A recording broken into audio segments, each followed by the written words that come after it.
you are a front-end engineer,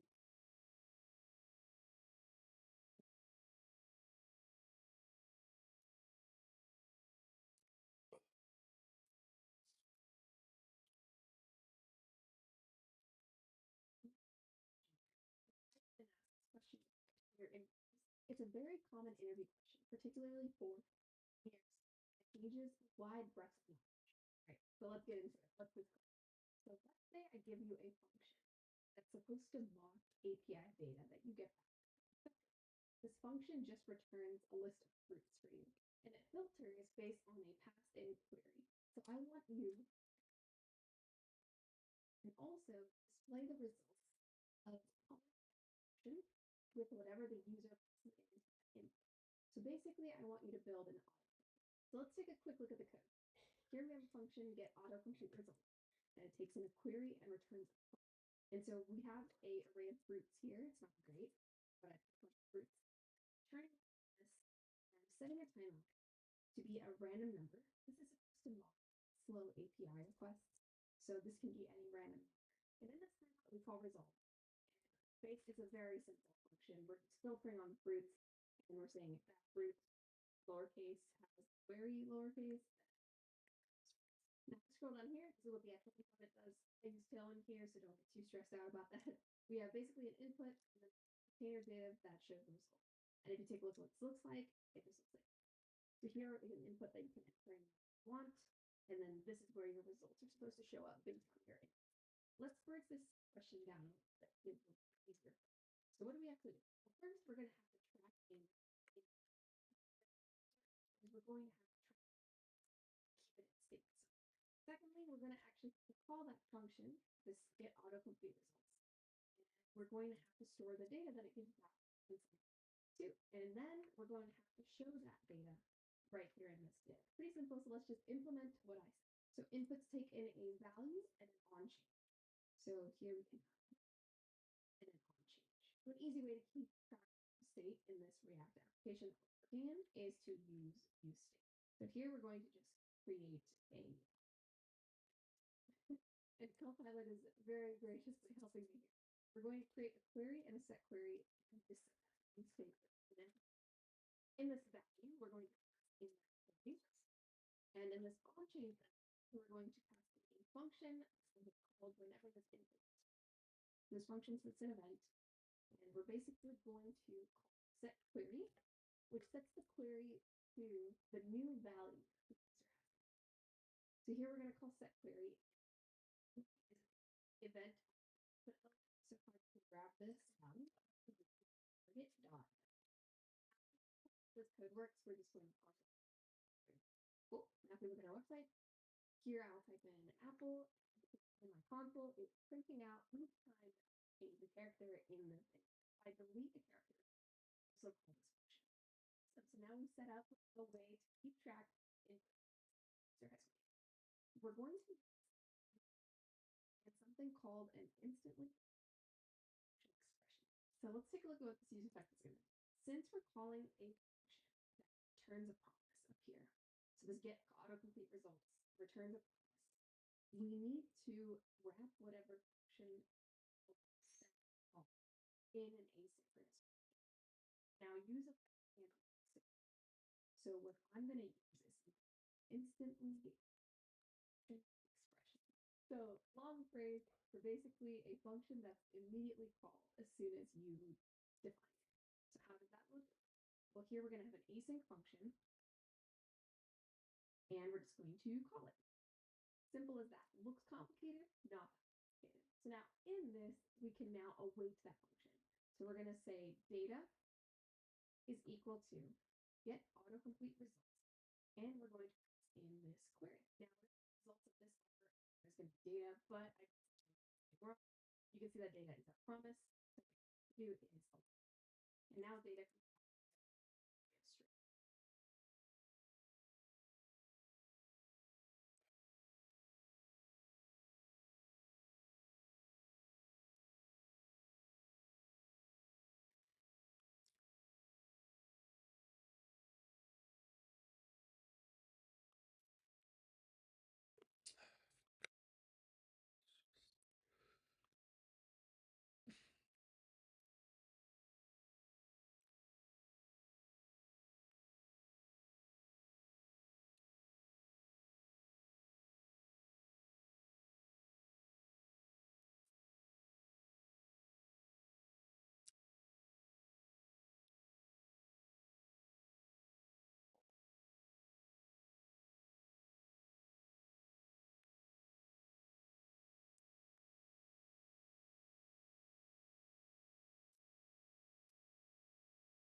Hello.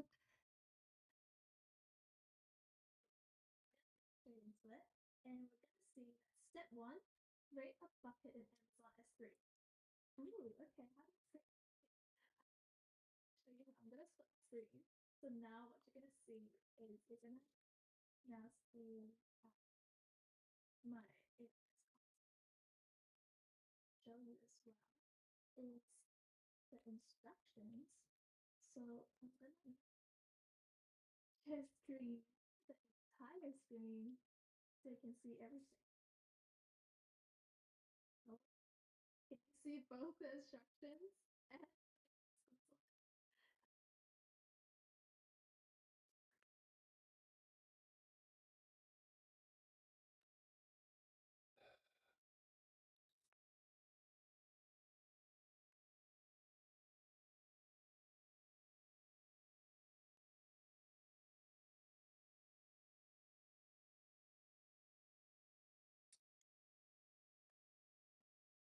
pretty cool if you can. So, all right. Well, I'm just gonna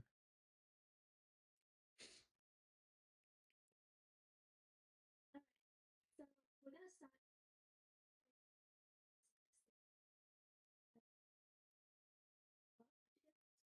that search button. Just type in sleep.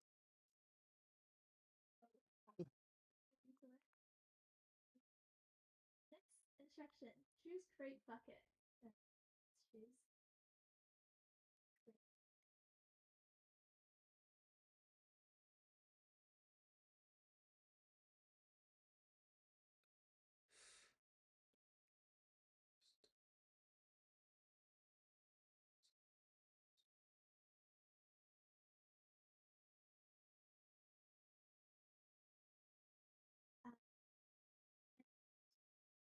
You're gonna choose the region that's closest to you. You might be thinking, where is region? You can't really click on this right now. So the reason for that is you have to select region at the top. So we're gonna select our region as Sydney. This is my region. The region that's closest to me is Sydney. But if you base somewhere else and you're closer to another region, please select that one instead. So to the next website, project name, replace name with your name. Let's do it.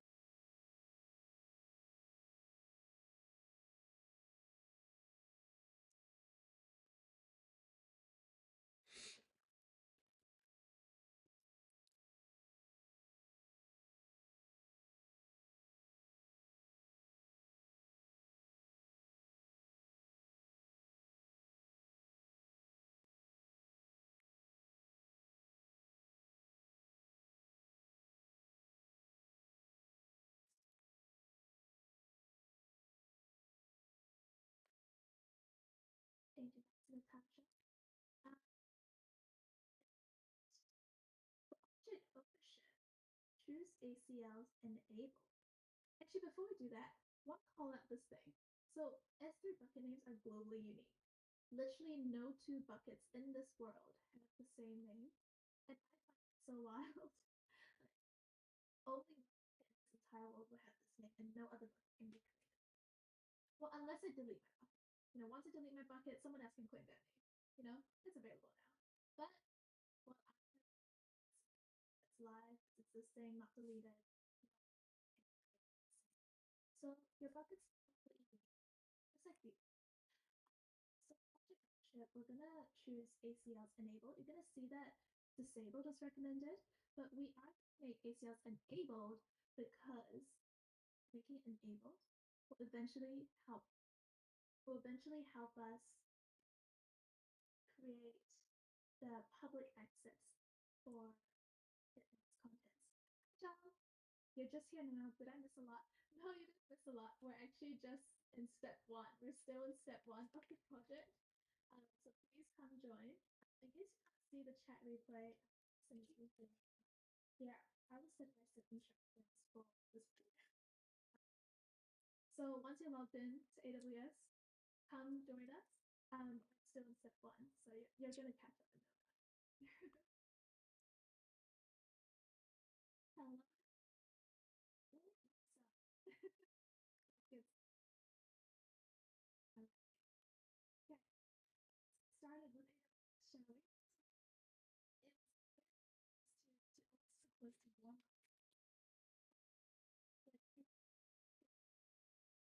create a bucket in XR S3 to start.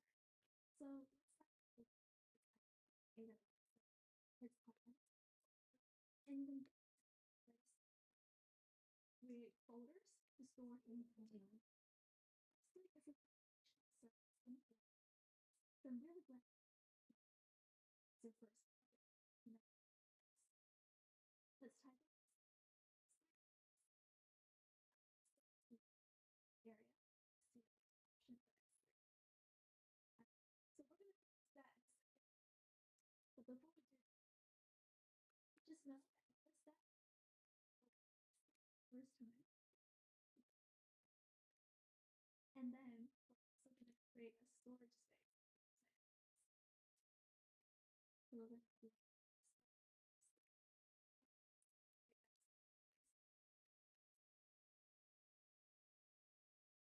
in this step, we will open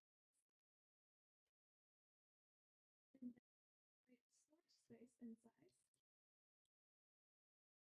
one of the project. So please come join. See the chat replay. I'll send it to you here again. Here are step-by-step instructions for this project. So once you're logged in to AWS, come join us. Still in step one, so you're gonna catch up. All right, so ACLs are in A, and we are going to choose bucket for this next one. And for block public access settings for this bucket, which is the next thing, clear the checkbox. Hi, Joan. Stay with me. We can do this. We can do this all together. Actually, you might be. You might be. So you're so welcome to. For me to slow down since it's just 101 now. It's all fine.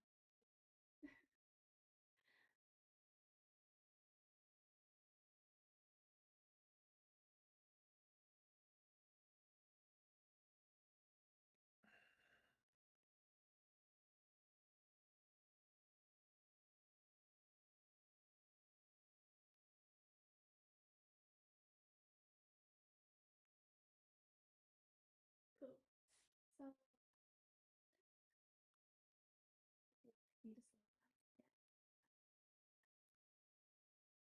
So okay, we're gonna do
Days like this, sunshine, I'm still okay. Still I feel like that. It's like some behind it, alright. Can't take script when you feel like rich still documented. That's right. Slide, slide, trip time. Feel the name. Seems to know rap. Down the what?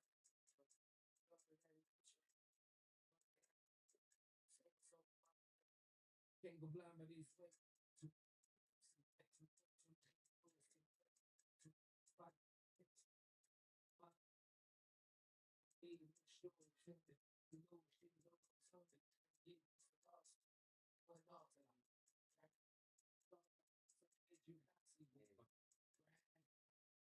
I don't have no shit sometimes. Right?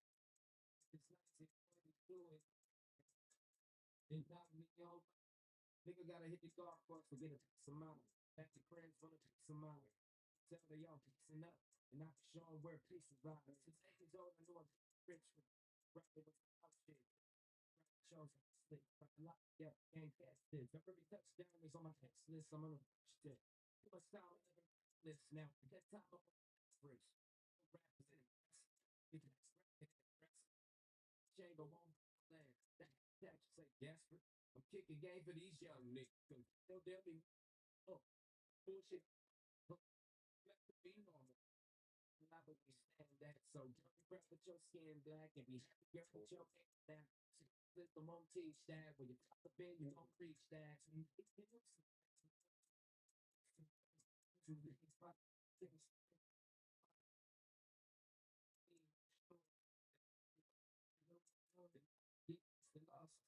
Going off and but kids you pass me over. Right? Since I don't have no shit sometimes. It's funny to do it like me. They knock me on.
on the floor seats what happens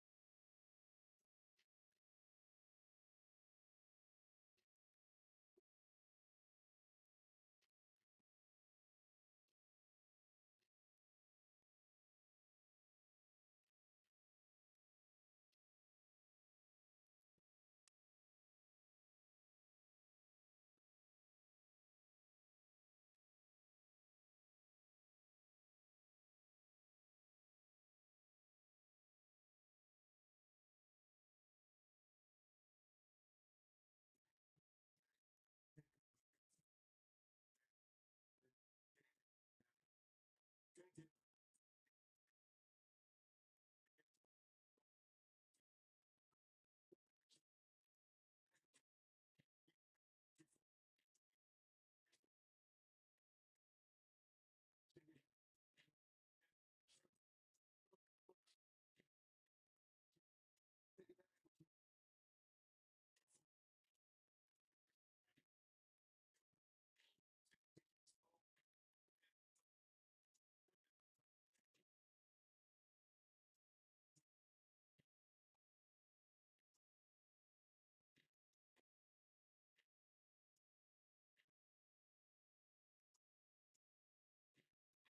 share, just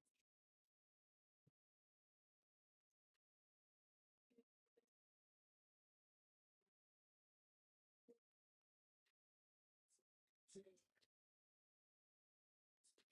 just share, just watching.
Yeah, what's going on, Omkar? Yeah, still looking right now. I might have something lined up, but not guaranteed. You're about to join college. You have doubt whether to enter this field or not because it's too competitive. Um, it is really competitive right now,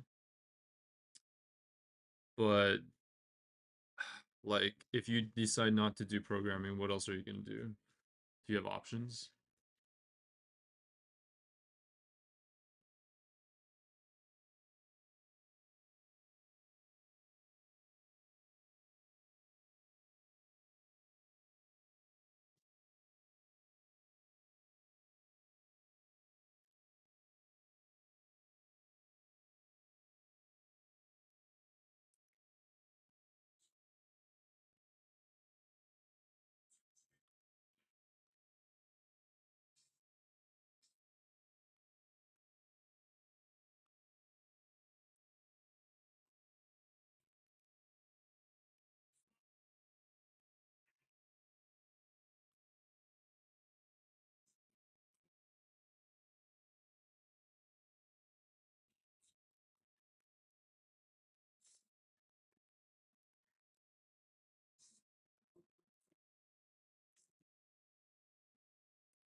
Request to this URL. That request basically holds some information that it's requested to get. You're requesting this exact URL. Later, it also sends the IP address for connection, so on and so forth, and then the server comes back with a response. And that response can hold anything. In this case, it's the code for the browser to understand how to build a visual representation. Right? Okay, so with that done, we can start programming the instructions for our application to handle these requests. And we'll tell our application what it needs to send back as a response. Okay, so we are going to be building a backend application. So that means that we're only going to be dealing with the backend side of things. So that's the actual business logic that processes the request and then sends information back down to the client to the anyone using our application. Right? So we're not going to be building a visual representation of our application in this course. We're just going to be dealing with the backend. You might have seen or heard about APIs. Essentially, what we're going to be doing is building an API because we're not building the front end. We're not building the visual representation. Since we're only sticking to the backend, you can say that what we're building is an API for our to-do list. Right? Okay, so let's get started. The first thing we're going to do is we're going to just build a quick hello world example to see if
So it's here. And now we can create create database. Then we can choose our type of database, so which is in PostgreSQL. Then we can keep it as free database. Database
PostgreSQL. Then free. Then we can choose the database.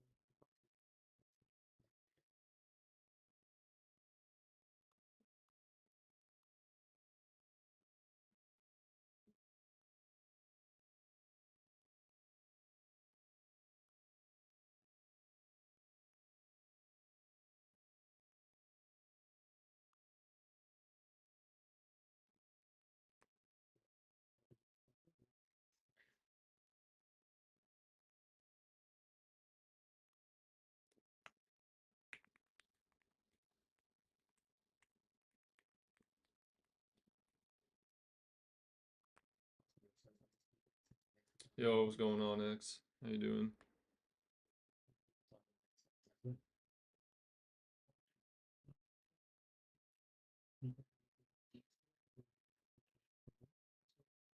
So these are the images.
When is my interview?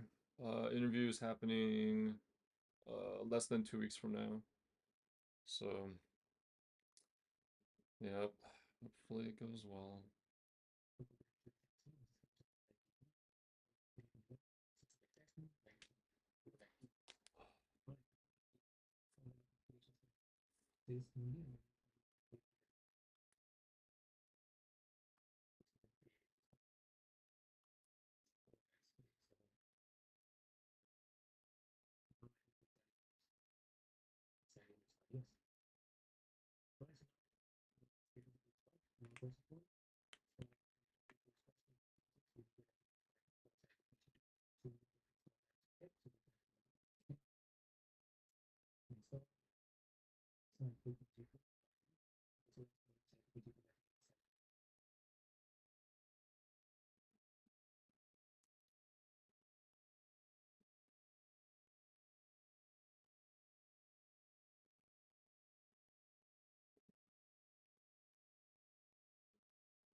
Why, hello there. My name is James, and welcome. And you need to the repo and then make sure you have it accessible on your local device. So this part of the course is pretty much going to be entirely browser. I just type in AWS on link and click on Amazon Web Services. Now, what's going to be in the section down below, we're going to put the same into your console. That's where all the messages going to happen. And here we're going to be asked to log into the Amazon Web Services console. I'm going to sign in and user. And then once I've completed the sign-in process, that's going to bring you to the console home. Now, as I said earlier, unless you've found a free trial of AWS or you have all of 3 credits, you will need to enable the build for this project. At the end of the course, I'm going to show you how to shut everything down so that you do not incur any costs. This is going to be an extremely cheap service to basically set up and running. So even if you do, it's not going to cost you an arm or a leg. I can guarantee you to use these cloud resources. They do cost money, and consequently Amazon or AWS will expect to be able to build the services that you're using. So if you're looking to enable building section, what you can do is come over to once that has been sorted, we are going to start off using first AWS services AWS. Now AWS create one, and what we're going to now emphasis to learn AWS. Now AWS has a domain that in this bunch of ways you I picked the alternatives, namely an engine version. You can go to Amazon RDS. For the free tier, that's going to limit us to this particular instance for a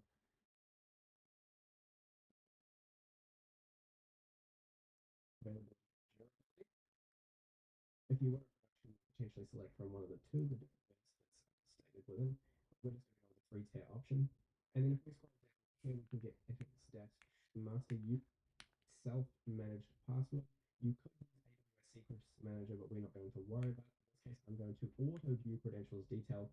Don't let you super annoying in the comments down below so that I don't forget. And if you don't, let you to you. So now we're going to come down to the instance configure 2 virtual CPUs, megabytes or megabytes per second, and not the storage. And the minimum allocated storage is pretty much 20 GB. So that's just what we're going to use in this case. And if you're not sure what a GB is, it's relatively equivalent to a gigabyte. Pretty equivalent. So now we come down to connectivity. And essentially, this is what we want to You made your portfolio completely. Just the basic idea of what you wanted. Nice, dude. Hell yeah. Congrats. That's the first step. Now, if you currently selected don't connect to an EC2 compute resource. Now, Amazon or AWS EC2 is actually the second service we're going to get up and running with. And it is a super very important service. It's actually going to be critical for us to, deploy our application. Now, if you're unfamiliar with Amazon EC2, essentially all it is Amazon Elastic Compute Cloud. Now, that's all fancy words, but essentially what it is just a virtual environment. So here the question is EC2 just a virtual machine? Yeah, pretty much. Amazon EC2 is a service you use to create and run virtual machines in the cloud. So essentially, if you're not sure what a virtual machine is, it's pretty much just your computer. It's not actually your computer. It's owned by just means that it's on their their servers basically, and they allocate you that resource and you can interact via the configure it, make it live, accessible to the internet so that everyone can access your server. So it's pretty much just a computer file array that we're going to manage from our computer and set it up so that it's permanently running our application. Now currently we have it connected to an EC2 instance, so what I'm going to do is connect to an EC2 compute resource, which is just our virtual machine, and in here it's going to ask us to select. Would I like to check it out and give you a review since I'm a senior dev? I wish. Okay, but yeah, sure, go ahead. You're gonna have to be creative with how you share it because YouTube doesn't allow you to paste URLs in the chat. An EC2 instance. Now, because we don't currently have one, what we're going to do is pause our AWS RDS setup, and we're going to click to create an EC2 instance.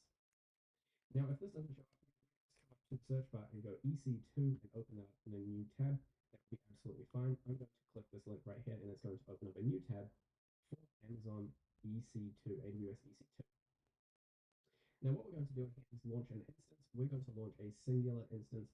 Obviously, if you had a massive application, you might want to boost that number so that you could potentially split the load amongst all of them. For this particular service, that is a free tier. So in your first year of opening an AWS account, you get 750 hours per month of this particular instance, which is a load more than you absolutely need. And essentially what we're going to do is just start off one for this demonstration, and we're going to give it a name, and this is just going to be URL shortener EC2. And then down here, what we're going to do is select the application and operating system images. We're going to stick with Amazon Linux. So this is just the operating system that's going to be installed on our virtual machine. Amazon Linux is, more than sufficient. It's pretty good. It's also pre-installed with the Amazon or AWS CLI, which is super convenient for future, and it has long-term support from AWS, and I think it also boots up faster, according to my research. Now, underneath that, we're going to just stick with the original Linux image. That's all we need. Again, it's just about the operating system, and then come down. We're not going to change any of the architecture. Now, here you see that the username is EC2 user. This is super important, and shortly we'll see it crop a whole lot. And yeah, just to summarize, we only have one instance. If you had a massive application, you might have numerous instances. For example, it could also be useful in the case where you're deploying your code. One instance goes offline, another is there to back up. You can manage different instances in a bunch of different ways. For example, with the load balance, which we will actually be adding in this course. If you don't know what load balance is, we'll get to it. So now we're going to come down to instance type. We pretty much want the free tier one. There's a bunch of different instances you can have here depending on the service you're trying to run. They have their associated costs down beneath them. Some of them will be more expensive than others, but we're just pretty happy with tier one. And then we're going to come down to key pair, which is the log.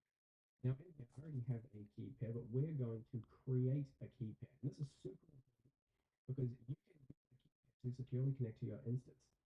Now we're going to connect to our instance a whole lot because it's the only way we can pretty much turn into that virtual machine and application like active programmers. So what we're going to do is create a new pair. I'm going to name this new pair URL-shortener-EC2. We're happy with the RX2 encryption type. That's absolutely fine. The key format should be .pim for use with OpenSSH. We're going to be using SSH to log in, so that's exactly what we want. And then we're going to click Create Key Pair. Now, when you click Create Key Pair, it's going to ask to download that key onto your device, and this is super important. Now, a location or folder to store this key, we are going to come over to our code repo, which is AWS full course, and just save it in there. So I'm going to save this key in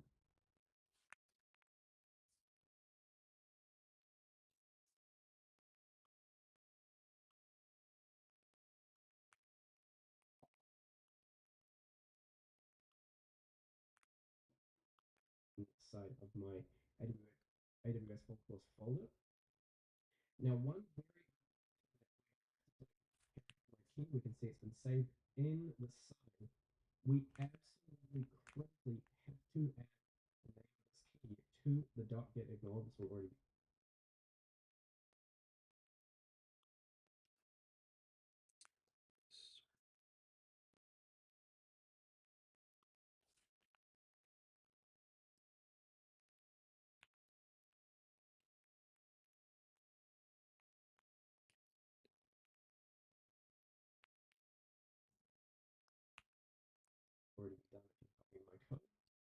So essentially what we're going to do is paste in that name .pem, save that, so that this key is ignored. You don't want this key visible to anyone.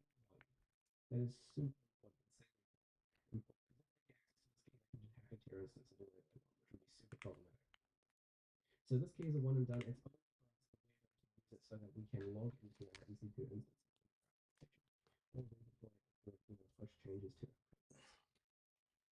So now that we have that key pair specified just here, what we can do is keep scrolling down and come to the network settings. Now for network settings, what we want to do is create a security group. We're not really going to worry about any of this stuff up top. And just underneath where it says create a security group, and here we allow SSH traffic from SSH, and we want to allow SSH traffic from the address. Now, one thing this is going to do is it's going to only allow you to SSH into this instance when you are on the IP address that you are using to create this EC2 instance. Now, change your IP address, which means basically you connect to the internet via a different means.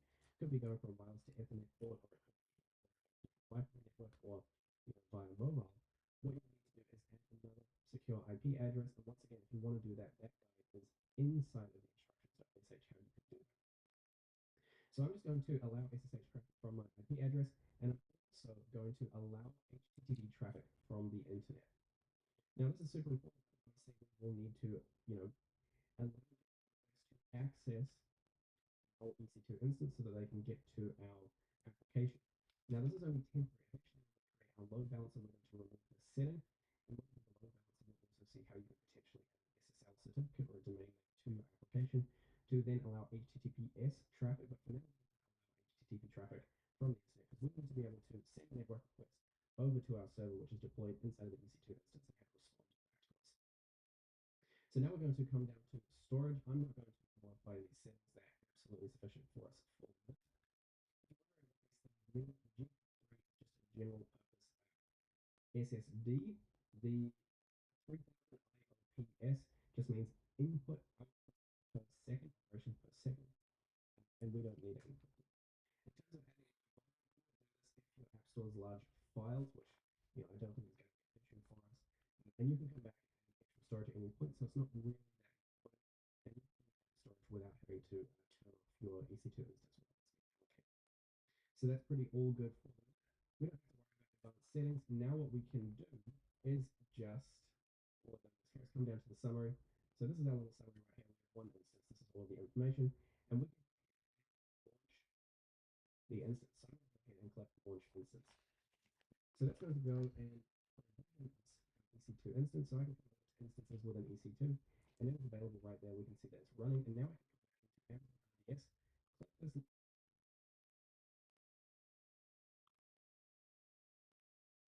little refresh, and I can click on my URL.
URL shorten the EC2 instance.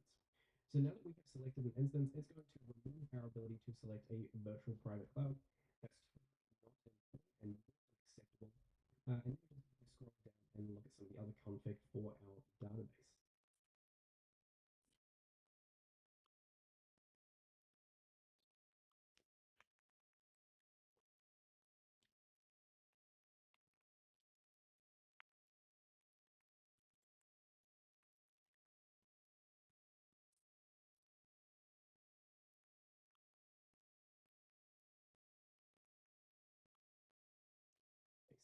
Now for the database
net group, we're going to have automatic setup.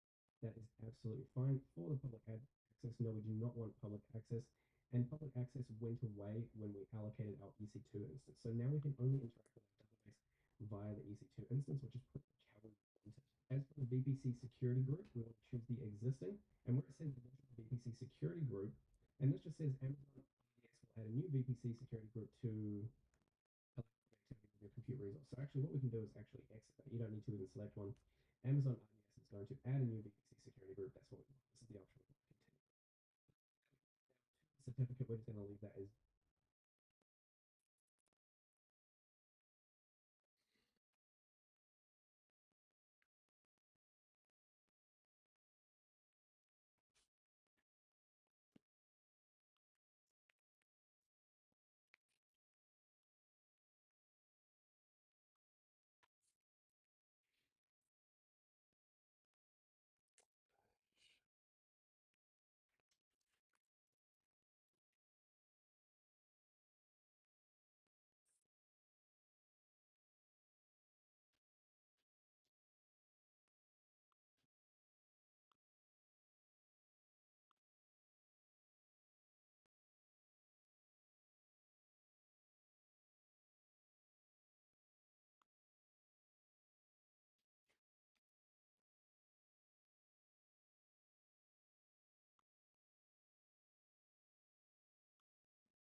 default.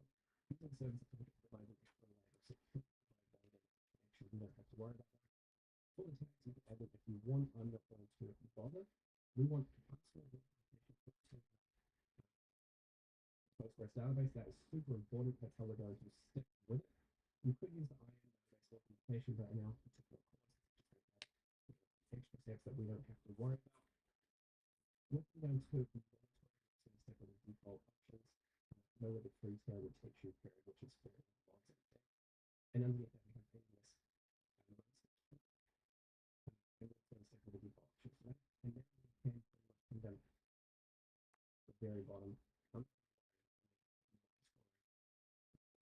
Where the logs get posted to, that's absolutely fine. So pretty much now what we can do is scroll down and here we're told that Amazon RDS free tier is available for 12 months. So, you know, lucky you guys, the easy to and RDS is available for free for a long time.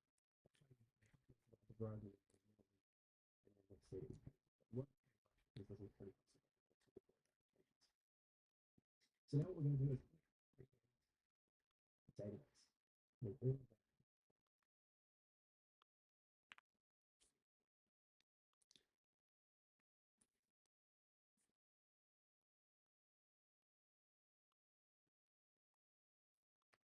Once again, all of this is detailed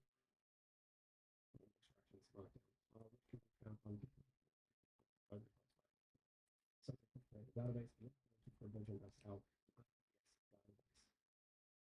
So just here we can see that it is being created. The Postgres instance, we can see the region, and some other information that we can see all this stuff. We can into it. And there's some important information that we need in just a second. For example, the input we can access it via EC2 instance. Now this might take a few minutes to launch. The only way to choose new during database creation. So what I'm going to do is click the details right here during database creation. This is super important. Now just here it's going to give me my database name and the master password. I'm going to because this is the only I'm going to and I'm going to my .env file and just next to the database password I'm going to paste it in. So just here you can see I pasted it in. And once I've pasted it in, I'm going to save that and close the .env file. And so EC2 instance our cloud computing some of Amazon's massive servers in addition to our database with fun virtual machine and set it up to run our application. Now there's quite a few steps that we will need to follow just here, and a lot of it is going to happen with enter. So the first thing we need to do is to find some information about our database. So we're going to come back to RDS and look at the database that's just reloading here.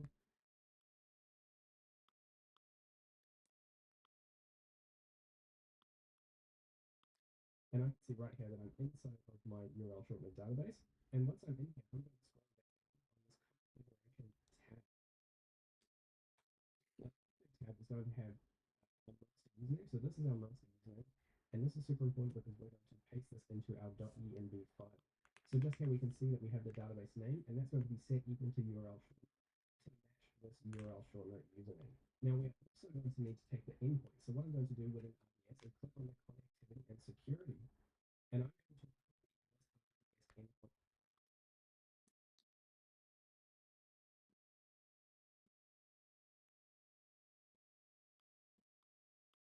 Right here.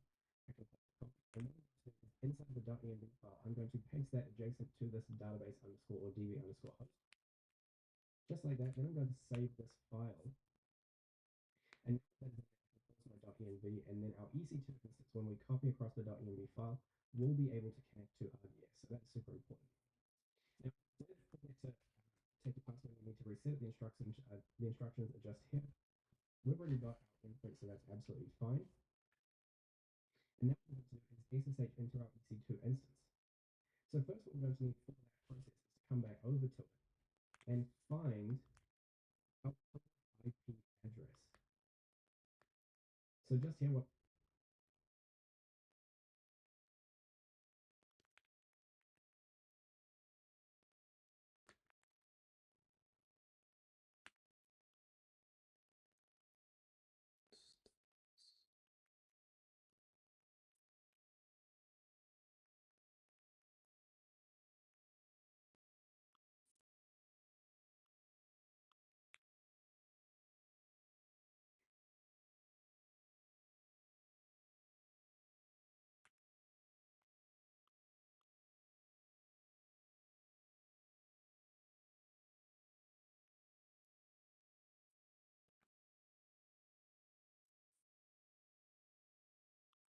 here what I can do is click on this instance, and that's going to give us access to this public IP address. So here's an example of what one would look like. And now we have access to that. Just here we have the command to SSH into the file. Now to explain a little bit about what some of the parameters in this SSH command mean, essentially the -i flag allows us to use the .pem key to authenticate ourselves.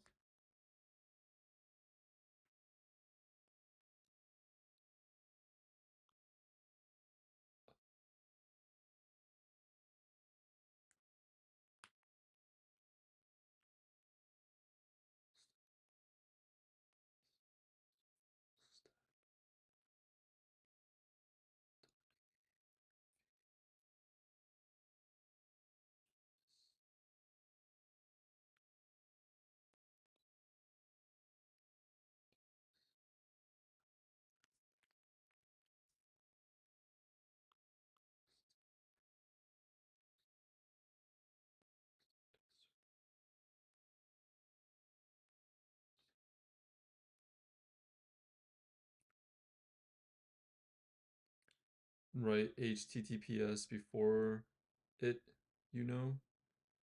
Sorry, I'm a little confused.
It removed your link. Yeah, you need to do something like lol dot you know dot something like that.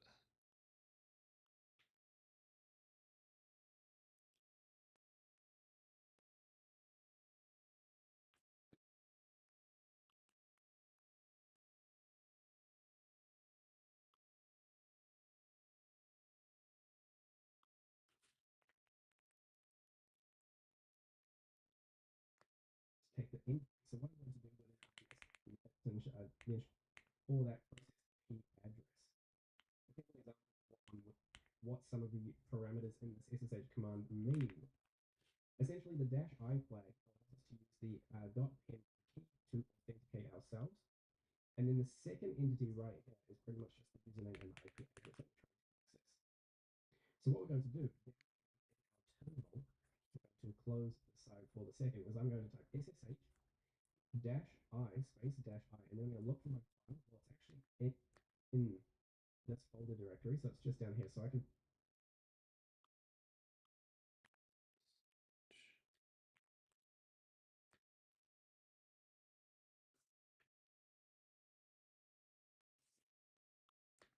pass it in directly.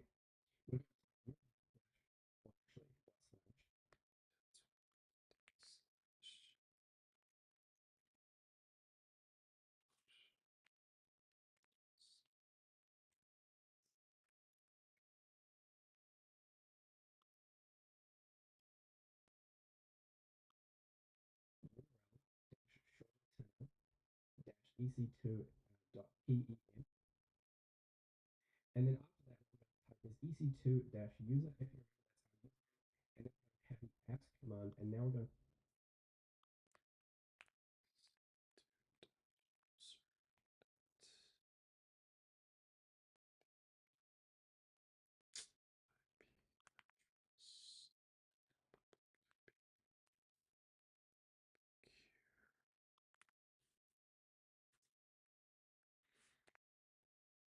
Authenticity of host cannot be reestablished.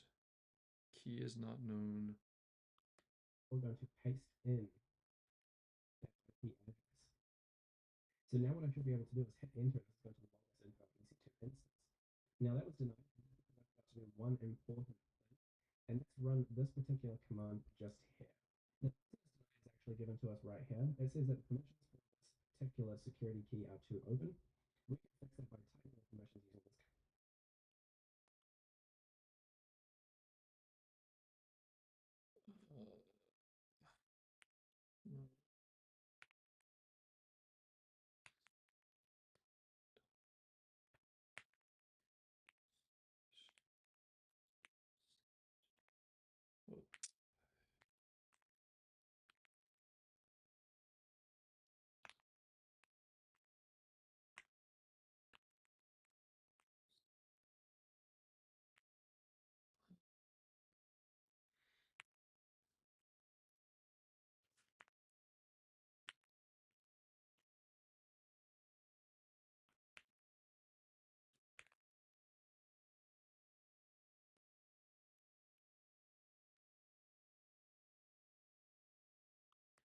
This command right here. So we just type chmod permission is 400.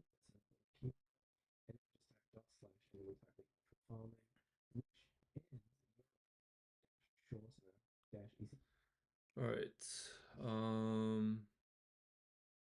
All right. So we'll do. Let me check it out. Portfolio X9G7 dot on render dot C/M. Oh, you did .com. Okay. Oh shit, I like the animations. It's pretty cool. Oh, that is dope, dude. I like these coming in. Is this what did you use for the animations?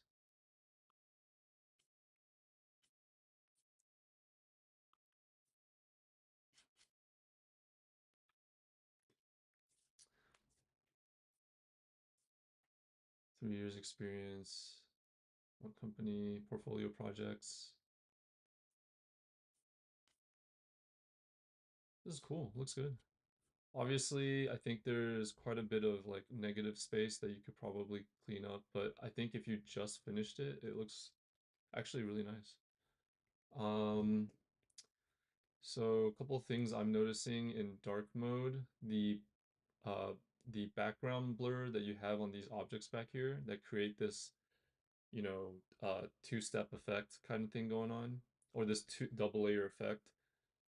If you use a global CSS file, when you switch from light to dark, you want to make sure that whatever images you have stashed behind the main layer are properly updated based on like secondary or primary or whatever it is you're using.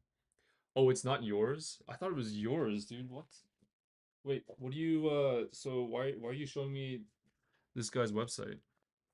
Are you just curious about, you know, using something like, are you trying to like emulate kind of what he's doing?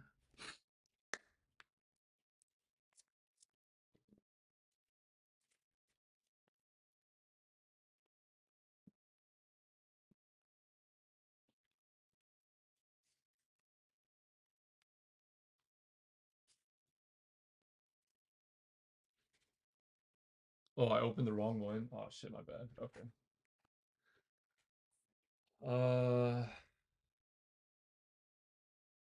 Portfolio X9G7. Sorry, that was completely the wrong one. My bad. My bad. My bad. I don't know why it's not showing up. I just do .com.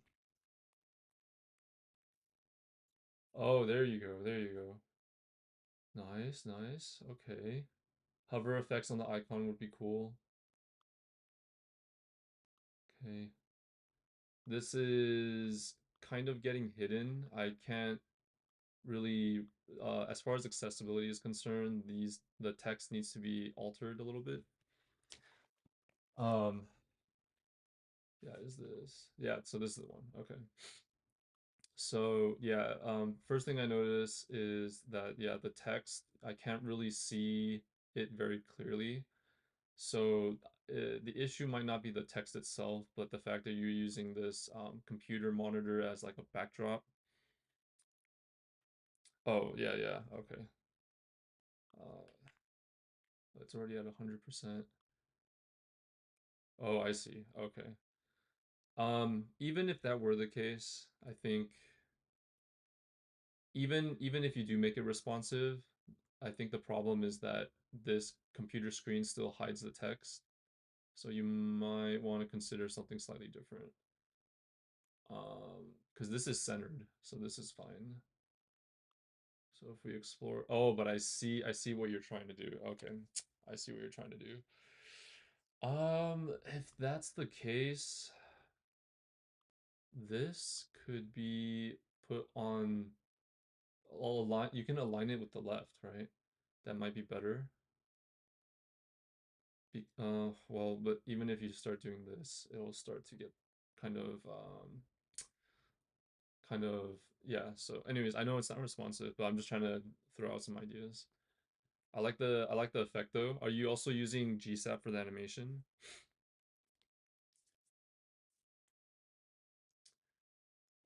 Skills clearly defined. A lot of negative space. Um, you might want to consider cleaning it up. These are cool. JS Express, MongoDB, REST APIs, responsive design, full stack intern by AI. That's what you use there. That's cool. It's awesome you guys use Tailwind. I personally really like it. Oh, I see fingerprints. I see fingerprints. Use GSAP and 3GS. Nice, dude. Hell yeah. Okay.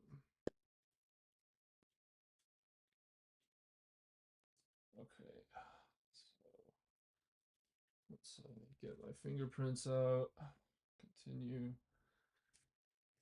All right. So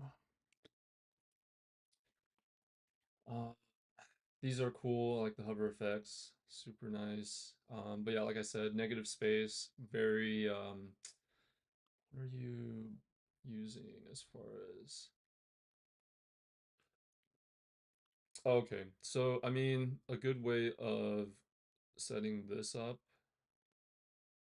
Oh, your padding is just too big, I think. Probably drop your padding to like oh shit. And then this is why is this width half? Yeah, it definitely doesn't have to be width half. You could do like with 1/5 or something. And then this could be like with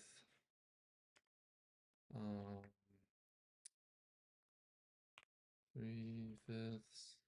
And then you can set some padding in here maybe. So you can do like padding 5 pixel, 5 pixel, or even 10 pixel, 10 pixel, something like that. Well, you get the idea.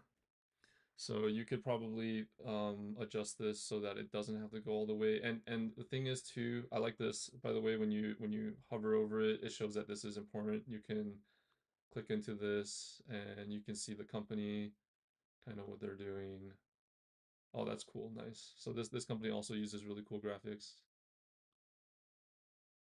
Really slow render time. Oh, dude, so you have experience with GSAP because your company uses this stuff. Damn, dude, you have more experience with GSAP than I do, probably.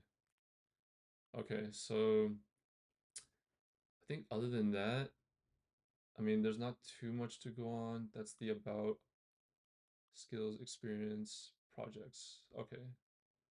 So I think once you start adding more content, I'll be able to check it out more.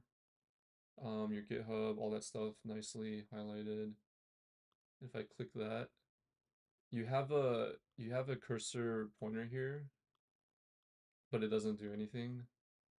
So might want to look into why. If this is supposed to be a button, it should look like a button. Right now, it only looks good on laptop screen size. You'll fix the screen sizes. Cool. Yeah. Generally speaking, I think once you get to that point, there'll be and you have more content, I'll be able to look at it a bit closer and kind of give you more tips. At least tips that I think using stuff like this, like a hard coding a React node and setting it to margin bottom 24 is very, very wasteful as far as like performance. If you have a application with a bunch of random React nodes that have a margin bottom 24, it's not the best practice. So I would probably just remove that altogether. You do also, I would say, for each section, for example, this div right here, you could probably rename it as section. And what I would say is for your navigation, this here, you can set that to nav. And to be just to be a bit more explicit, and instead of using list item, you can just do a div. Honestly, a div is fine. Because what you're doing here is you're saying, if I'm looking at the code, I don't really need to know that it's an unordered list. All I see is that there's this nav tag, not a tag, it's a nav component, and inside your nav component, I already know that there's gonna be links here, right? So that's good. Obviously this anchor tag.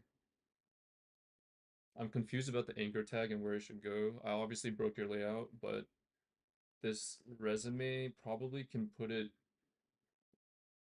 I think your resume, you might be able to just put it, okay, so here's one thing. If I'm on the About tab, I kind of want the About tab to do I want it to show that it's already there? Possibly. That's probably a feature I should add to mine too. So something that a future enhancement that I would consider is if I'm on the About tab, you might want to even just disable the About tab and being able to click it. So your nav links should have like a active state and a disabled state.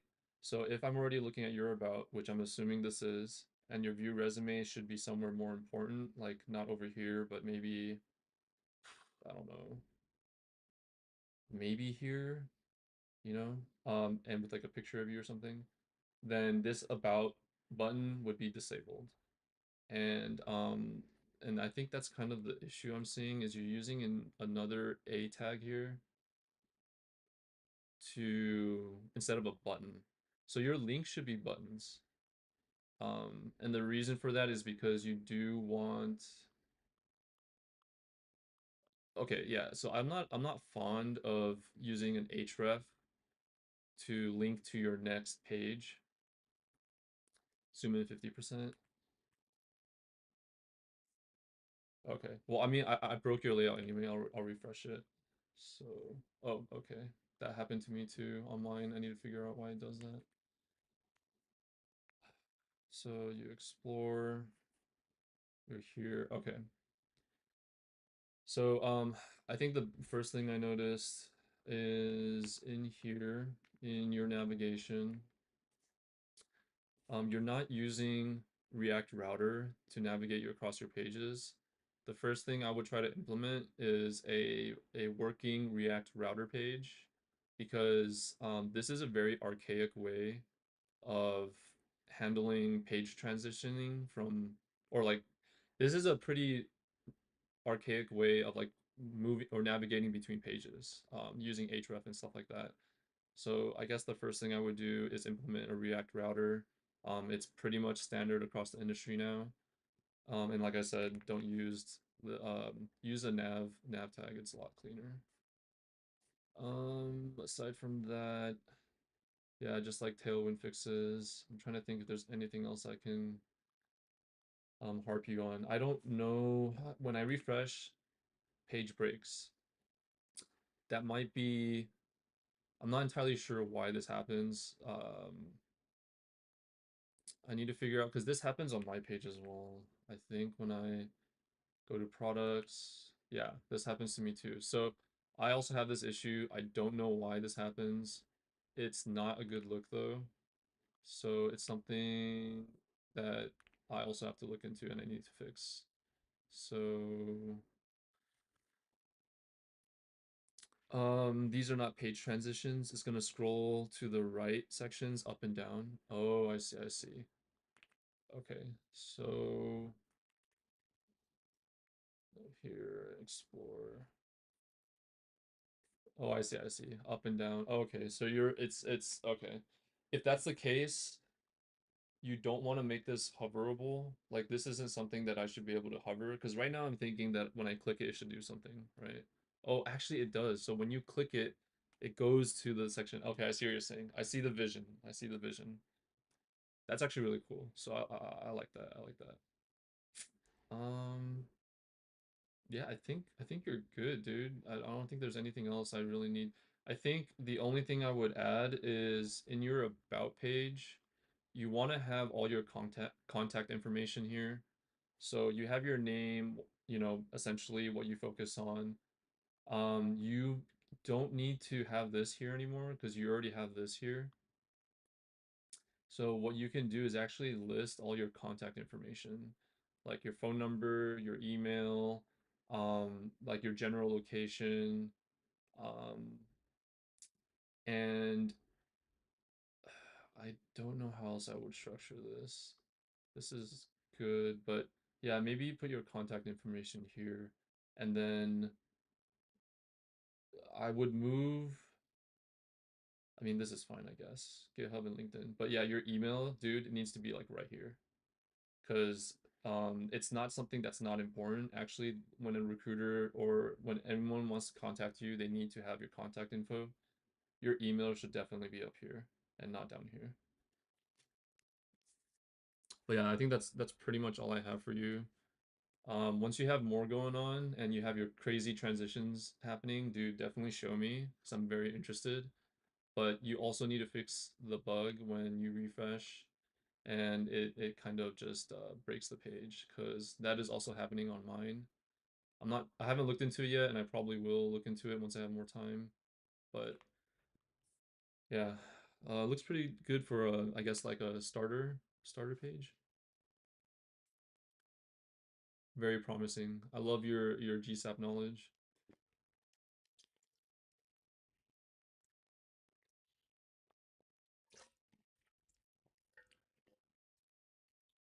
EC2 dash or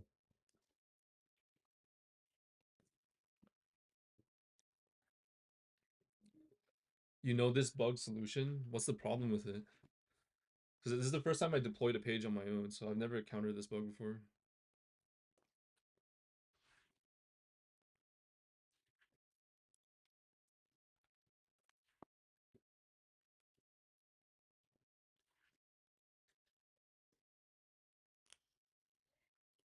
Yeah, what's up?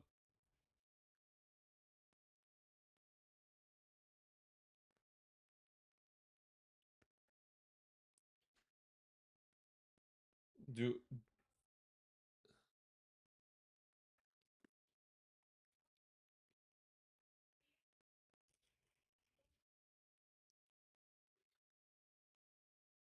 the problem is because of where you deployed it? Where you deployed it. Let's look it up. Page 404 error on refresh.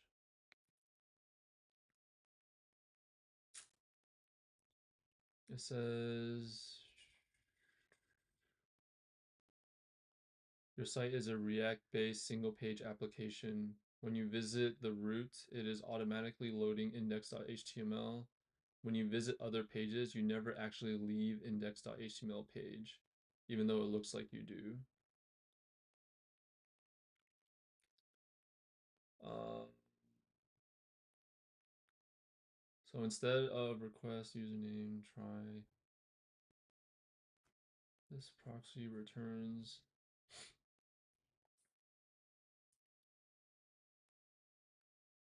React.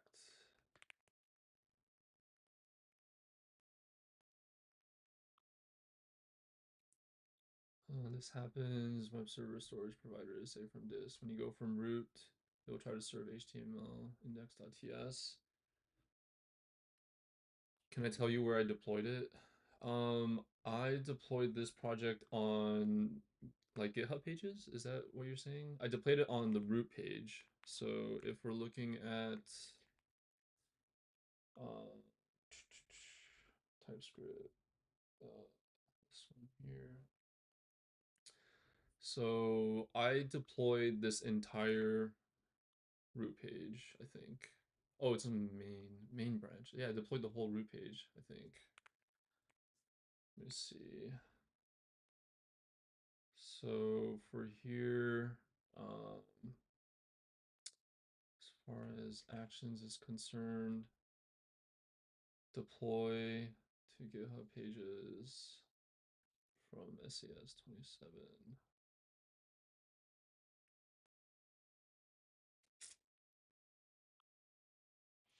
Main branch. Yeah, it's main branch. This is the main branch. So it's literally the root folder. And yeah. It's pretty much it's just the root folder. I don't really know specifically what else is going on. Every single path used by React Router. When the app is loaded, React Router will read the path and it's supposed to display that path. The easiest way to do this is to configure the web server to serve index.html whenever it receives a URL that refers to a non-existent file.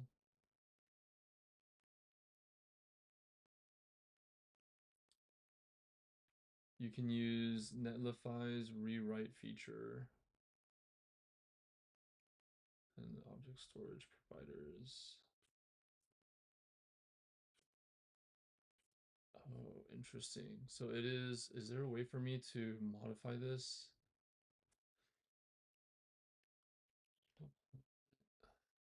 Deployments, GitHub pages. Well, redirect rewrite section. Yeah, I'm trying to see rewrite.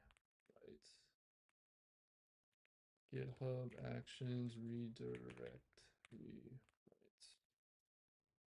Or GitHub pages. So it says here you can use a combination of HTML tags and canonical links to ensure proper redirection and SEO handling. Creating index.html file at the root of your repo. So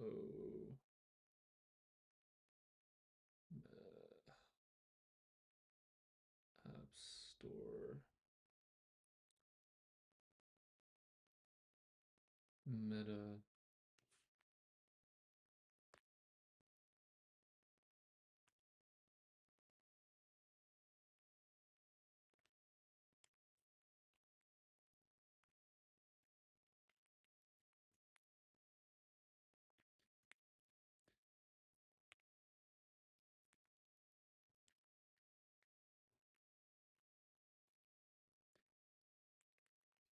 Equivalent, refresh, content.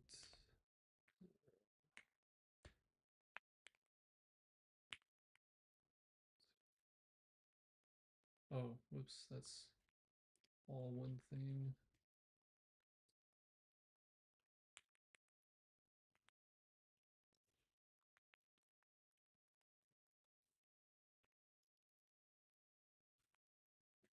I don't know if that's gonna work. GitHub pages.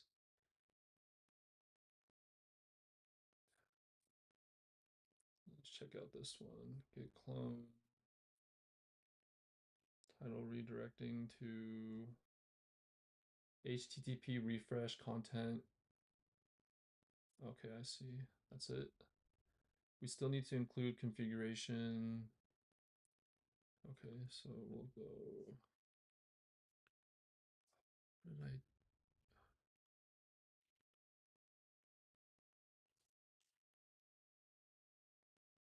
I merged this already? So actually I can Here to branches, we can delete this branch.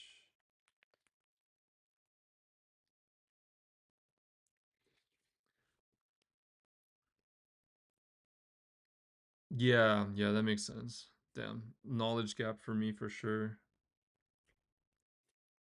Yeah, because it React is basically a single page application. That makes sense. Git commit reload page fix. I don't know. Shit.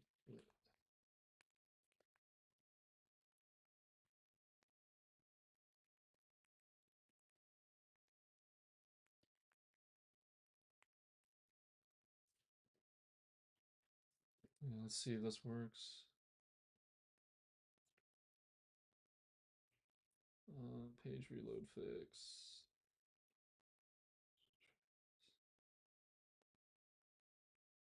So while it handles everything, gonna just confirm the merge.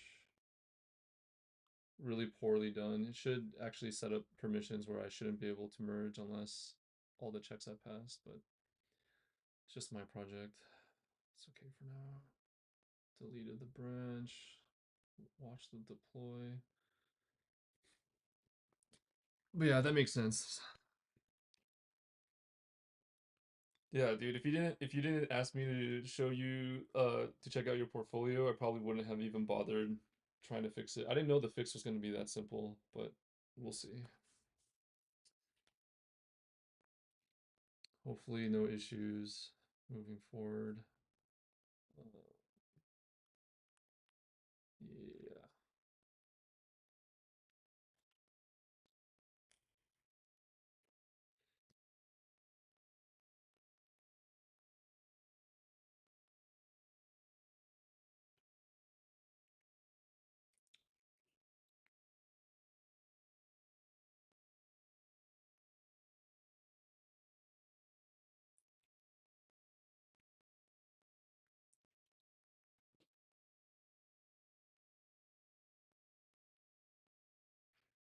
Okay, so ideally, oh shit, it's on infinite reload now.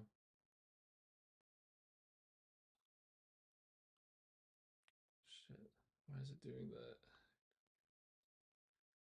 This is why you're supposed to test your pages before you do anything.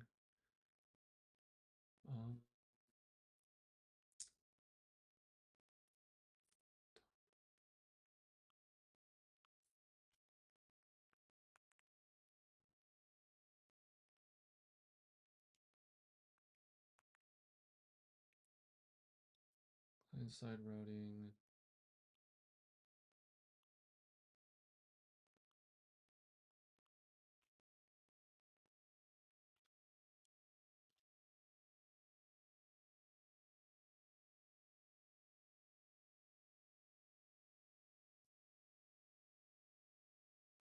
Netlify? Everyone uses Netlify.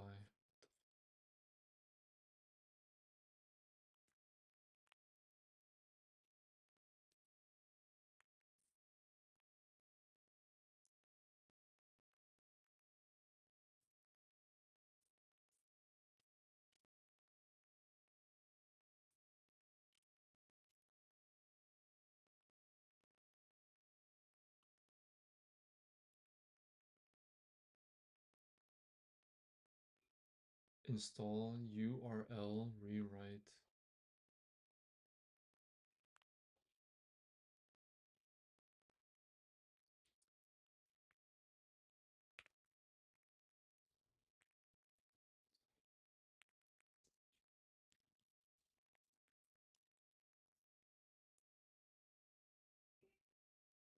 Byte config.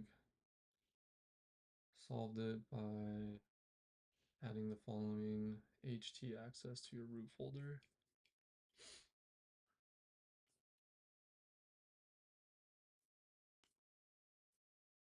Works well with Netlify, Apache servers.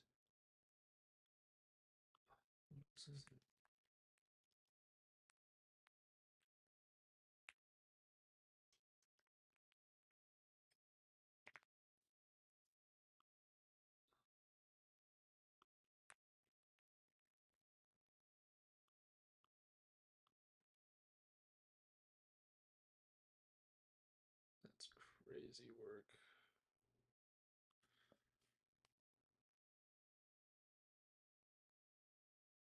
You can deploy it on render easily. Add /HTML in the redirect section.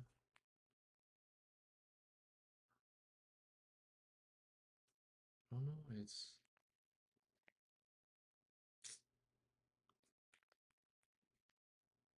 I mean, obviously when I serve this, there will be no issues because I'm running it locally and it has no problems refreshing the page.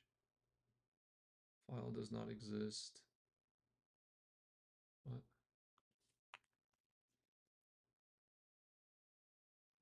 Does not exist. Add no modules dependency might be incompatible with the dev optimizer. Yo, what happened?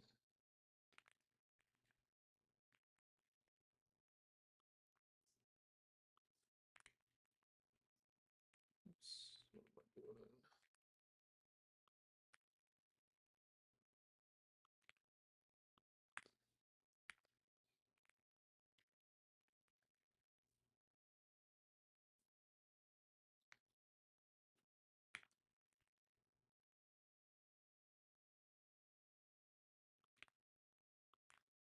Okay, I need to actually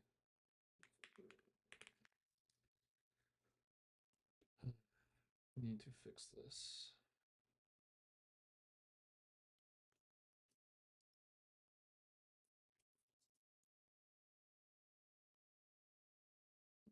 I forgot how to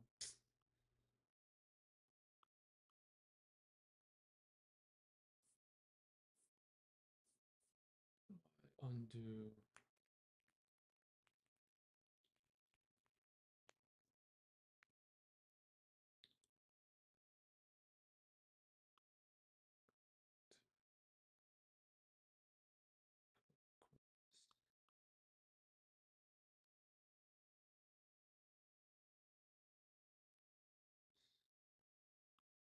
Commit A1. So I do give revert. It's new commit that undoes all the changes. Last merge. Identify the hash merge. So git log.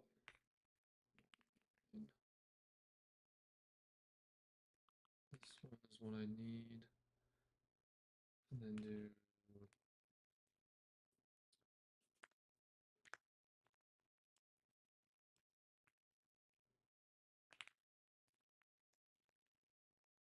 end. Okay.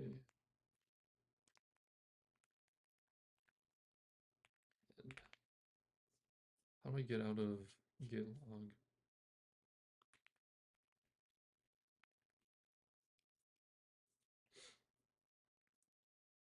Oh, press Q. Okay, so that's the one I'm looking for. Then run git revert.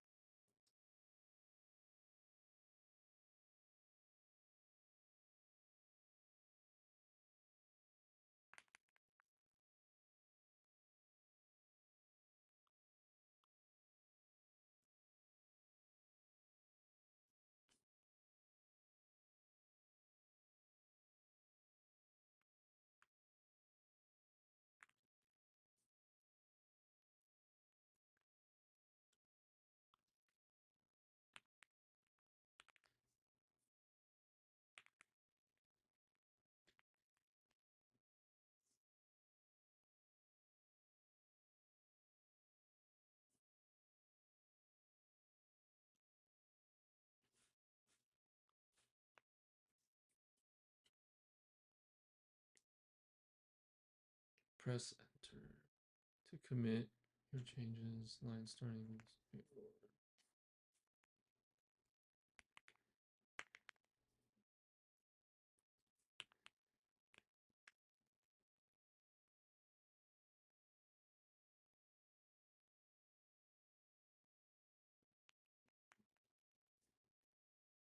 So now what do I do?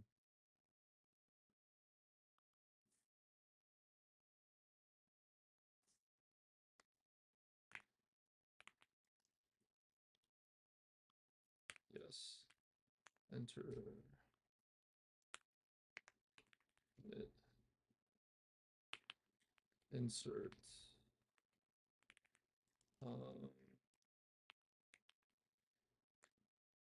Reverting.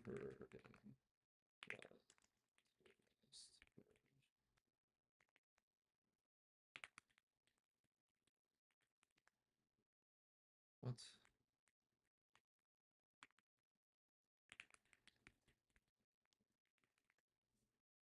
What's going on?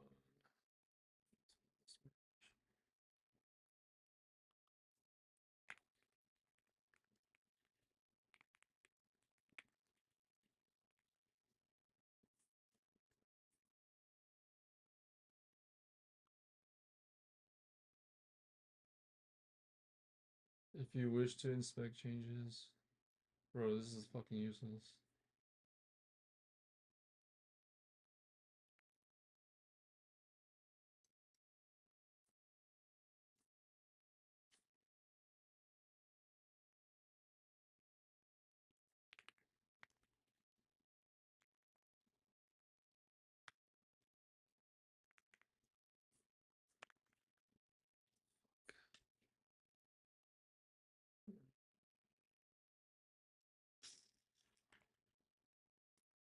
What am I building? I'm trying to figure out what the fuck's going on right now. I have my website linked below. You can check it out, but right now I'm trying to revert a commit, so it's probably broken anyway. Dude, sometimes, dude, using cursor actually is just faster.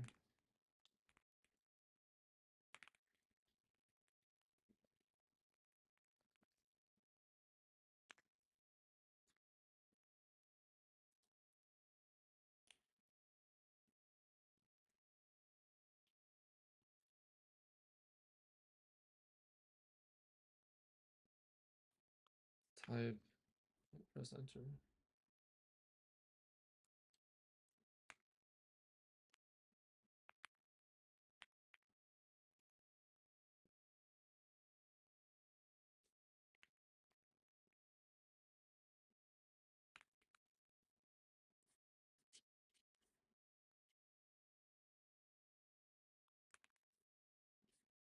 Escape, quit, git, revert, M1.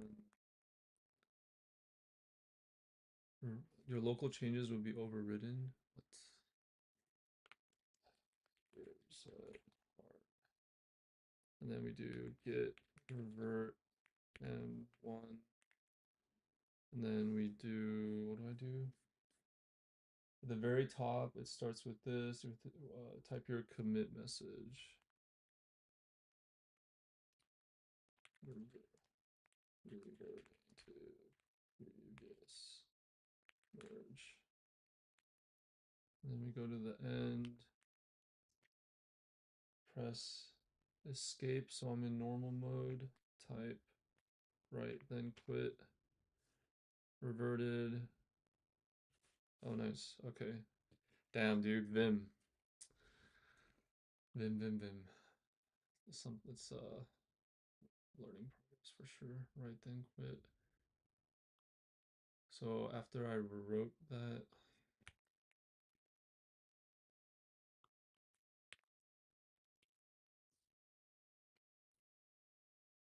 how is it still broke? Oh shit.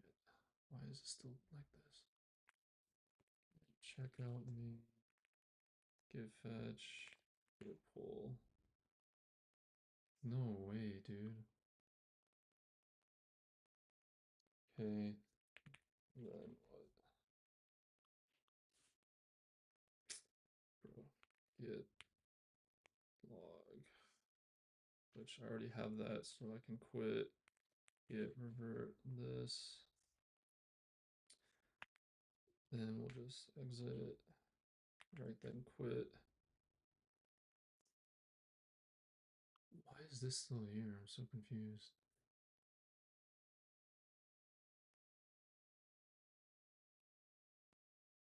do git push, but this is not accurately reflecting the changes from here.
It's not up to date. There's no way it's up to date. What the fuck?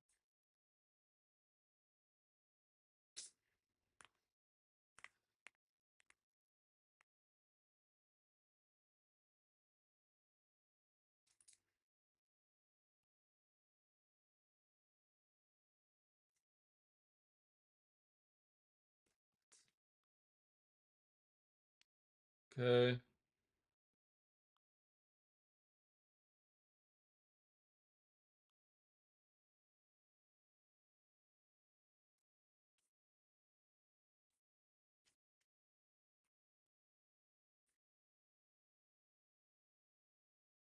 Mhm. Okay, well this is Unreal, so I'm just gonna delete that and just create a new branch.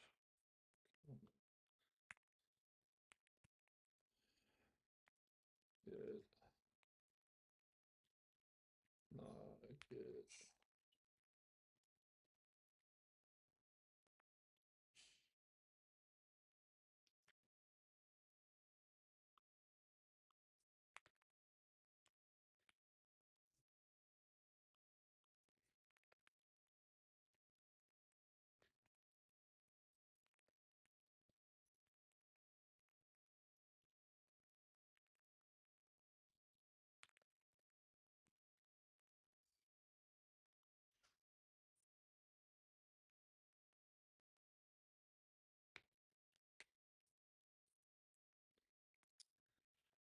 All right.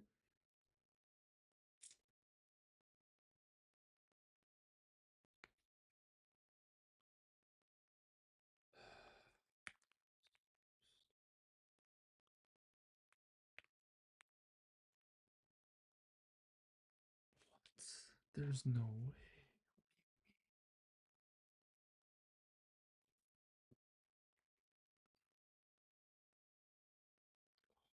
There's no way. God, I just broke my website.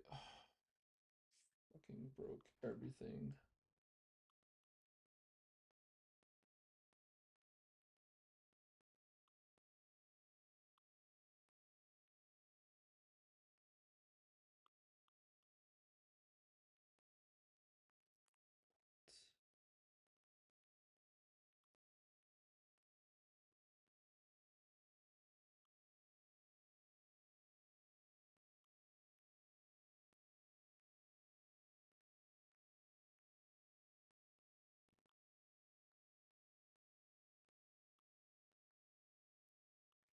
It's still reloading like crazy.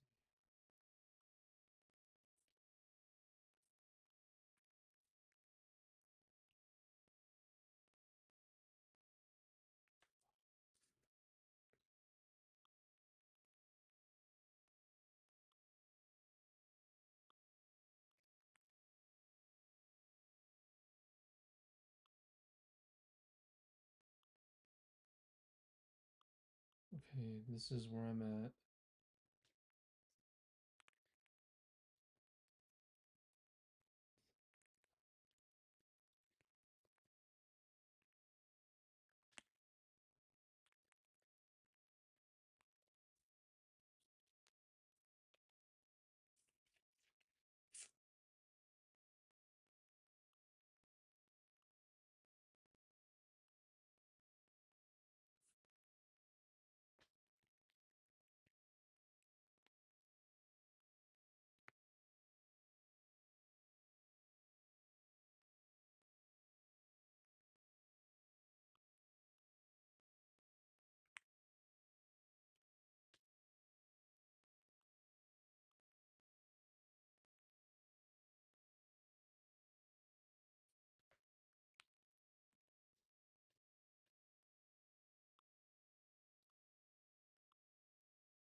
that just magically fix it?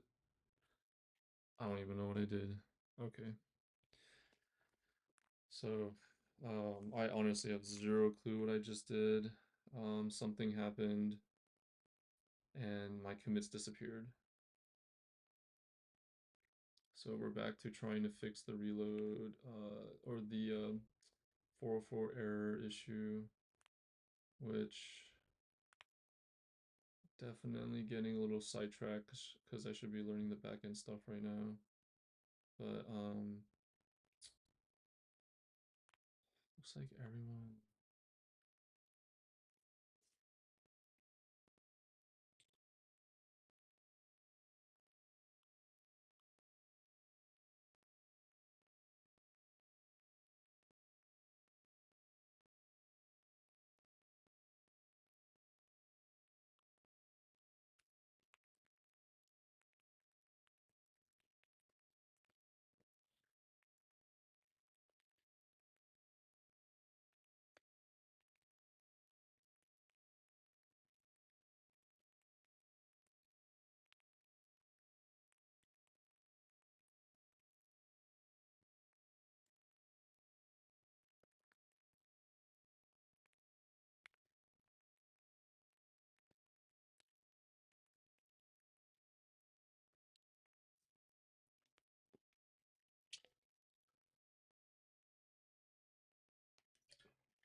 Into npm run $.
do I need in here? Inside the head tag, I have a script.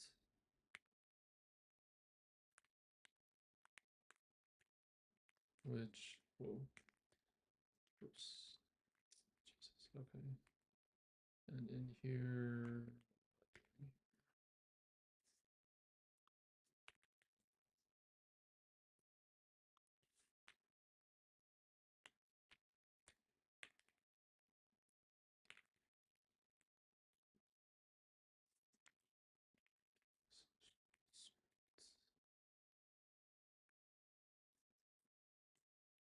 says here that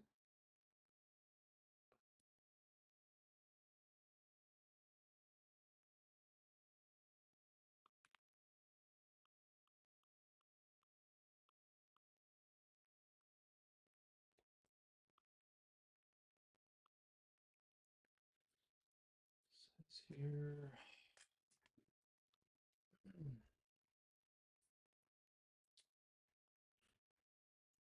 segment count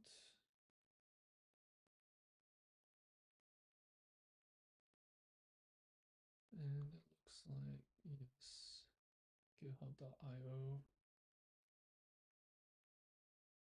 If it's github.io repo name, then I set it for 1. I'm assuming 0 is without the repo name. So in here in script, you would do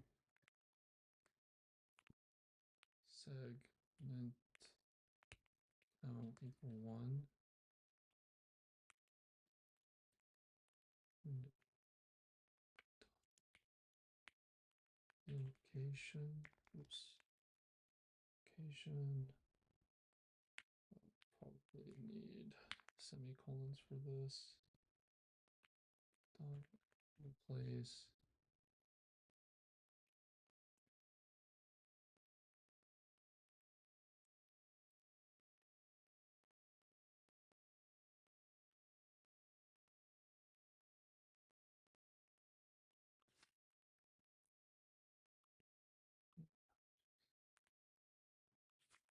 place that.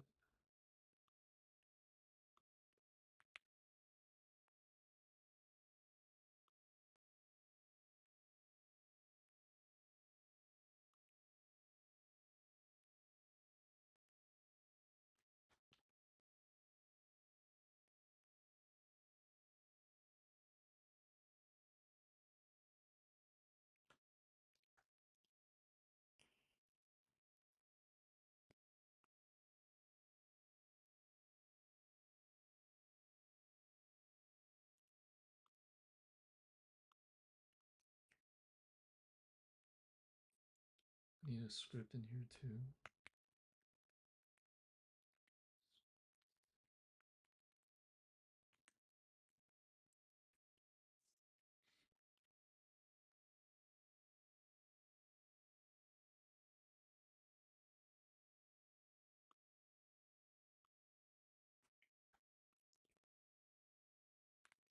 Just copy.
the base name there.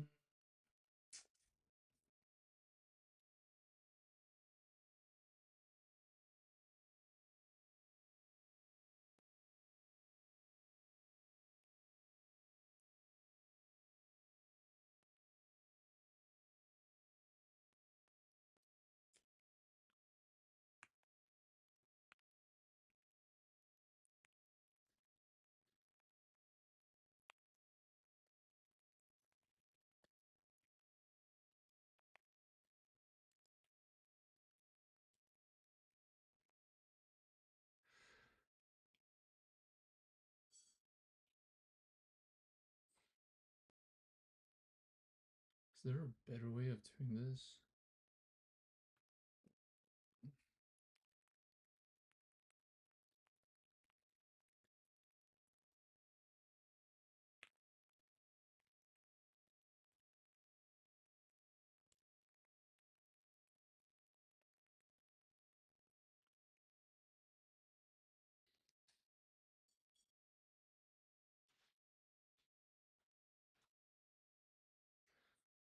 What if I were to create an error page for each, and if it's a 404 error, I just reload the page? Would that be possible?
That,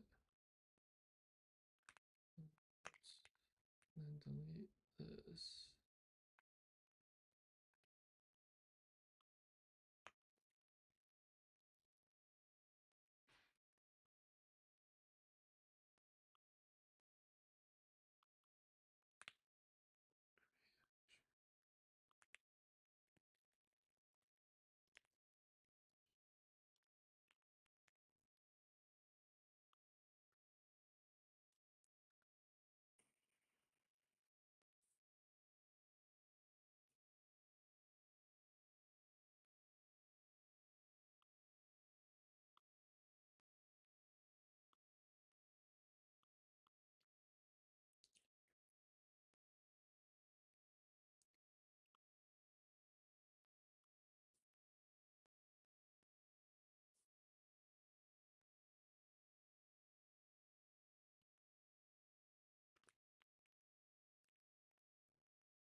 I did was create a hash router and delete the base name.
Oh, there you go. Fixed it. Yeah, I mean, I guess it kind of works. Except the orders now, the orders don't load. Log out.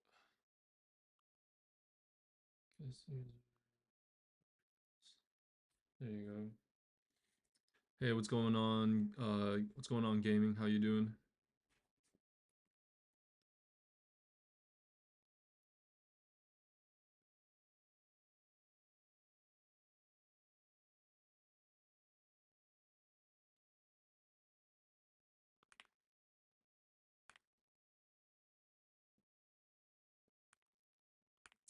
Cool. Shout out to X for filling that knowledge gap real quick. But now that I'm done with this, I am moving back to my full stack prep. Cool, very nice. Awesome. We can now go back to full stack prep.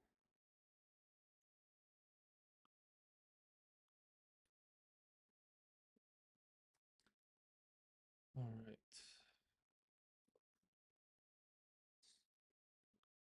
Oops, let's remove that. Or .pem. So if I hit enter on that, that's going to tighten the permissions. And then I can go ahead and rerun this original command, hit enter, and that is this, I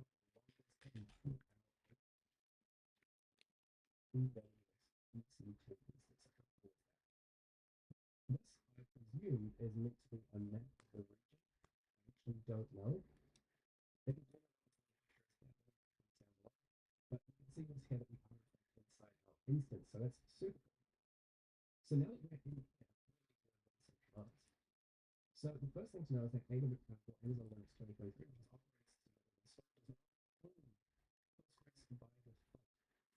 So what we have to do is install Postgres 15. So what we do is we type sudo, is the package library we're going to be using. Use the dash y flag and then just type Postgres SQL and version 15.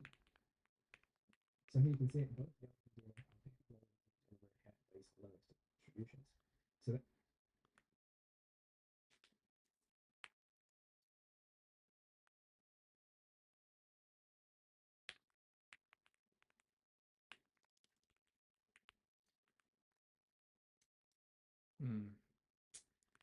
So We do 17. So here you can see it both Yum and DNF are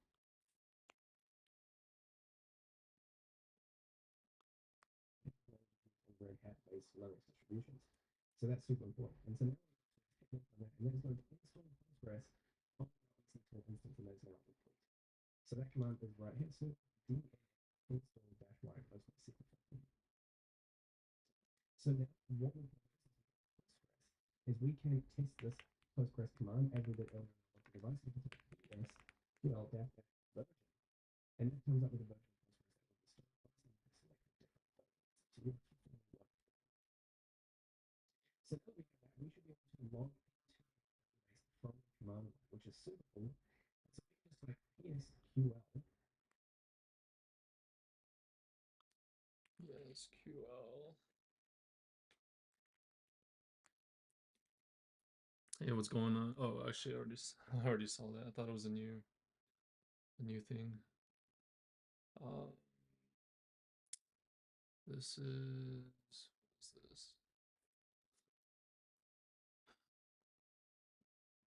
FS rep.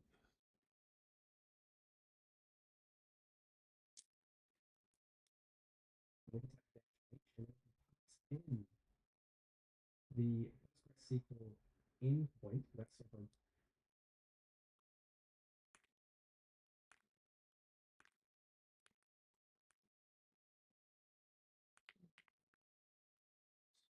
Go back to the endpoint. FS prep. That will be this. endpoint. And we set up security so that we can only access our AWS instance via the EC2. So we're already inside our EC2 instance somewhere off in the world. So we should now be able to access this endpoint from the Postgres SQL command. And then what we need to do is type dash B Postgres, and then dash B Postgres, and then we need a password. So this is an example of what a password would look like.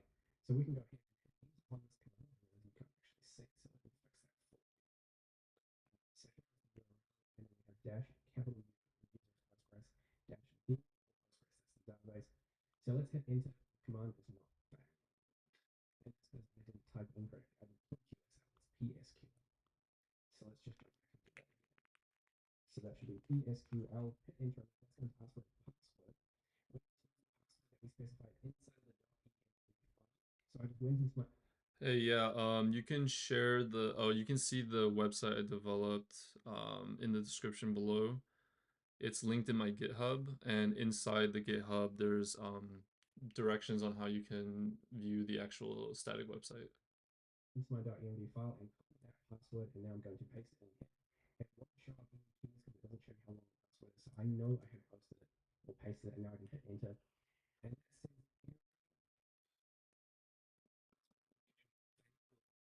and I totally realized why this is not working. What is the username? It's not Postgres, it's URL underscore shortener. And it fixes the password and then it logs us in. Honestly, I spent a good half an hour trying to figure out why it wasn't working. It's just because but then again, this stuff happens, so it's a good learning experience. So now we have actually logged into our database.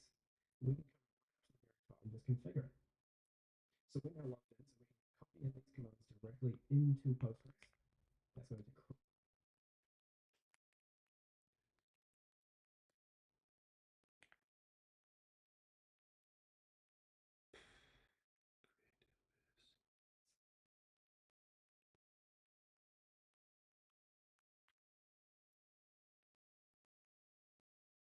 Joseph Cowling. What's wrong with my name?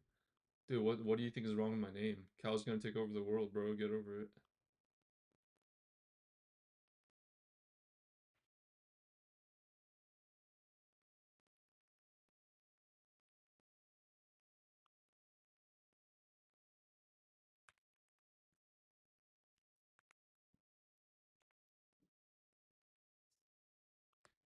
create the database. This one is going to change the directory.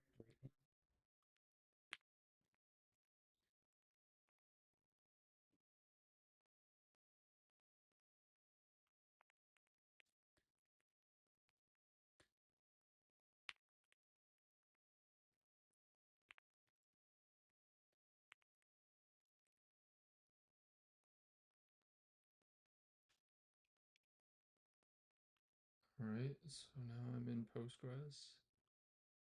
And then now we can create the tables. Hey, what's going on, Marwin? How you doing?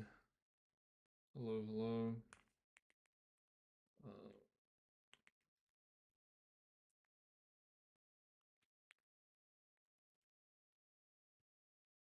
AWS EC2 command line interface Postgres table list.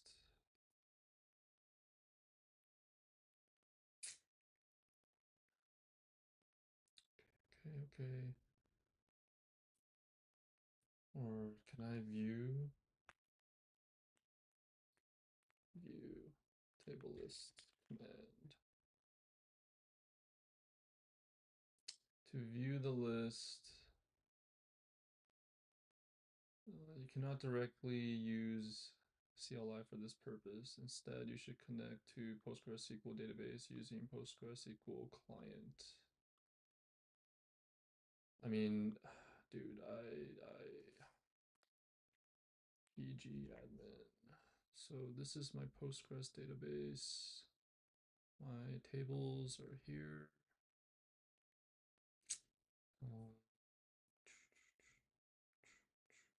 Okay. Into changed directory, and then we can create a table. So I can literally paste in that command, hit enter, and that has now created a table. I can use the /dt command to show me that.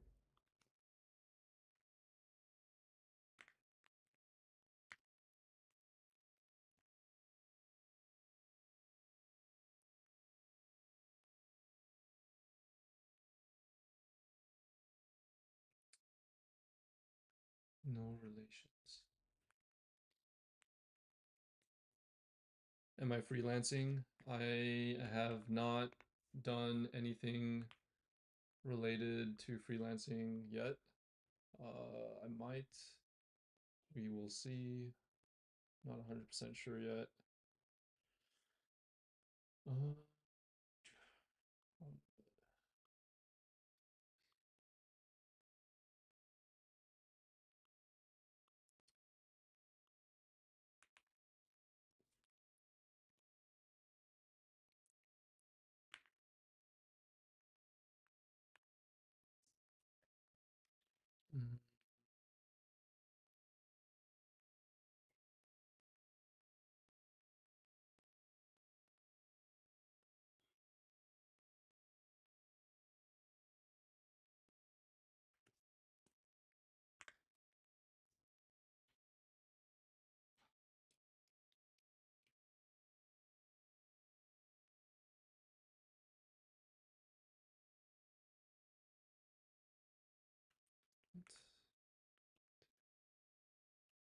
Okay, /dt.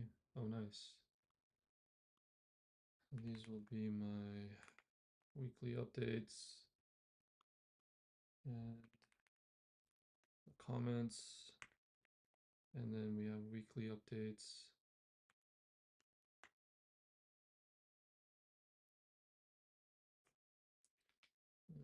Type comment target type does not exist.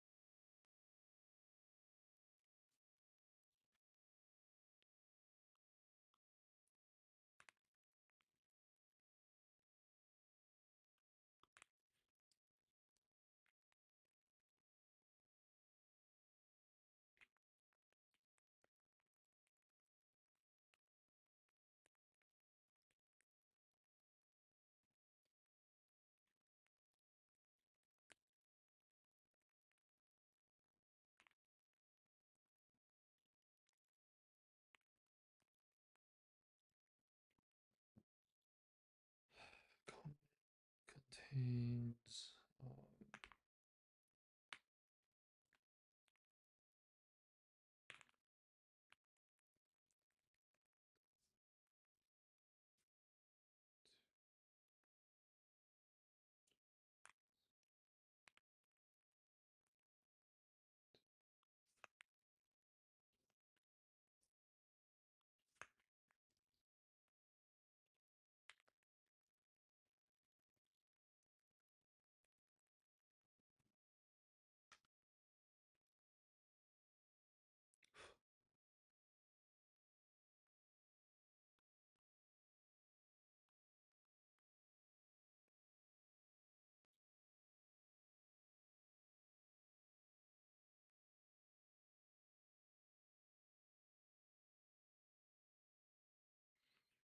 Thank you, man. Appreciate it.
Only that I have created set text. And so now that we have created the database, eventually what we'll be able to do is run these commands and get that work. Basically, use our application from our local host. So now that we have the database working, what we need to do is pretty much get our application over there. So essentially, what we're going to do is we're going to send across two files. One's going to be the start.sh and one's going to be this URL shortener. Now, if I go to the template just here, we'll see that we have a lot of variables right here. Now, these variables are super important because we're going to from GitHub. And so you're going to need access to your GitHub username. You're going to specify the repo, and you're also going to need a GitHub token. It's very important. Now, if we scroll down, pretty much these are all the instructions that our script is going to follow to get our application up and running. For example, it's going to install Node.js. That's super important. It's going to install Nginx. It's then going to plug the repo onto our local or onto that cloud machine, that virtual machine. And then it's going to install the Node.js dependencies. It's going to create a .env file if it doesn't already exist, but it will exist because we're going to send it over there. And then we're going to set up a reverse proxy, which is kind of just like a bouncer for our application. It's like the security valve for incoming network requests, and if he deems them cool, or she, or they, or whatever, then they to our actual application. So this Nginx server is going to listen for HTTP traffic on port 80, and then redirect it's going to be a proxy for our actual application, which is going to be on our local host 3000, so forward request to our Node.js application. Then we're going to put Nginx so that that server is running, and then we're going to start an application with PM2. So that's just going to get up and running so we can use it. Now I've also added a whole lot of information down here for if you have an SSL certificate, so you basically have an HTTPS secure domain or certified domain. There's a couple ways you can go about doing it. This is one way. We'll also look at how you can do it with the load balancer.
So to get pretty much the ones that we need to specify, we get the username, the repo, and the token. So what we're going to do is come to start.sh. Keep in mind this is my version. My GitHub username. I also have the name of the GitHub repo, and then just in here I have my GitHub key, which I expired. So I will need to come over to GitHub. I think these keys are going to be on our settings. So what we're going to do is come over to our page just here, or a little logo, and then on settings, which is just what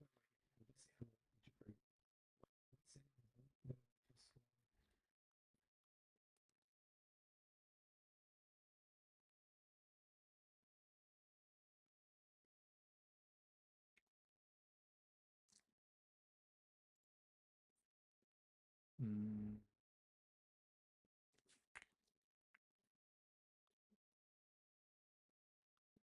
to come into settings, and then access tokens open. What settings is open, then we're going to scroll down and we're going to come into settings, and then we're going to come to access tokens tokens, and just here you can see that I've already created a key that's recently expired. New token, just like that, and the token can be expired. We're going to generate a new token, just like that, and the token name, I'm going to say AWS shortener.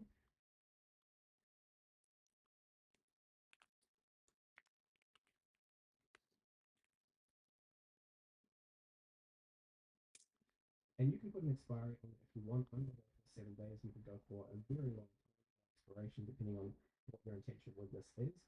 We can put a description in here, just say this key is for my EC2 instance to hold down my code and root.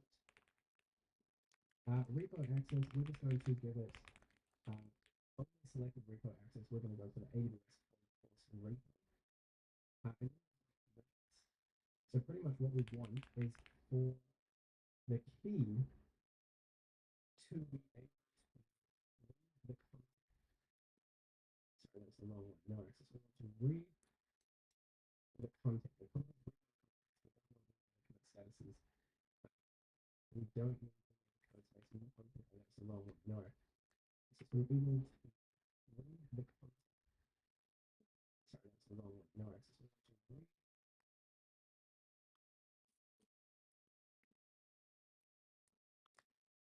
the content. Statuses. We don't need code space. We don't need actions.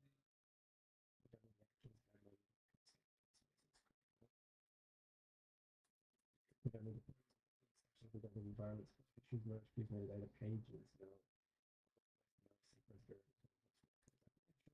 that's the only one that is the context, and we can set it to read only. So now we can scroll down, we can see what two permissions are there, contents and metadata, that's fine. And now we can go ahead and generate that token. Now when you click to generate, you'll get a page you can see.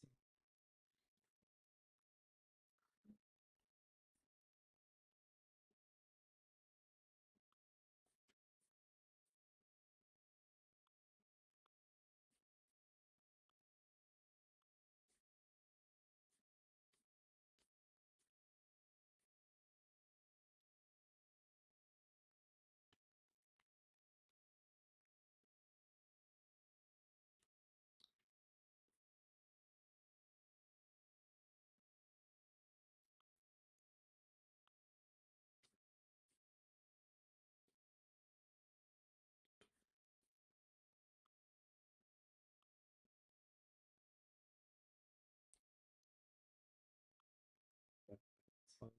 And now we can go ahead and generate that token. Now when you click to generate, you'll get a page you can see the sideline here that has your actual token here, and paste it just in there adjacent to the GitHub token, and then click save.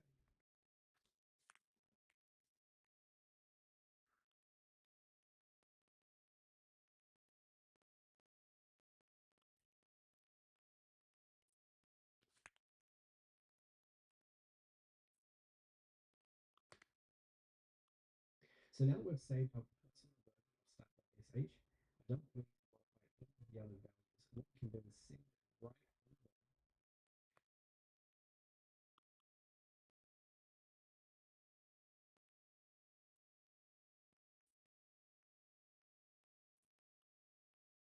EC2 instance. Now the way that we do that is via SCP, which is a command similar to SSH to copy elements into a container. So what we do is we call SCP and we get we select the file that we want to send and then we send it to the directory. So what I'm going to do is inside, I'm going to stand this in my EC2 instance here, but I'm going to come over to a different terminal instance. And then what I'm going to do is just copy this pretty much directly in. So I'm going to type SCP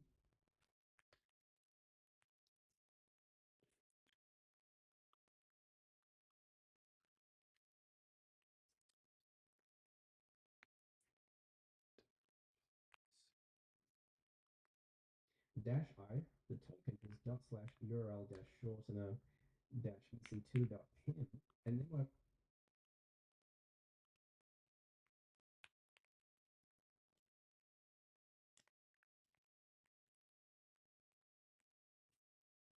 I want after that is to specify the file that we're sending. So it's start.sh, and then EC2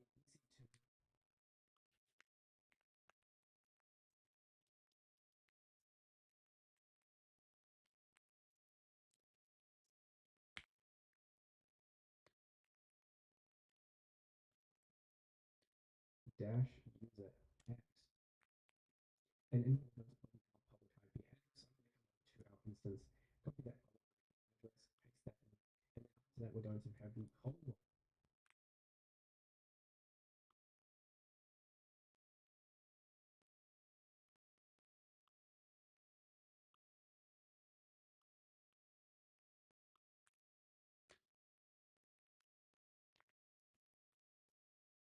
one, then a slash home, and then slash EC2 dash user. So that's the actual folder directory. So it's a little bit of a line, you can see it pretty much just here. All you want to change in this section is the EC2 public IP. So I'm going to hit enter on that, and that should send that file over, and it is now complete. And the other one I want to send over is the .env file. So I'm going to replace that, except now I'm going to change the change to the .env, and send that over as well. So now we have two files on my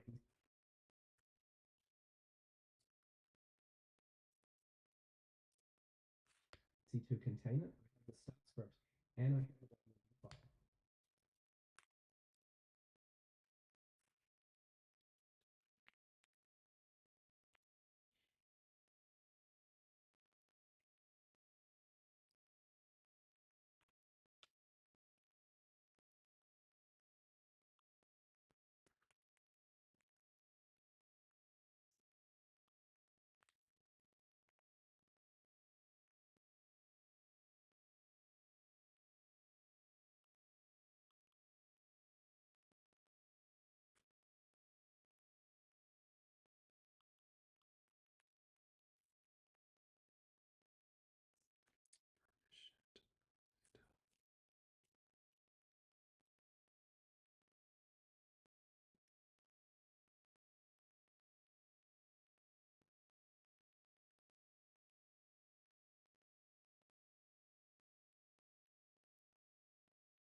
Yeah.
Yo, what's going on, Crimson?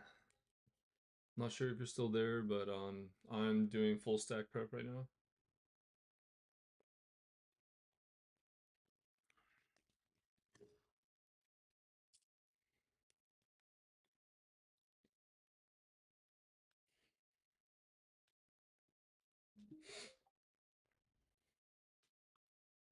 And so now that that's been sent over, both those files have been sent over, what we'll do is come back to our terminal instance where we logged into our EC2 instance. And the first thing we have to do is run a very simple command. So currently we use curl to execute these commands. It's to basically do a whole lot of stuff. We need to swap out the curl package with a secondary package, basically a different version of itself. So currently curl is just used for creating network requests pretty much. And so what we're going to have to do is run this command here. It's going to swap minimal curl for full curl. So I'm going to paste that into our instance and run that command. That's going to basically install full curl, which, as I said, allows us to run network requests from command.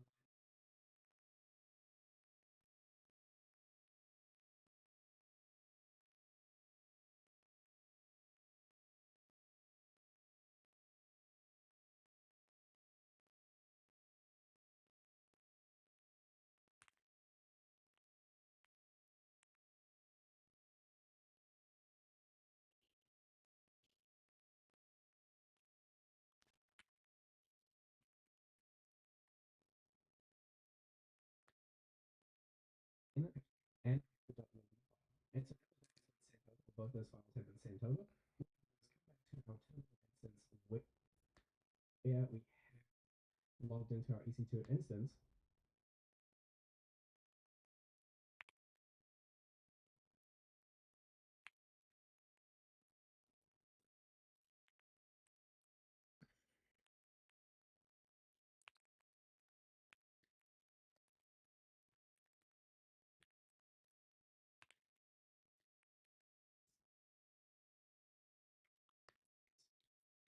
And the first thing we have to do is run a very simple command.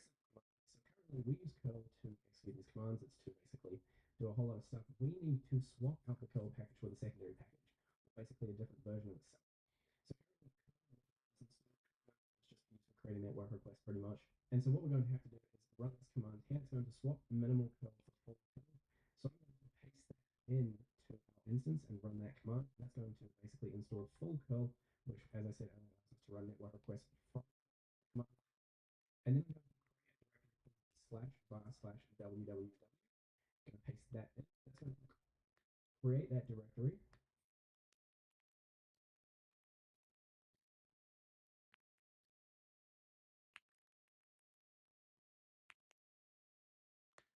Now we need to grant some permissions to this directory.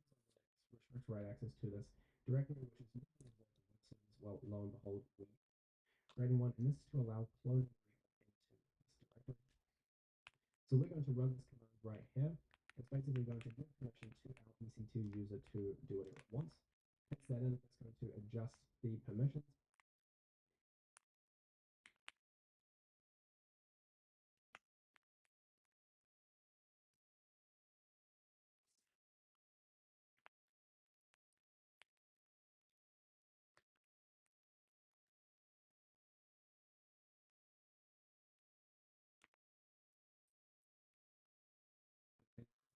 Change the ownership of this folder to your current user and allows Git to clone to write files to this directory.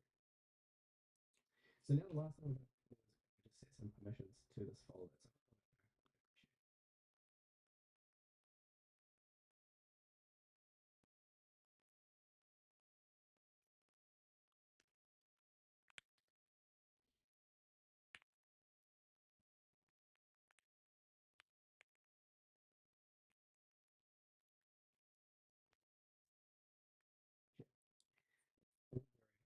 So now that all of this is done, we can basically pretty much run it off file. Now, just before we run an executable, we have to give it permission to run an executable. So that's the chmod plus x, and we specify the start.sh file.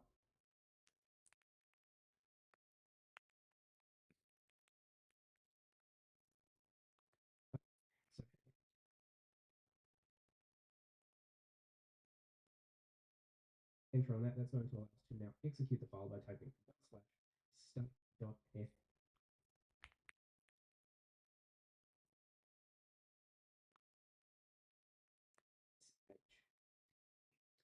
That's going to run every just here, or all this stuff is installed. It's basically pulling down our repo. We should see that come down in a second. It's just going through all the commands inside stuff.sh file. We can see that node was installed. We can see that now it's configuring Nginx as a reverse proxy. And we can see that now it's starting an application with PM2. And up here we can see that the repo was cloned as well. And just like that, the application is up and running.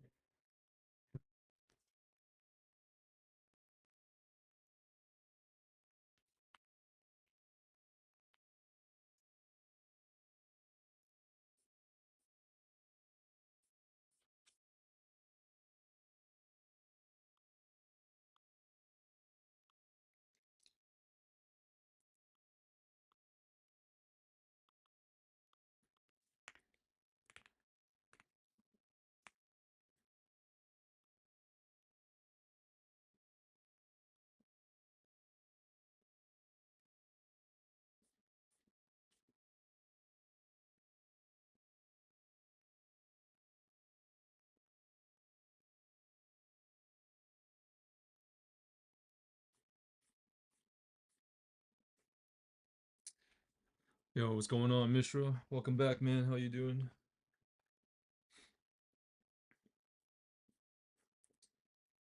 I'm a lot more calm today. Just following a tutorial. Oh, that's right. Talked with the HR. She said no name of the project. You can mention company. Dude, see, I told you, bro. I was like, that has to be like, there's no way you can't mention that you worked at Coinbase. But yeah, see, you're good. You're good. 100%. Add that to your resume for sure. For sure.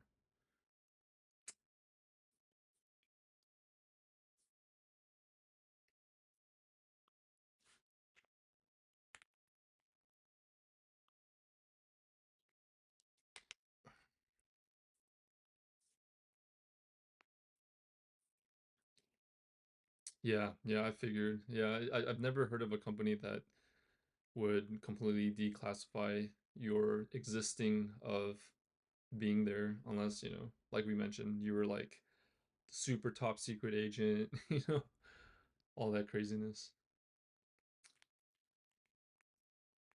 Did I figure out the server? Oh yeah, I did. I figured out the server, but then I realized that I'm still running into a problem where I don't get a lot of hands-on practice with like I kind of need to know more of the overall architectural understanding of how backend relates to the front end. And with the way that Strappy abstracts a lot of that information away, I kind of lose some of that detail. So I figured I'm just gonna do the AWS and I'm following the tutorial. I'm running into issues, but it's not nearly as frustrating as it was yesterday. And I did calm down, so that's that's part of the other reason. Just because, if I don't get the job, I don't get the job. It's not a big deal. Aside from that, yeah, dude, AWS is super complicated. If I didn't, I was trying to do this by myself yesterday, just following their documentation, and I couldn't do it. Um, but yeah, I'm just watching this tutorial instead, and it's helping a lot more, actually, like quite a bit more, despite this. Yeah, I just had to like calm the fuck down, honestly. Like, I think it was just a little bit too much. I was giving myself too much pressure, I guess. May the force be with me. Thank you, dude.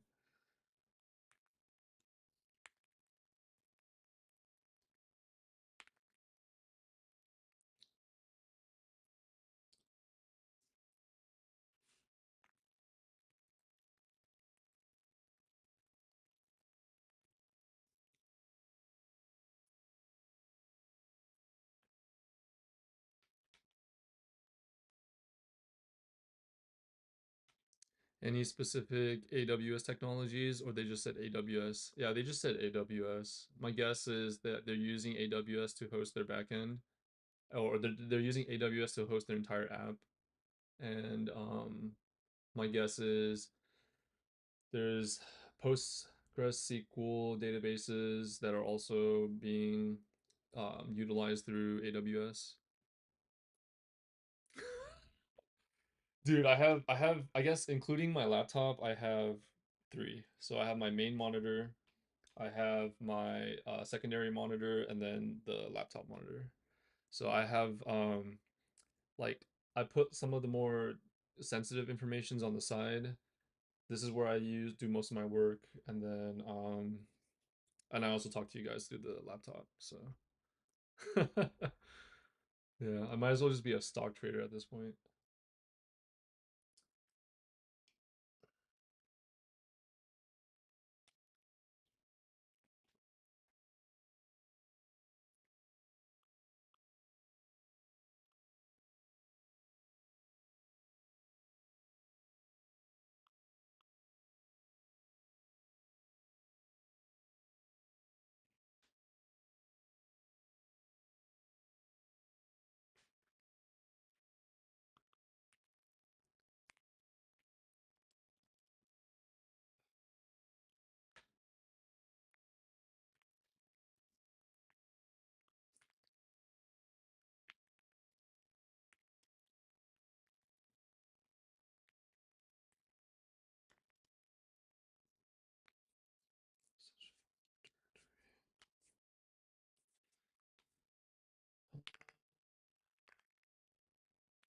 Oh no.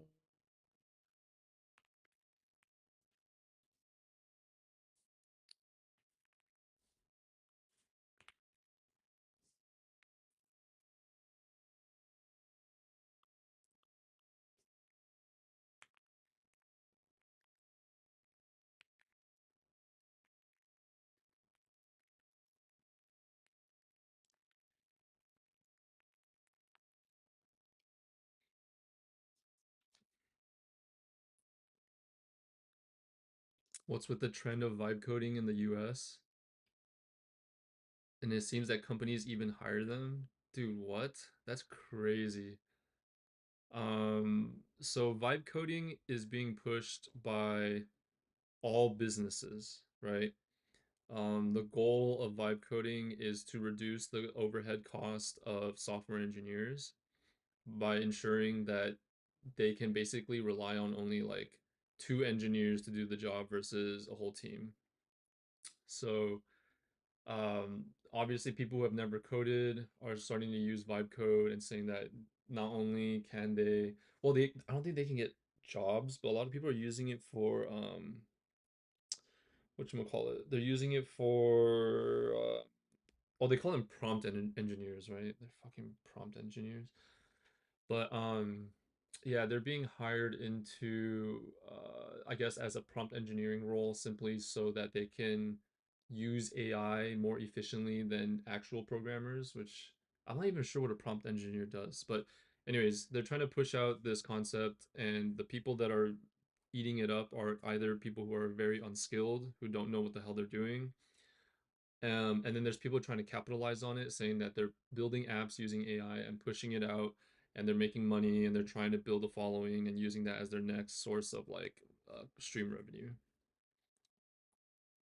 Yeah, they basically fucked up the basics. They don't know how to code. They're just relying on AI, and like half the time I realize that when I'm battling AI and AI doesn't have a good solution, that I need to have a solution. Otherwise, the AI won't be able to do anything anyway.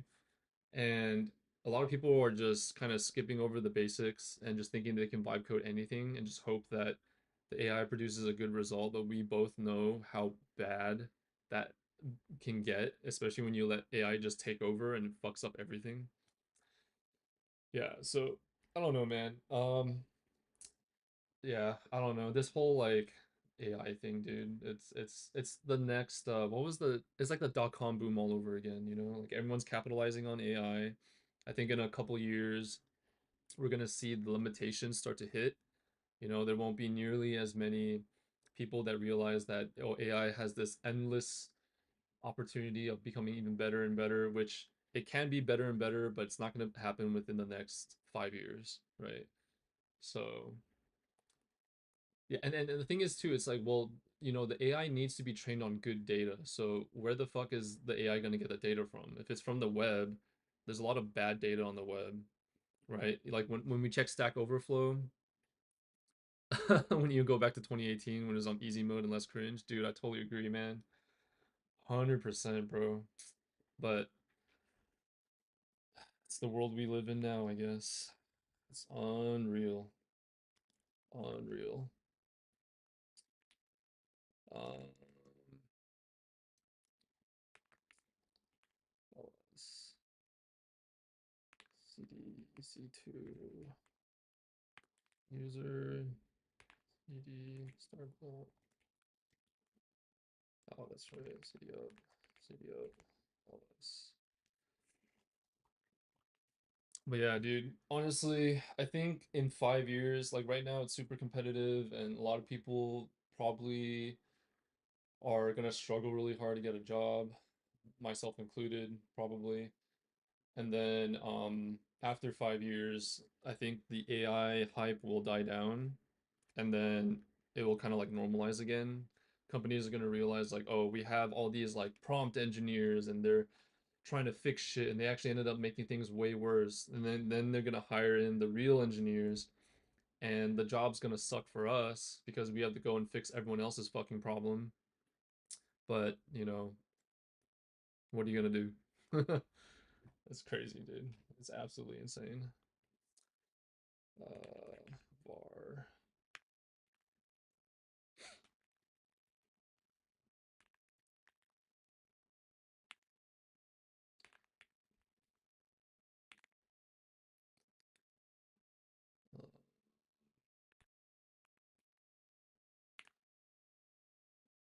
app.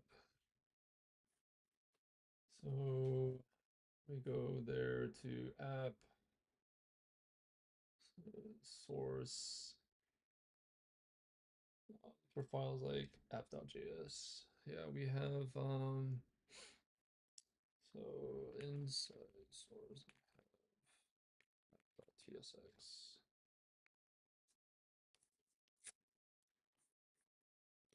Dude, I think once you put Coinbase on your resume, it's gonna look muy bien, dude. Fantastic.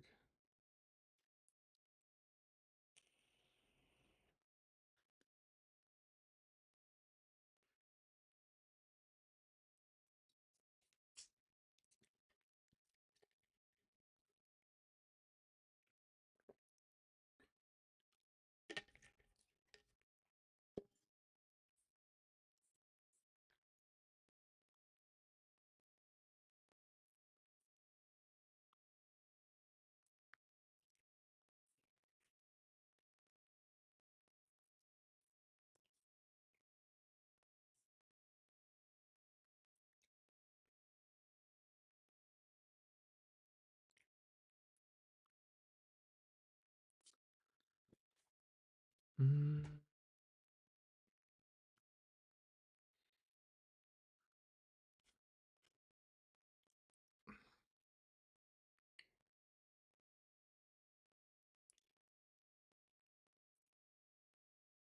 Shit. RDS.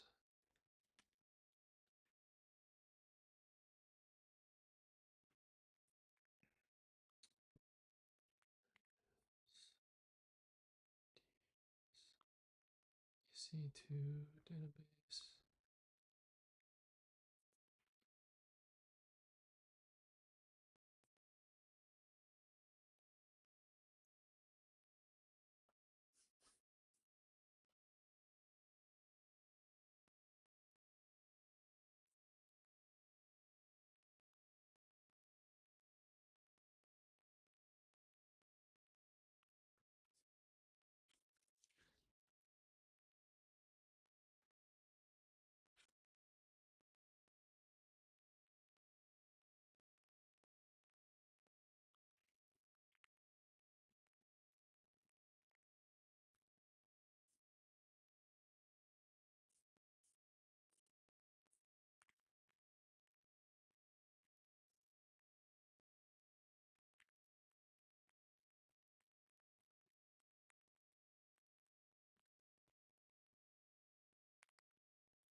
Still don't get a job. How is it possible? Yeah, man, it's rough. It's just kind of how it is right now.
Yeah. What? You remember when we talked 2 weeks ago? Are you really without a job, or you just put it up for fun? No, I seriously don't have a job. Why? Why?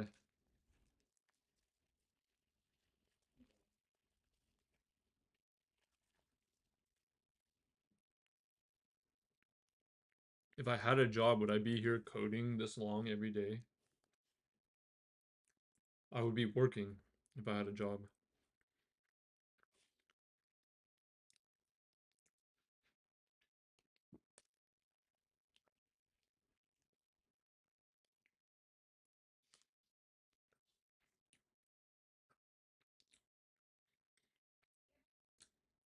Okay, bye.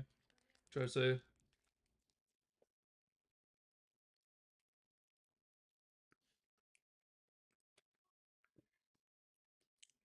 Alright.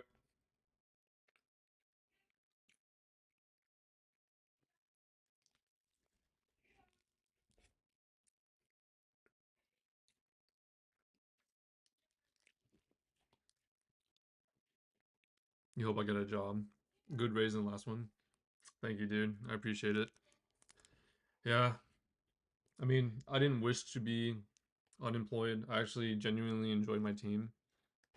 And sometimes the team is more important than the actual job itself, like the work you're gonna do. But, you know, I'm not a business owner.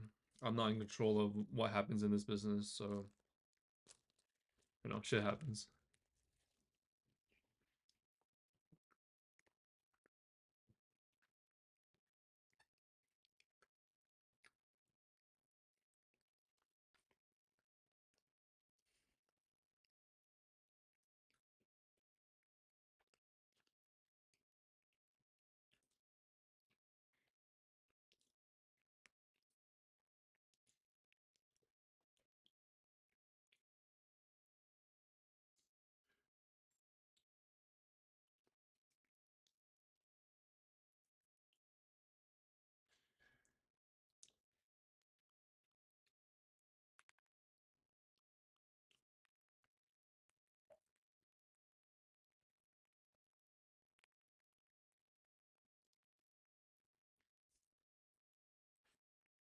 So what happened?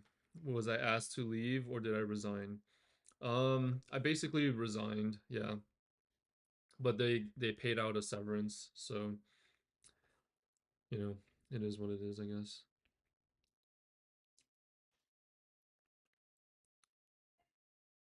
Okay, bye. Drive safe.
Secrets. Secrets.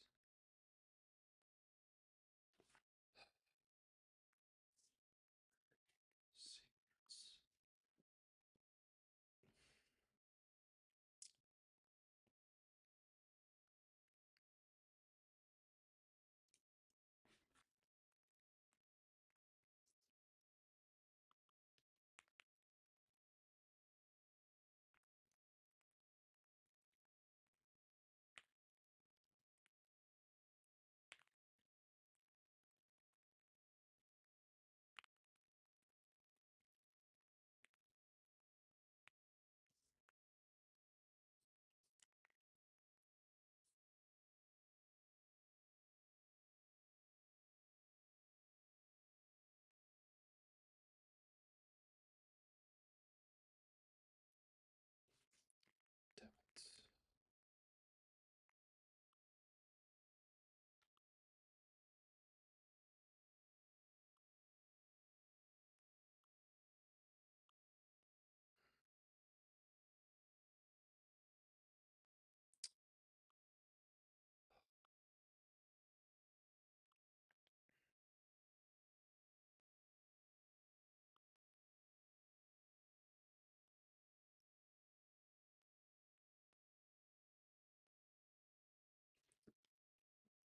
Oh, the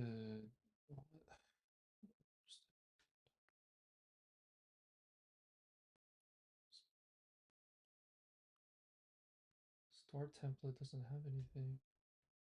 Just has my username. No token or anything.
What the fuck?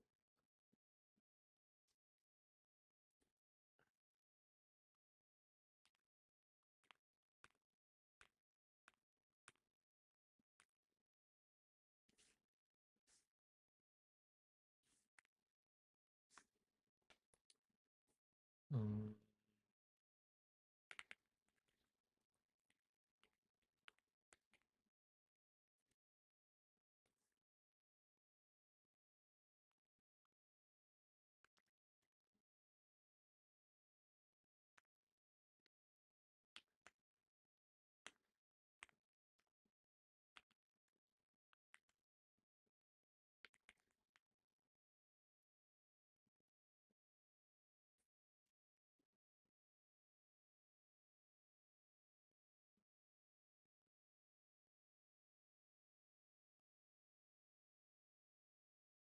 oh man.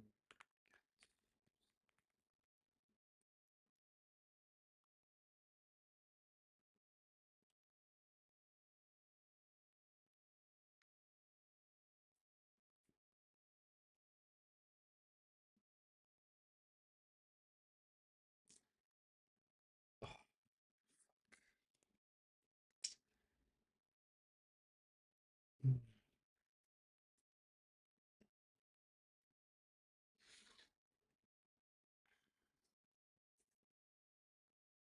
Okay. I think I need to restart this all over again.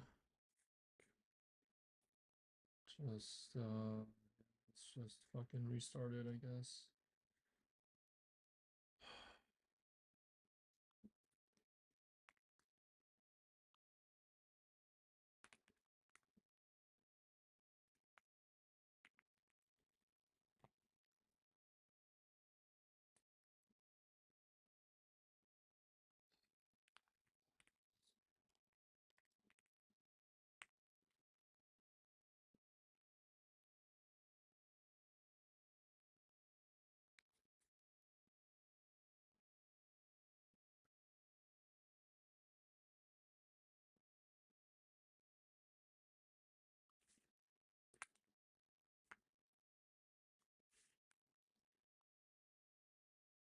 It's half the battle, I guess.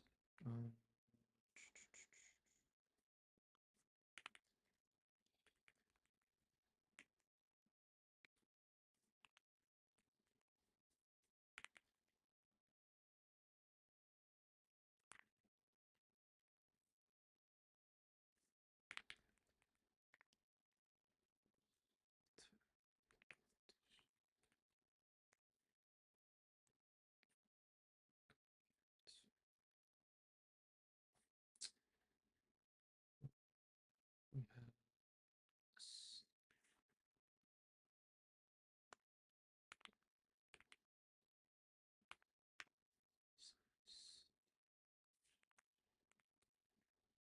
Hmm.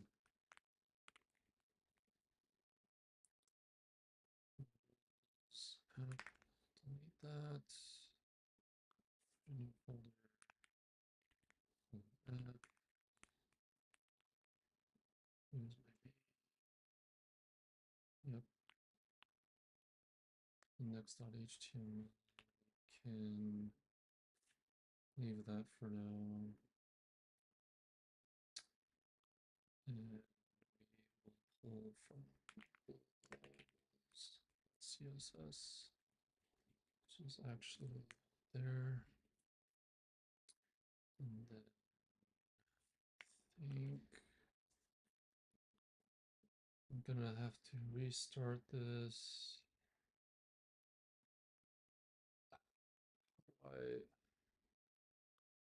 Okay, let me just figure this out real quick.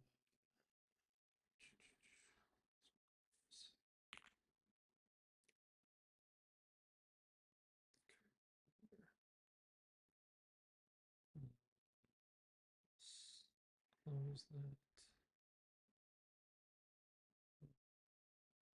Dude, I totally forgot how to do this. We need to create a file. Let me just go to his GitHub repo.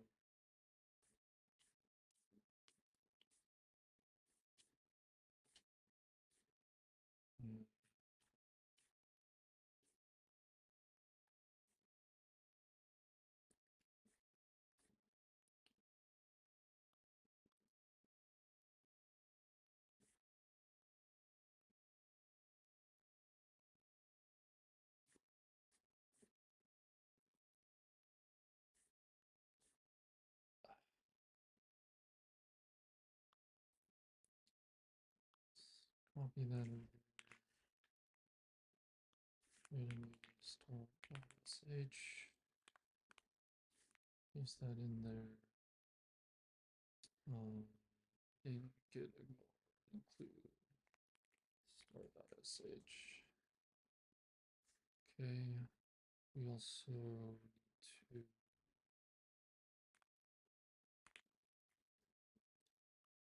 go back.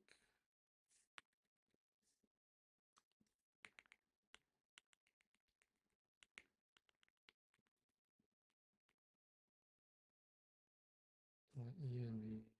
So .env.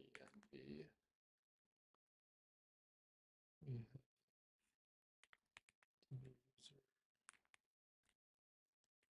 to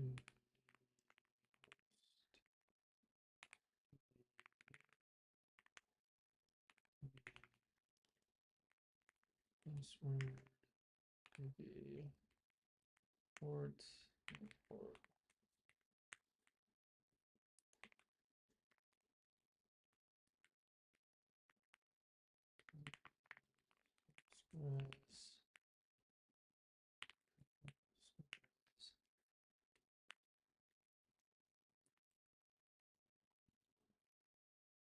Express. Host.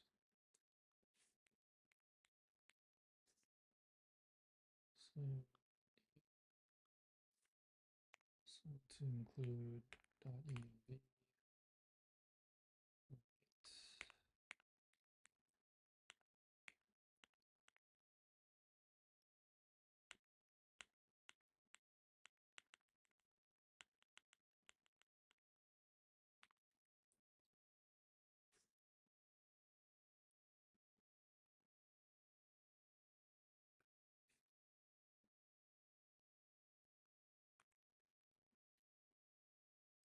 Source DB. So I think in here I'll create DB folder.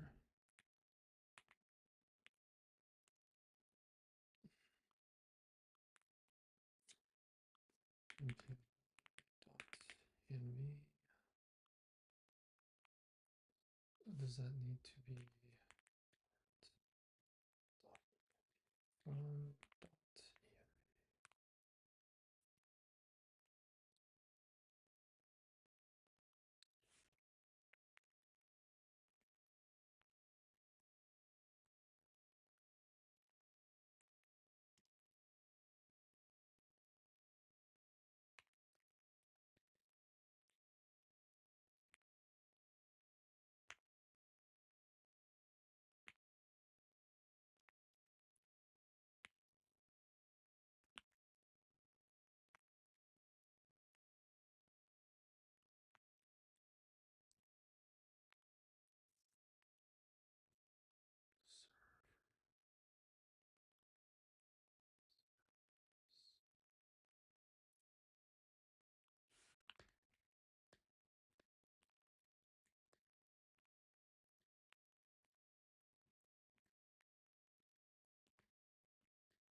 guess.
Let's see.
Do I need import cores to npm? It's just npm cores. And then router.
Just gonna skip that for now.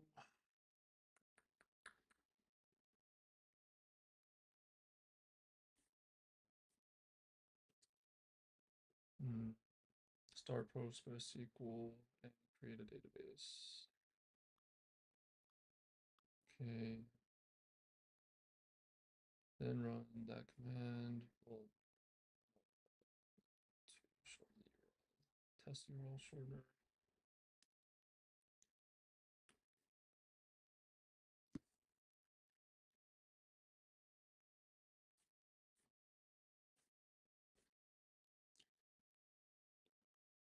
Ensure billing is enabled. Yep. Create the instance. Create key pair for SSH access. I'm gonna create a new token.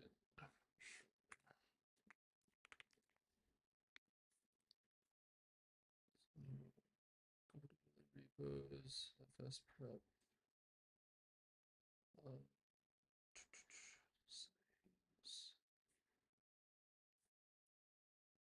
Dev settings, tokens, generate new token, fs prep, and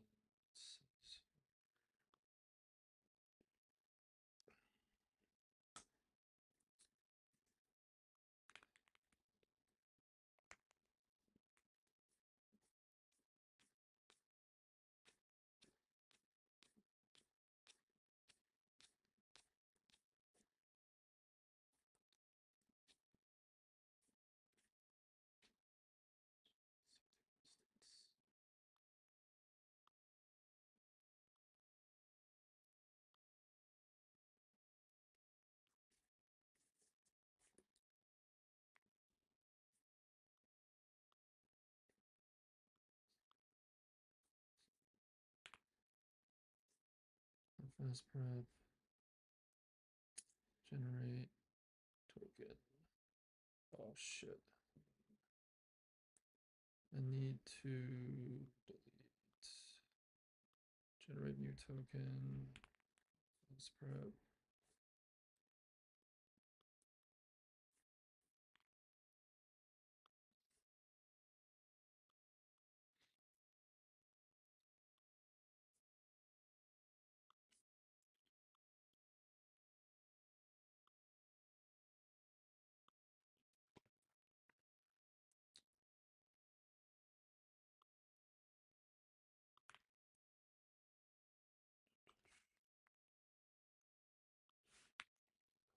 Token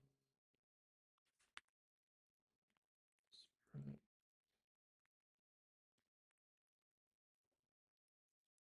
Okay. Let me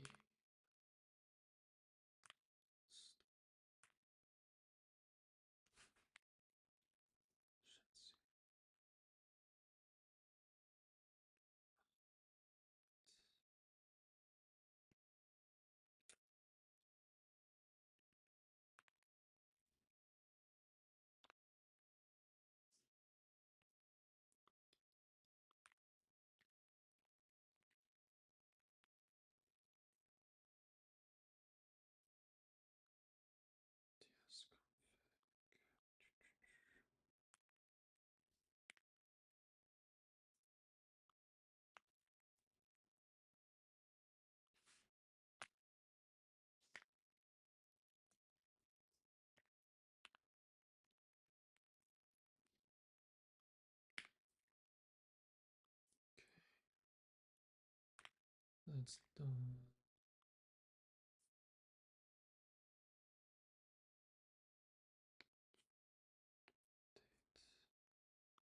I installed it already, but sanity check.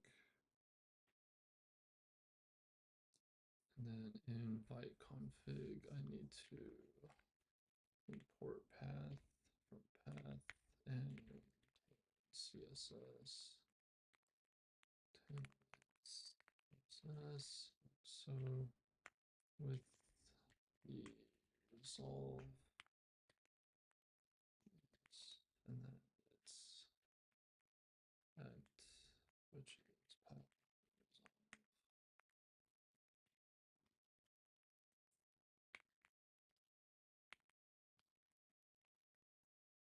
Import path as well, looks like. Yep. And then it should register.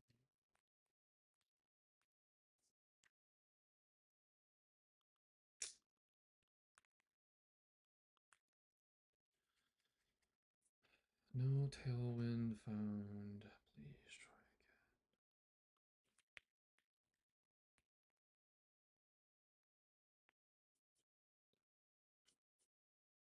Get started. Did that already. Oh, it's there already.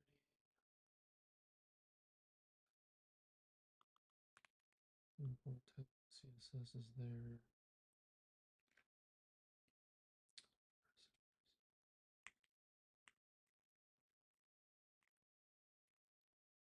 Oh, double quotes.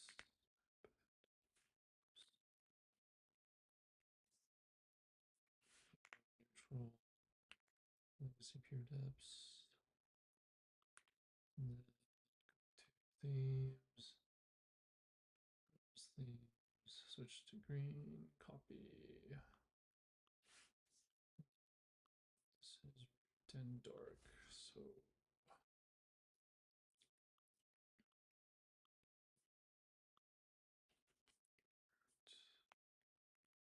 don't accept. No. And this will go here. And where's the, there we go. So that's done. And we'll call that right. So that's finished.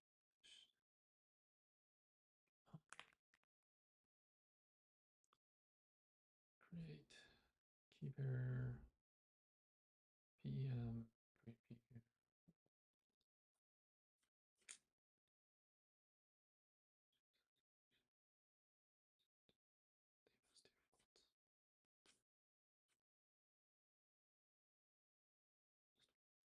So in my EC2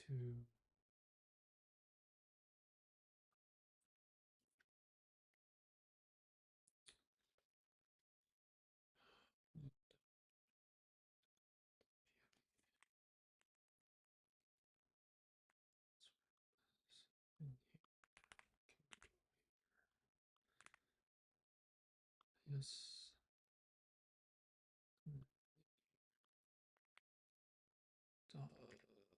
.fs EC2 .em.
Connect using SSH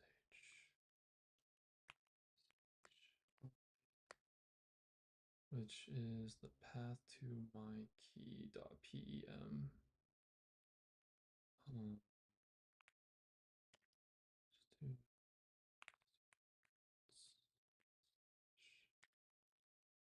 dot slash seeker slash just copy all of it.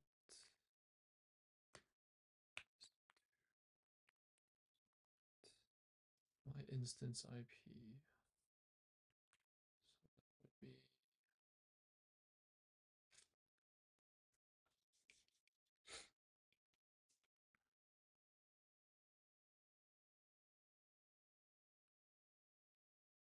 yes, is this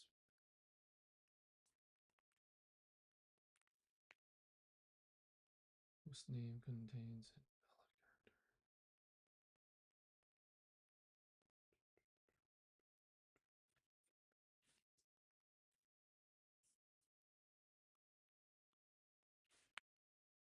Simple URL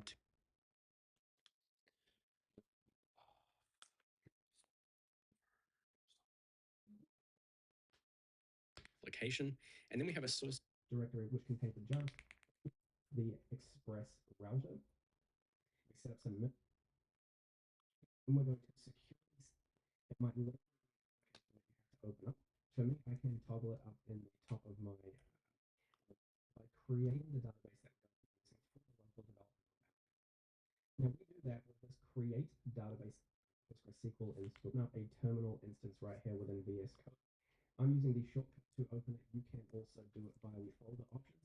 If you're not familiar with the command or the shortcut to toggle a terminal instance like I am just here, you can come over to vscodeshortcuts.smalljames.com, and there's pretty much a list of all Studio Code hacks that I use to increase my VS Code activities. So that's something to be honest, and then also in the description down below. Now I'm going to toggle the terminal instance, and the reason I'm going to do that is because I need to type in the node-v command. You can see I'm on version 20.0, and SQL, which is short for PostgreSQL -v, and that's actually a lie. It's PSQL space dash dash, and that's going to come up with my PostgreSQL version.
The hacks that I just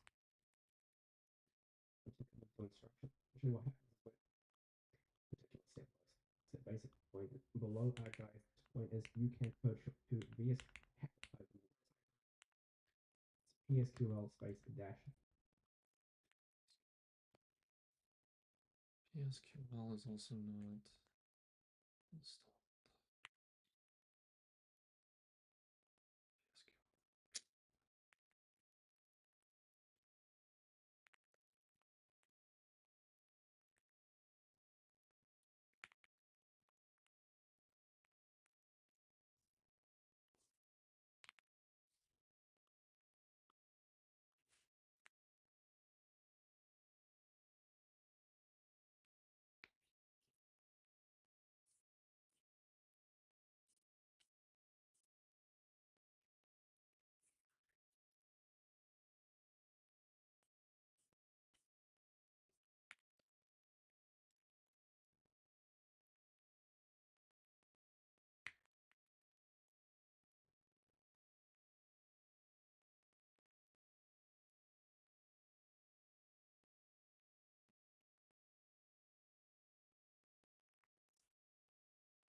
You know what's going on, Crimson? Are we halfway now? No, I had to start over because I fucked something up.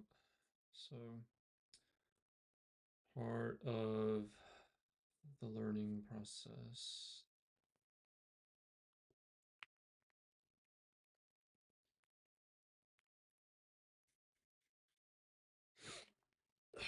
Had to start completely over, had to start from scratch. Almost from scratch. The AWS EC2 instance is still up and the database is up. But I need to redo everything on my repo because I just fucked up. Um, there was probably another way to do it, but honestly, I think searching for the solution would take longer than starting over, but I'm just running into other issues.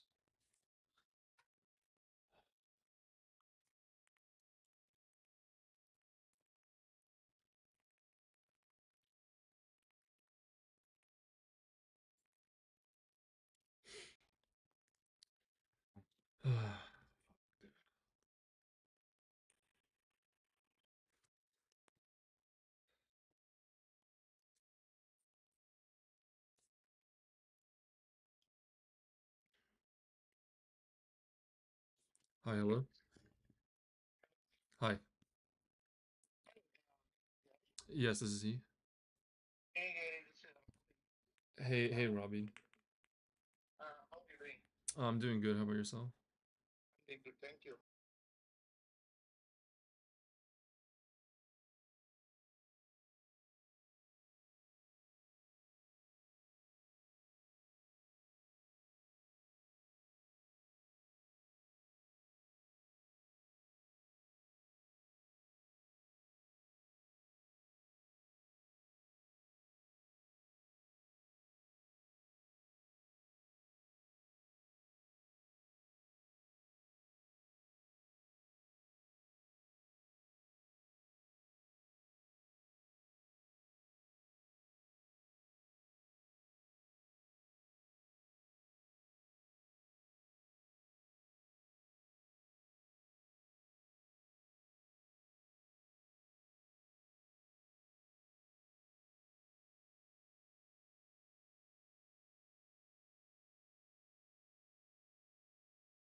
Alrighty, back to it.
Hello. Hi.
Yeah, dude, I did solve it. So I can show you the solution really quick. It's actually a lot simpler than I realized. So instead of using create browser router, you just create hash router. And then what happens here is instead of having to basically it creates all the instances of the routes the moment the page is loaded and all the components are mounted. So if I go to products, it creates this ugly hash URL like character in between. And then this hash actually includes all of the routes in here already. So once you refresh, it doesn't break because it already has a reference to the index.html kind of like preset in when you use create hash router. So yeah, it looks a little bit ugly, but then I can go to cart, you can refresh and it stays on cart, you know, orders as well. And so everything looks good now, actually. And then I think I looked up a couple other weird solutions. So there was one solution where it was like you can implement a 404.html file and then you copy and paste this and then you added this really long convoluted script tag that handles everything for you. But one, it was overly complex. It just didn't solve the problem in a clean manner. Like the last thing I want in this extremely dense, or not extremely dense, it's a pretty dense repo. The last thing I want is to have another file that doesn't handle the states, or I guess to handle the error states properly. So you know, I did some digging. Turns out this is really just the best solution there is. um, Obviously in your case it'll differ because you're not using routes, you're using full animation on one page. So I still think if you implement a router, at the very bare minimum, you should be able to apply these, I guess, these like the page states, I guess, within the router efficiently so that it doesn't have to go through this. But yeah, you will your URL will have this. So it's gonna look kind of ugly. You're gonna have this little hashtag here. But yeah, if you're using two pages, dude, just use React Router, create the hash router, and then as long as you reload and like it doesn't matter if you reload, yeah, you'll have this ugly hashtag there, but at least your page isn't broken. So yeah, that solved the problem. And it's like pretty performing pretty well too. I don't see any issues with this. It's worth it, dude. 100% worth it. This other hacky solution that the fucking AI wanted me to do using like 404.html, dude, it's so bad. This is like proof that AI, you can't trust AI, dude. Like the first solution it gave me was just ass, and I was like, nah, like we can't do this. Like this is not the solution. And then I looked into create hash router, and this is it. It's way better. And I googled the solution for create hash router too. It's not API or AI generated.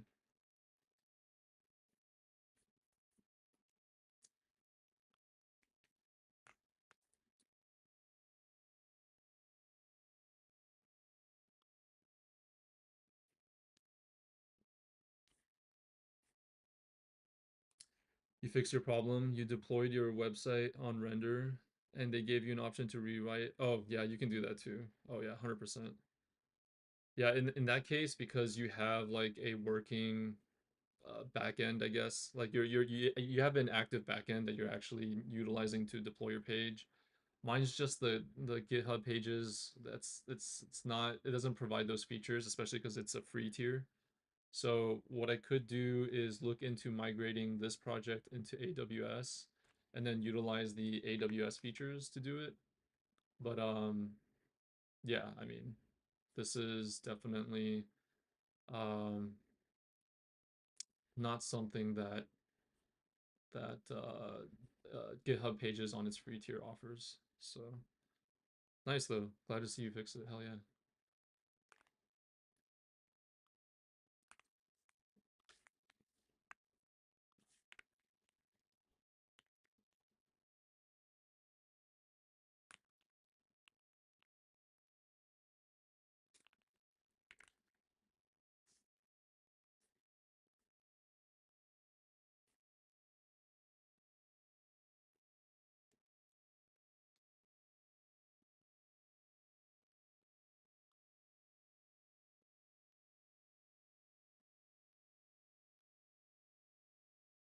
Render is free. You can try it too.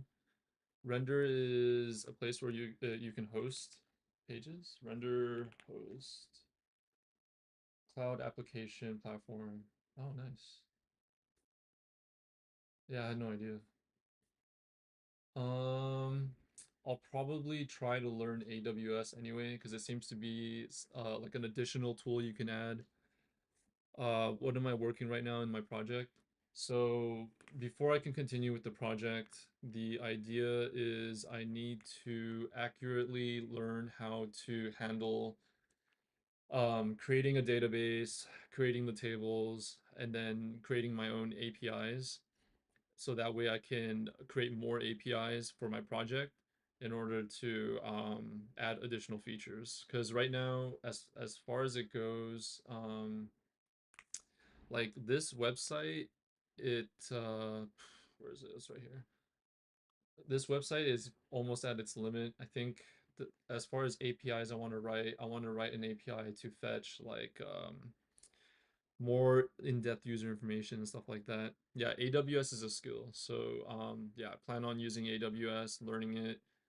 I know I'm gonna fucking hate the process, but that's usually the process when you struggle and trying to learn something. So struggled my whole life. This is not gonna be any different.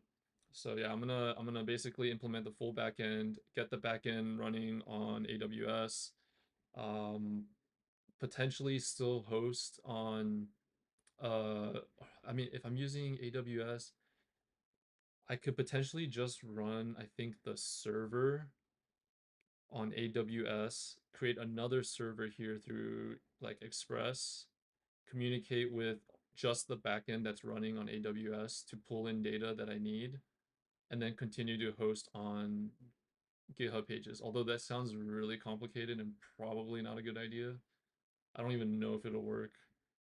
If you're gonna host on one specific location, you might as well just host there. So I'm guessing, I don't know. I would be doing full stack and DevOps. Dude, I know, man. Look, nowadays this is our reality, okay? We as software engineers cannot just be like specific to one particular category. We can't be front leaning or we can't be front end only or back end only. At this point, they're usually expecting you to be able to do everything, which is kind of not cool, but at the same time, you know, we didn't have AI before to help us walk us through our thought processes. And I think with experience, learning these other tools is doable and a lot more digestible versus, you know, pre-AI era, right? Pre-AI era, we had to learn all this stuff from scratch. I mean, oftentimes Googling is also pretty tough to find the right solution, but you can host front end and back end in different places. Oh, hell yeah. So yeah, I'll probably just keep hosting the front end on GitHub pages, and then I'll run the database and its server through AWS, and then they'll just cross communicate and stuff like that. Um, I think, yeah, I think that's the plan. Because I don't want to pay more than I have to for AWS, since you do have to pay even though it is free. Like the free tier only offers so much. So I'll use GitHub Pages since it's free, run the front end there, and then just handle like API requests, custom API requests through my backend on AWS. But yeah, dude, it's slowly coming together. Learning the backend is getting a little bit more confusing as it goes. I also want to I need to also incorporate like Go or something because I think Go is starting to become really highly demanded as far as like a backend language. So yeah, you don't understand their free tier. Dude, AWS is so complex. Like just to give you just a lightweight rundown, there's like okay, dashboard is pretty self-explanatory. Database is where you host your databases, but um dude, honestly, okay. if you want to learn how to host on AWS, I would honestly think that this video will get you through 90% of it. And then you need to probably, or I would say like 80% of it. And then you need to dive into the specifics, um, like what does certain commands mean? Try to remember what those commands do. And then try to get into the intricacies of like how AWS works. Because even I right now still have no idea how AWS works. Still really confusing to me. But another head start is uh dude, I don't even know.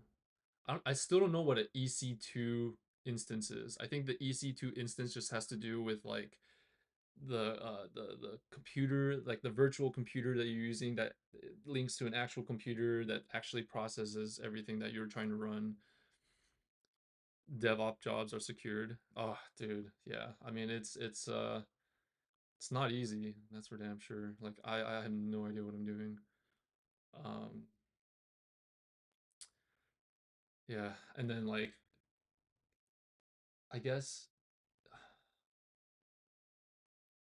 my guess is like this PostgreSQL database sits on my computer, right?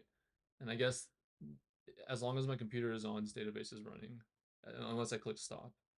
So, then AWS, it basically checks to see if there's like, oh no, it creates its own like database reference. And then, where is it? This is EC2, this is dashboard. I don't know, bro. This is like honestly kind of overwhelming. I really have no idea what I'm doing. Yeah, so this is a database identifier, and I believe this one is supposed to link to my PostgreSQL database on my computer. Except I need to recreate this now because I completely scrapped my project and I started from fresh. So I have to do everything all over again, which means my full stack prep for my interview in less than a week is fucked. Dude, it is taking so long, man, to like I haven't even gotten the chance to practice what is it? So as far as this stuff is concerned, so I have this table that I used AI to help me create. This is test.sql. So this table is a template that you use to pass into PostgreSQL, but like I need to practice this stuff. Like what is serial? I forgot. I think primary I remember. Key, like I don't remember any of this, dude. I you know, varchar I remember, not I know, not null obviously, integer references I get, employee's ID, on delete set null. Like how am I gonna remember this stuff during an interview? This is crazy, dude. It's not hard when you look at it. Like I can obviously understand what's going on, but it's another task to like know how to code this in front of an interviewer. Everything will be fine. You believe in me? Thank you, man. I appreciate it, bro. Yeah, I mean, the way I see it is the good news. I believe I have a contract role lined up. It's not guaranteed. Like everything else that's happening in my life right now, nothing is guaranteed. But if things work out and I can work this contract role, I'll feel like I can save up more money and then continue to stream, hang out with you and everyone else, and like keep coding projects, keep practicing interview preps, and then I'll eventually get a full stack role or like just a full-time role in general. So yeah, this is just schema, but like how do I actually code? Like I'm not gonna remember this, dude. Like date not null is easy to remember, text is easy to remember, timestamp with time zone I mean, I can write this down, but during a test they're gonna ask you for like other things, and I don't have the full like schema stuff down. I also don't have a specific database language set up, so I'm not actually coding in SQL, I guess, because everything is being handled by this. I think everything is handled here in pgadmin 4. So I mean, I don't know, dude. I'm so confused. PostgreSQL. I don't even know how to go in here and edit the tables. So like this is a whole nother stuff I have to learn. They won't ask about schema. Oh yeah, so they're gonna ask about like database specific. Like I don't even know, man. I'm so confused.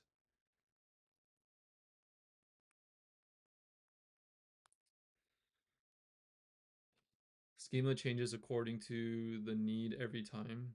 Oh, does it really? Oh, dude, that's crazy. Uh, yeah, I don't know. I don't know anything about backend. So I'm assuming if schema changes, your table has to update accordingly too, right? So then you'll need some kind of command to adjust the table parameters, I guess, or rows. Oh, they just ask about basic stuff like structure of schema. Oh, okay, okay. So it shouldn't be too bad, I guess. I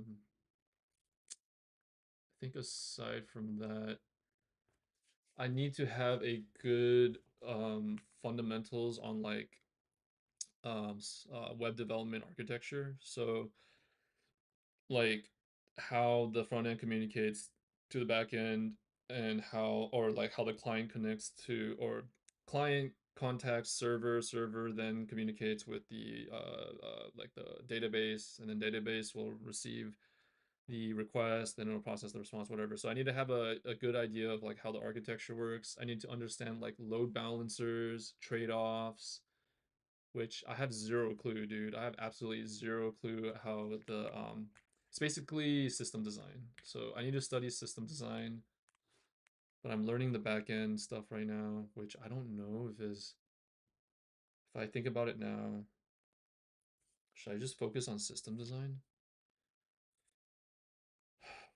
No idea, dude. So confused.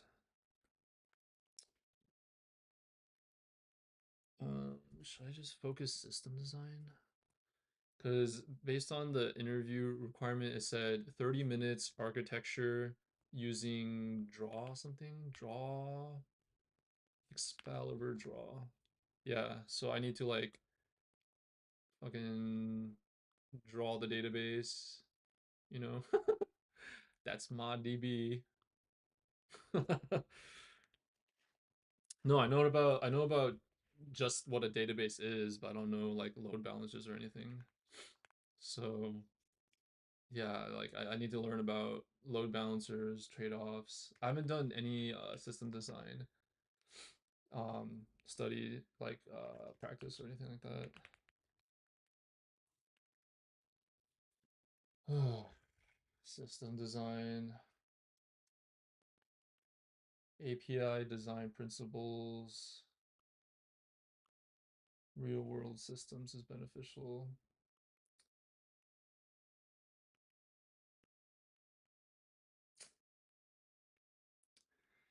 Yeah, I need to find some resources to learn all these things. I think once I finish this, I'll just start prepping system design, and then brush more up on my fundamentals for JavaScript, I guess, and then I'll go from there.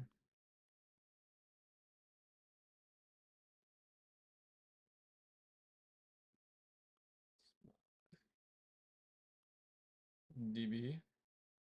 What the fuck? System design.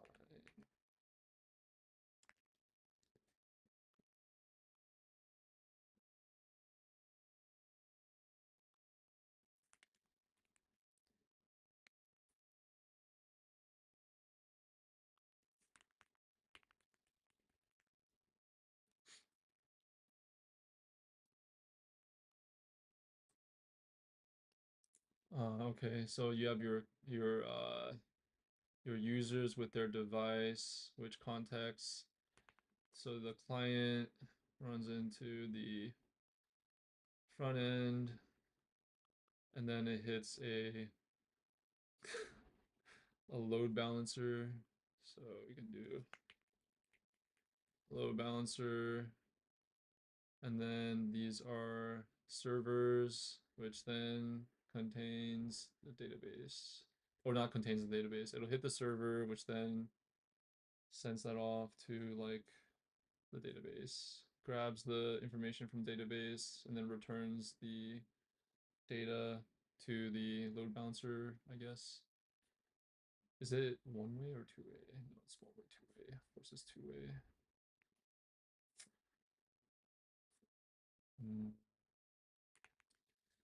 I don't know. This is cool though. Excalibur draw. I had no idea. Can I make it dark mode? Yes.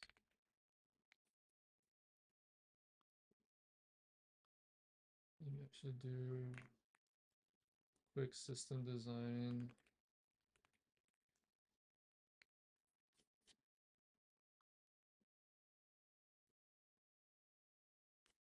So I have an idea before I even get started with the load balancing, consistent hashing, scaling, CAP theorem, CDNs, caching, certification, APIs, REST or gRPC, polling, long polling, and WebSockets.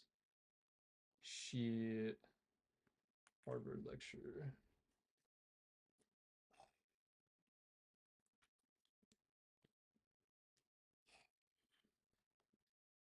Welcome back to Computer Science S75. This is lecture 9.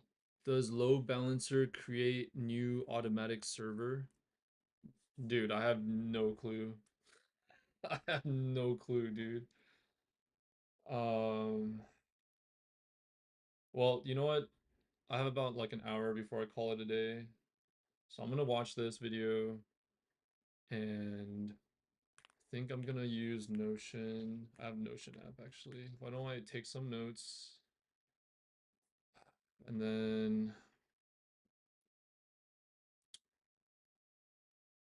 how do I create a new page?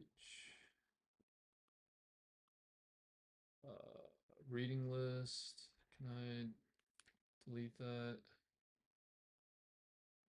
I don't read, bro. Thank you. Move to trash. I don't care, Stephanie. Monthly budget. I have my own app tracker now. Journal. I don't write in my journal ever. Weekly to-do list. I should probably start doing that. Monthly budget. I have a budget thing already. Project planner. I guess. Employee reference, DB tracker. I'll delete this for now. So we'll call this system design. Whoops.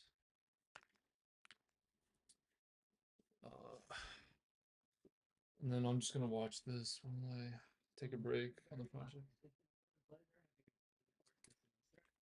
So today we're talking about scalability. So we try to visit some of the topics that we At earlier in the semester and think about how we can deploy applications not just on, say, a virtual machine on your laptop or desktop, as we've been doing with the appliance, but how you can scale to servers on the internet and indeed multiple servers on the internet so that you can handle hundreds or thousands or tens of thousands or even more than that in theory. So some of the issues that we'll inevitably encounter is how to go about doing this. So when it comes time to put something on the internet, recall from lecture 0 that we talked about web hosts. So this is by no means a list of recommendations per se, it's just some representative ones that we happen to recommend. If only because the teaching fellows and I have had prior experiences with these particular vendors. But you can Google around and you can see that there's many, many, many different options these days. However, among the takeaways, hopefully from the summer thus far, has been what kinds of features should you be looking for or expecting minimally in any web hosting company that you might choose? And in fact, not all of these even have those features necessarily. Scott?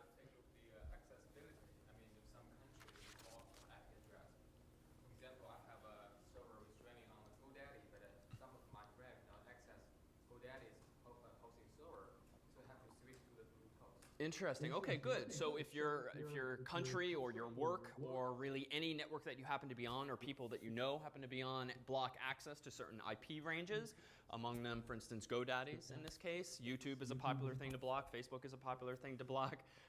That can be a sticking point. So doing a bit of due diligence or testing first can be a good thing.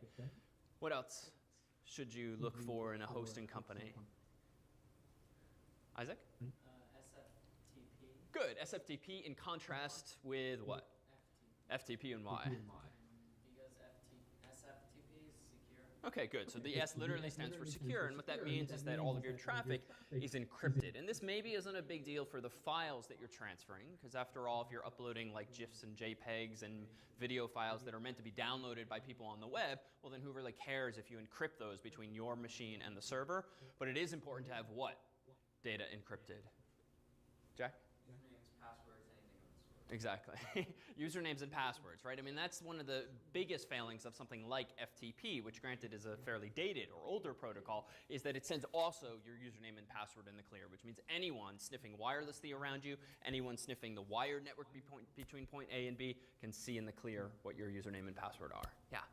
We looked at some hosting companies that offered unlimited everything for a really low price. Okay, good. Oh yeah, I'm familiar with AWS load balancers. I think I saw it when I was setting up AWS earlier, but I enabled load balancers. I just didn't continue to set it up because the tutorial I was following didn't said that we would touch base on it later.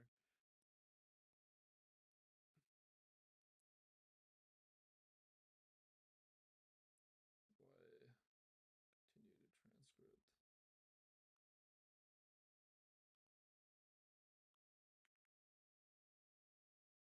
You want a free trial of AI meeting notes? What? Upgrade for full access? Dude, no way. This is...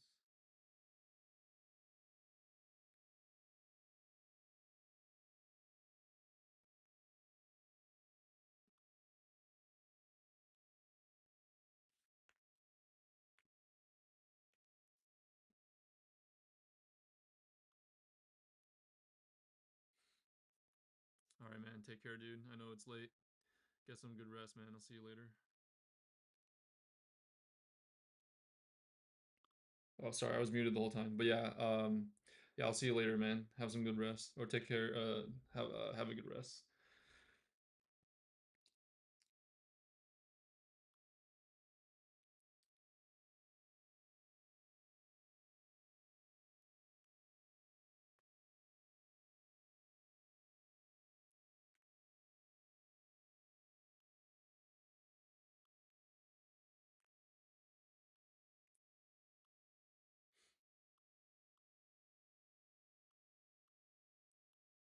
Good. That could be due to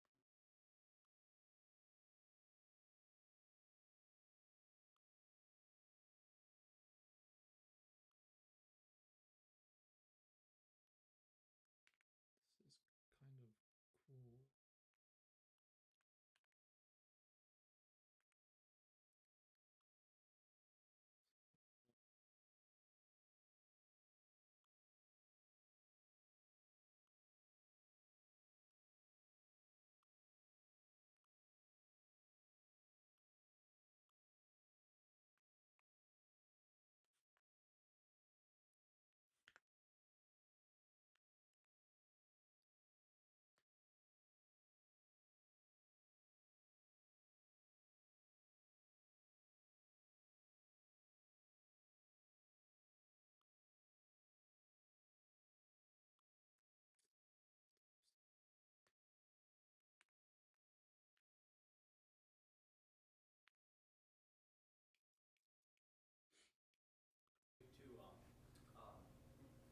virtual hosting.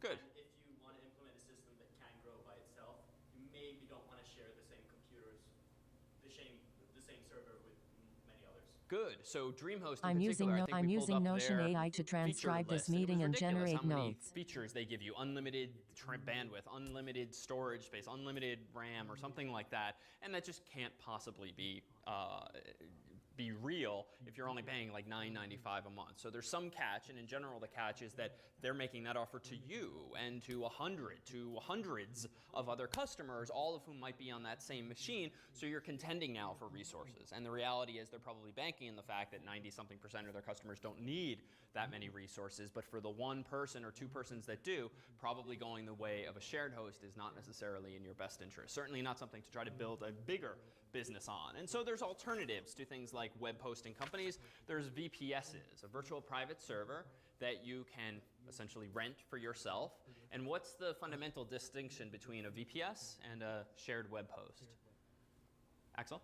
Well, VPS is like our Fedora Linux. It's virtual own machine running on a box, but it's completely its own system. Okay, good. Well, and so to be clear, the operating system is largely irrelevant since DreamHost and shared web hosts could also be running Fedora or any operating system. But what's key is that you get your own copy of Fedora or Ubuntu or whatever operating system they happen to be running, because in the world of VPSs, what they do is they take generally a super fast server with lots of RAM, lots of CPU, lots of disk space, and they chop it up into the illusion of multiple servers using something called a hypervisor, something like a product from VMware or Citrix or other companies, and even open source providers have platforms that allow you to do this, run multiple virtual machines on a physical machine. And so in this world, you're still sharing resources, but in a different way. You're instead getting some slice of hardware to yourself, and no one else has user accounts on that particular virtual machine.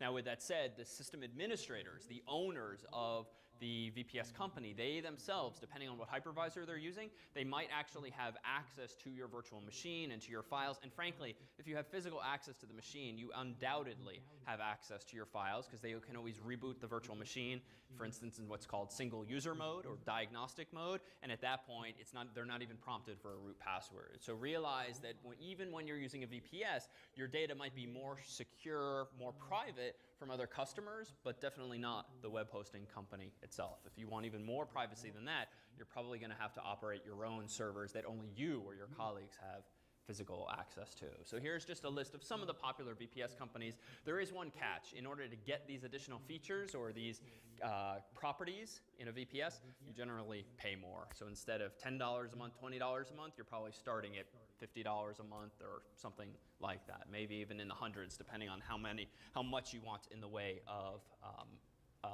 resources. And toward the end of today, we'll talk about one particular vendor of VPSs, namely Amazon Web Services, Amazon EC2, their elastic compute cloud that essentially lets you self-service and spawn as many virtual machines as you want, so long as you're willing to pay some number of cents per minute to have that virtual machine up and running. And it's actually a wonderful way to plan for unexpected growth, because you can even automate the process of spawning more web servers, more database servers, if you happen to suddenly get popular, even overnight, or because you've been slashdotted or posted on Reddit or the like, and then you can have those machines automatically power off when interest in your product or website has started to subside.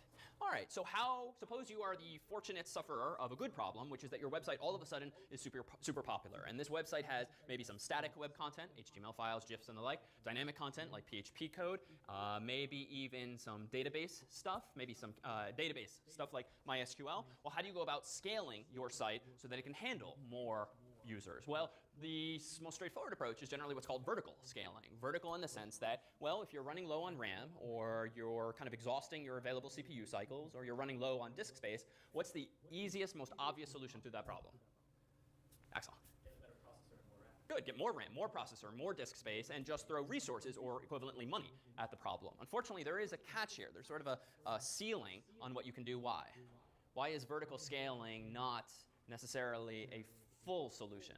Well, you can only upgrade one machine so much. After a while, you can't upgrade it more. Yeah, exactly. There's some real world constraints here where you can only buy a machine that's, maybe 3 gigahertz these days, and maybe only has a handful of, maybe a couple dozen CPUs or cores. But at some point, you're either going to exhaust your own financial resources or just the state of the art in technology, because just the world hasn't made a machine that has as many resources as you need. So you need to get a little smarter, but at least within here, you have some discretion. So in terms of CPUs, these days, most servers have at least 2 CPUs, sometimes 3 or 4 or more. And in turn, each of those CPUs typically has multiple cores. In fact, most of the laptops you guys have here these days are generally at least dual core, sometimes even quad core, which means that you effectively have the equivalent of 4 CPUs or 4 brains inside of your computer, even though they're all inside of the same chip. essentially. What does that mean concretely? It means if you have a quad-core machine, your computer can literally do 4 things at once. Whereas in yesteryear, when you had single-core, single CPU machines, they could only do 1 thing at a time. And even though we humans seem to think that you're simultaneously printing something, you're pulling up a Google map, you're getting email, and all this stuff seems to be happening simultaneously, the reality is the operating system is scheduling each of those programs to get just a split second of CPU time before giving another program, then another program, a split second of CPU time. And we humans are just so slow relative to today's processors that we don't even notice that things are actually happening serially as opposed to in parallel. But when you actually have quad core, especially in a server, that means whereas in yesteryear with a single core machine you could handle 1 web request at a time, now for instance you could handle at least 4 at a time, truly in parallel. And even then a server will typically spawn what are called multiple processes or multiple threads. So in reality you can at least give the impression that you're handling many more than even 4 requests per second. So in short, machines these days have gotten more and more and more CPUs as well as more cores, and yet the funny thing here is that we humans also aren't very good at figuring out what to do with all of this available hardware, right? Most of you, even if you have a dual core machine, you don't really need a dual core machine to check your mail or to like write an essay for school, right? You were able to do that 5, 10 years ago with far fewer computational resources. Now in fairness, there's bloat in software and Mac OS and Windows and Office are just getting bigger and bigger, so we're using those resources. But one of the really nice results of this trend toward more and more computational resources is that the world has been able all the more easily to start chopping up bigger servers into smaller VPSs. And indeed, that's how Amazon and other cloud providers, so to speak, are able to provide people with this self-service capability, as we'll discuss a bit later. So within these things, there are a few things you have discretion over. If you've ever built a computer, you might be familiar with Parallel ATA or IDE or SATA or SAS. Anyone? Axel, what do these refer to? Yeah, SATA has to do with hard drives. Okay, good. So SATA has to do with hard drives. In fact, all 3 of those have to do with hard drives. Years ago, Parallel ATA or IDE hard drives were very much in vogue. You might still have them in older computers these days, desktop computers, pretty much, but you wouldn't buy a new Parallel ATA drive these days. Instead, you'd most likely get a SATA drive, whether 3.5-inch for a desktop or 2.5-inch for a laptop. And if you have servers or you have lots of money and a fancy desktop computer, you can go with a SAS drive. SAS is serial attached SCSI, and this really just boils down to faster. For instance, whereas Parallel ATA and SATA drives typically ran at 7,200 RPMs per minute, revolutions per minute, SAS drives, anyone know what they typically spin at? And for those unfamiliar, inside of a mechanical hard drive, there is 1 or more metal platters that literally spins, much like an old school record player where the bits are now stored. What speed does a SAS drive spin? It's more than 7,200 RPM. Axel? Yeah, so 15,000 is where they would typically perform. Sometimes 10,000, but 15,000. So just twice as fast. So that alone gives you a bit of a speed bump. Of course, it comes at a price, literally, more money, but that's one way of speeding things up. So oftentimes what people will do is for a given website that they're creating, if it has a database, databases tend to write to disk quite a bit, right? Every Facebook update requires writing to disk and then reading back out some number of times. So really where you might be touching disk a whole lot, people can throw things like SAS drives in their database so that their data can be read or written even more quickly. And what's even faster than mechanical drives these days? Axel? Solid state drives? Yeah, solid state drives, SSDs, which have no moving parts, and as a result, electrically perform much better than mechanical drives. But those two cost more money, and they tend to be smaller in size. So whereas you can buy like a 4 terabyte SATA drive these days, 3.5-inch for your desktop, you can buy maximally a 768 gigabyte SSD these days for a lot more money, typically. All right, so let's skip RAID for now. So horizontal scaling. So this is in contrast with what we just discussed, throwing money and throwing more of everything at a problem. Horizontal scaling is sort of accepting the fact that there's going to be the ceiling eventually. So why don't we instead architect our system in such a way that we're not going to hit that, rather we can kind of stay below it by even using not state-of-the-art hardware and the most expensive stuff we can buy, but cheaper hardware. Servers that might be a few years old, or at least are not the top of the line so that they'll be less expensive. So rather than get few or one really good machine, why don't we get a bunch of slower or at least cheaper machines instead, plural number of machines. So this is just a picture of a data center, which is just meant to conjure up the idea of scaling horizontally and actually using multiple servers to build out your topology. But what does this actually mean? Well, if you have a whole bunch of servers now, instead of just one, what's the relationship now with lecture 0, where we talked about HTTP and DNS? Right, the world was very simple a few weeks ago when you had a server and it had an IP address, and that IP address might have a domain name or host name associated with it, and we told that story of what happens when you type in something.com, enter on your laptop, and you get back the pages on that single server. But now we have a problem if we have a whole aisle's worth of web servers. Axel? Well, you're going to have a way to treat each request so it doesn't end up at one machine. Okay. So the request can be distributed over all machines. Okay, good. So now if we get an inbound HTTP request, we somehow want to distribute that request over all of the various web servers that we might have, whether it's 2 web servers or 200. The problem really is still the same. If it's more than one, we have to somehow figure that out. So let me put up a fairly generic picture here. Let me flip past those to this guy here. So if we have a whole bunch of servers on the bottom here, server 1, 2, ... and on the top we have some number of clients, just random people on the internet, we need to interpose now some kind of black box that's generally called a load balancer, depicted here as a rectangle, so that the traffic coming from people on the internet is somehow distributed or balanced across our various backend servers, so to speak. So it might still be the case that server 1 and 2 and so forth have unique IP addresses, but now when a user types in something.com and hits enter, what IP address should we return? How do we go about achieving the equivalent of this man in the middle who can somehow balance load across all n servers? Well, let the return the IP address to the load balancer, send the request to the load balancer, and then let the load balancer handle which computer to send it to. Okay, good. So instead of in DNS returning the IP address of server 1 or server 2 or server ... you could instead return the equivalent of the IP address of this black box, the load balancer, and then let the load balancer figure out how to actually route data to those backend servers. So that's actually pretty clean. So now if the load balancer has a public IP address, the backend servers now technically don't even need public IP addresses. They can instead have private addresses.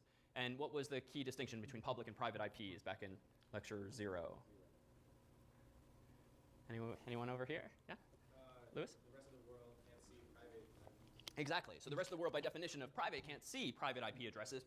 And then, so that seems to have some nice privacy properties in that if no one else can see them, they can't address them. So those servers, just by nature of this privacy, can't be contacted, at least directly, by random adversaries, bad guys on the internet. So that's a plus. Moreover, the world has been running out of version 4 IP addresses. The 32-bit IP address has come into scarcity for some time now.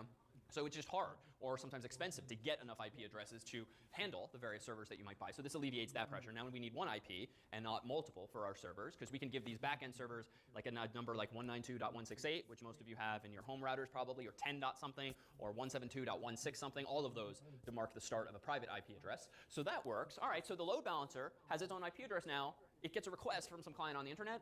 How, using jargon from lecture 0 onward, can the load balancer decide or get that data to one of the backend servers? How could we go about implementing that? Axel? Well, you would probably first want to figure out which server to send it to.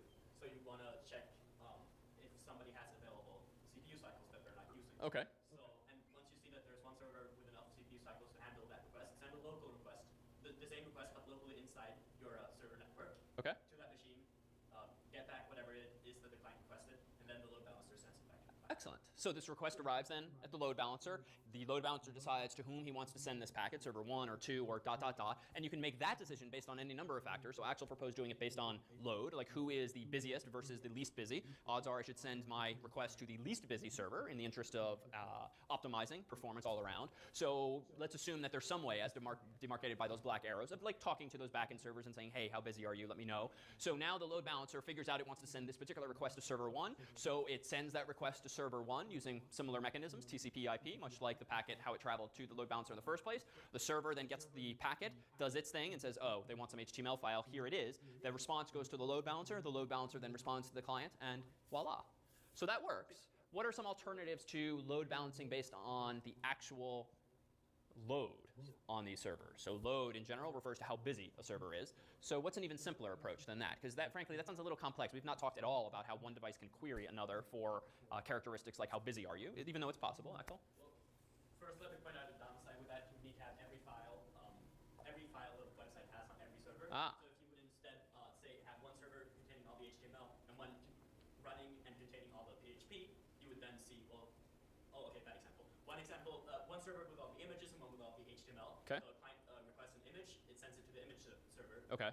And if it's an HTML request to the HTML server. Okay, good. So the implication of the previous story that Axel told is that under this model, server 1, 2, and so forth all need to be identical, have the same content, which is nice in that then it doesn't matter to whom you send the request. The downside is now you're using n times as much disk space as you might otherwise need to, but that's perhaps the price you pay for having this redundancy or to having this horizontal scalability. Or instead, you could have dedicated servers. These are for HTML, these are for GIFs, these are for movie files and the like, and you could do that just by having different URLs, different host names. This is, for instance, images.something.com. This is video videos.something.com, and then the load balancer could take into account the host HTTP header to decide which direction it should go in. So that could work for us. All right, so what's an even simpler heuristic than asking a backend server, how busy are you right now? Like if you have no idea how to do that, how instead could we balance load across an arbitrary number of servers? Think again back to lecture 0. We can do all of this with only lecture 0 under our belt. So let's quickly tell the story. I type in something.com into a browser. I hit enter. What happens? Jack? We create a packet to send. OK, packet to send. To whom do we send it? We send it to some place that will determine the IP address of where we're sending it to. OK, good. Something that will determine the IP address of where we're sending it to. What's that thing called? Isaac, what's that called?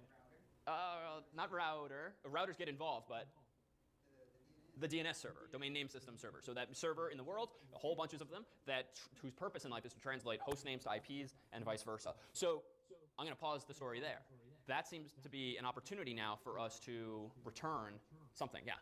Could you do some DNS tricks and return different IP addresses based on what the user requested? Good. So this black box, this load balancer, maybe it's just a fancy DNS setup whereby instead of returning the IP address of the load balancer itself, maybe instead the DNS server just returns the IP address of server 1 the first time someone asks for something.com. And the next time someone requests something.com, it returns the IP address of server 2, followed by server 3, followed by ... and then wrapping around eventually to server 1 again. So this is actually generally called round robin, and you can do this fairly easily. This is just a snippet of a popular DNS server called Bind. Berkeley Internet Name Daemon, I believe, is the D. And this just suggests that if you want to have multiple IP addresses for a host name called www, you mention A, which denotes a record, in just refers to an in pointer here, but A is the same as in lecture 0, and then you just enumerate the IP address one after the other. And by default, this particular DNS server, very popular one, Bind, will return a different IP address for each request. So that's nice. It's simple. Again, uses only some knowledge from lecture 0, even though granted you have to know how to configure the DNS server. But you don't need any fancy bidirectional communication with the backend servers in this model. So that's nice. But there's a price we pay for this simplicity. If we only do round robin, where again we just spit out a different IP address each time, and let me make this more concrete, just so this isn't quite as abstract. Let me open up a terminal program here and do NS lookup for name server lookup of google.com. This is exactly what Google does, at least in parts.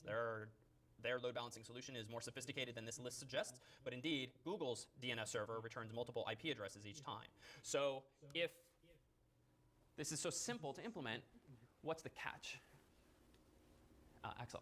Well, it's not a very smart solution because it's just like the case could be that one server gets all of the really tough and hard requests Good. that take a lot of processing power, and the other ones just get feed the HTML files. And there's no way to know that. Good. So just by bad luck, one of the servers could just get a real power user, someone who's really doing something computationally difficult, like, I don't know, what's a good example? Sending lots of mail, where someone else is just kind of logging in and poking around at a much slower rate. And we can come up with even more sophisticated examples than that. But over time, server 1 might just happen to get more heavyweight users than other servers. So what's the implication? Well, round robin is still going to keep sending more and more users to that server 1/nth of the time, just by nature of round robin.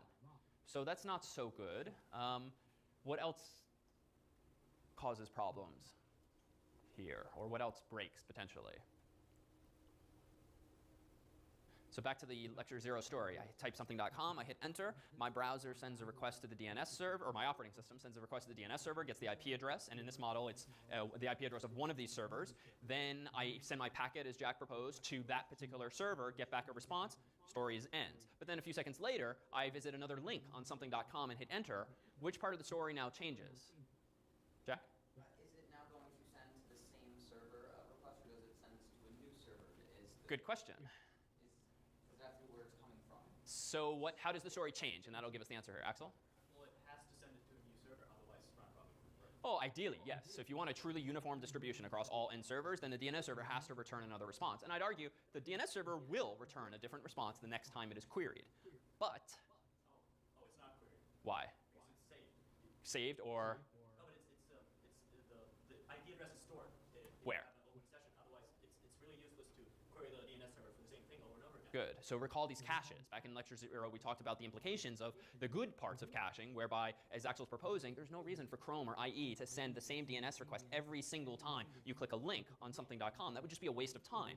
You're going to lose some number of milliseconds every time that happens, or worse yet, a second or two. So instead, your operating system typically caches these responses. Your browser typically caches these responses as well. And so you just don't need to do those lookups. So if you do happen to be that power user who's doing a heck of a lot of work of whatever sort on server 1, the next guy is going to be sent to server 2, not you with your subsequent requests. So caching, too, can contribute to a disproportionate amount of load on certain servers, largely due to bad luck. Indeed, in DNS, we didn't spend much time on this particular detail, but there's typically expiration times, TTLs, time to live values associated with an answer from a DNS server, and that's typically an hour or 5 minutes or a day. It totally depends on who controls the DNS server, what that value is, but that suggests, too, that if you are this power user on server 1, it might be a few minutes or hours or even days until you get assigned to some other server simply because your TTL has expired by then. So it's nice and simple. We can do it with a simple configuration change, but it doesn't necessarily solve all of our problems. So in fact, the approach Axel proposed first is actually pretty good, whereby you don't use DNS-based round robin.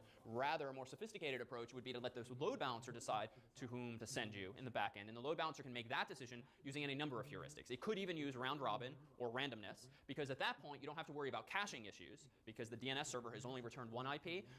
But that still leads you to the risk that you'll be putting too much load on some server. So we could take, for instance, server load into account at that point. But there is something else that breaks. If we fast forward mid-semester to when we started talking about cookies and HTTP and sessions in PHP, to spark discussion, I propose that sessions have just broken in PHP. If our backend servers are PHP-based websites and they are using the session superglobal, load balancing seems to break this model. Why, Jack? Because now the different servers have different people's sessions. So although one might have my session, if I then am redirected from server 1 to server 2 might not have my session. Exactly. And therefore, everything's lost. So sessions, recall, tend to be specific to the given machine. We saw examples involving /temp, which is a temporary directory on a Linux system, where sessions are typically saved as text files, serialized text files. So that means, though, that your session might be sitting on the hard drive of server 1. And yet, if by random chance you are sent by a round robin to server 2 or server 3 instead of server 1, in the worst case, you're going to see the same website, but you're going to be told to log in again, for instance, because that server doesn't know that you've logged in. Well, okay, fine. You kind of bite your tongue and you type in your username and password again and hit enter. And suppose you're a really good sport and you do this for all end servers. You have no idea why something.com keeps prompting you to log in, but eventually you will have a session cookie on all of those servers. The catch then, though, is that if something.com is an e-commerce site and you're adding things to your shopping cart, now you literally have put a book in your cart over here, a different book in this cart, a different book in this cart, and when you check out, you can't check out the aggregates. So this is a very non-trivial problem now. Axel?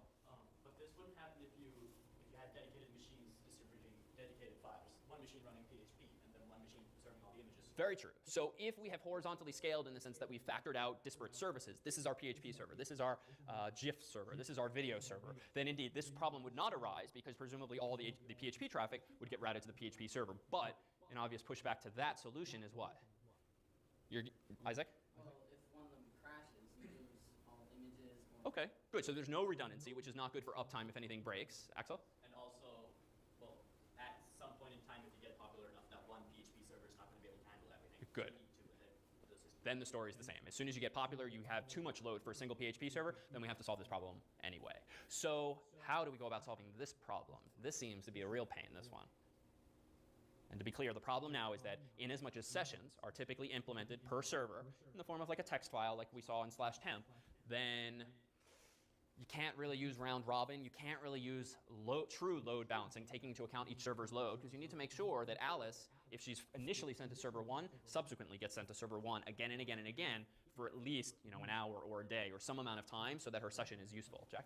Is there a way to create a server that's specially dedicated to store everyone's sessions and all the sessions are started there? And then Excellent. Yes, so absolutely. We could just continue this idea of factorization and factor out not the various types of files, but a service like session states. So if we instead had a file server, like a big external hard drive, so to speak, that is connected to all of the servers, 1 and 2 and 3, so that anytime they store session data, they store it there instead of on their own hard drive, then this way we could share state. So indeed, that could be a solution here. Axel? I don't know if a load balancer has that function, but maybe instead of having an extra server that all the other servers need to query, Okay. a load balancer, because all traffic goes through that anyhow. What if the load balancer stores the session? Okay, so that's not bad at all. So we already have a man in the middle here. It's a black box, but there's no reason it couldn't be a server with hard disk space. So why not put the sessions on the load balancer? That could absolutely work. So let me be difficult then, and whether we put the sessions in the load balancer or whatever, that it's no longer a load balancer, then it's obviously doing more. It's more of a server that happens to be balancing load and storing sessions. Whether we put sessions there in that black box or elsewhere in a new box on the screen, we seem to have introduced a weakness now in our network topology, because what if that machine breaks? It would seem to be the case that even though we have n servers, which in theory those guys are never all going to die at once, assuming that it's not the power or electricity or something stupid like that that's somehow related to all of them, but odds are they're not all just going to up and die simultaneously. So we have really good redundancy in our server model right now, but as soon as we introduce just a database or file server for our sessions, if that guy dies, then what was the point of spending all this money on all these backend servers? Our whole site goes down because we have no ability to remember that people are logged in. If we can't remember they're logged in, no one can buy anything. So how do we fix that problem? So we've solved one problem, but if you think of that sort of old visual where you have like a garden hose with lots of leaks in it, and you plug one of them with one hand, all of a sudden a new leak springs up elsewhere, that's kind of what's happened here. We've solved the problem of shared state, but now we've sacrificed some robustness, some redundancy. How do we now fix the latter?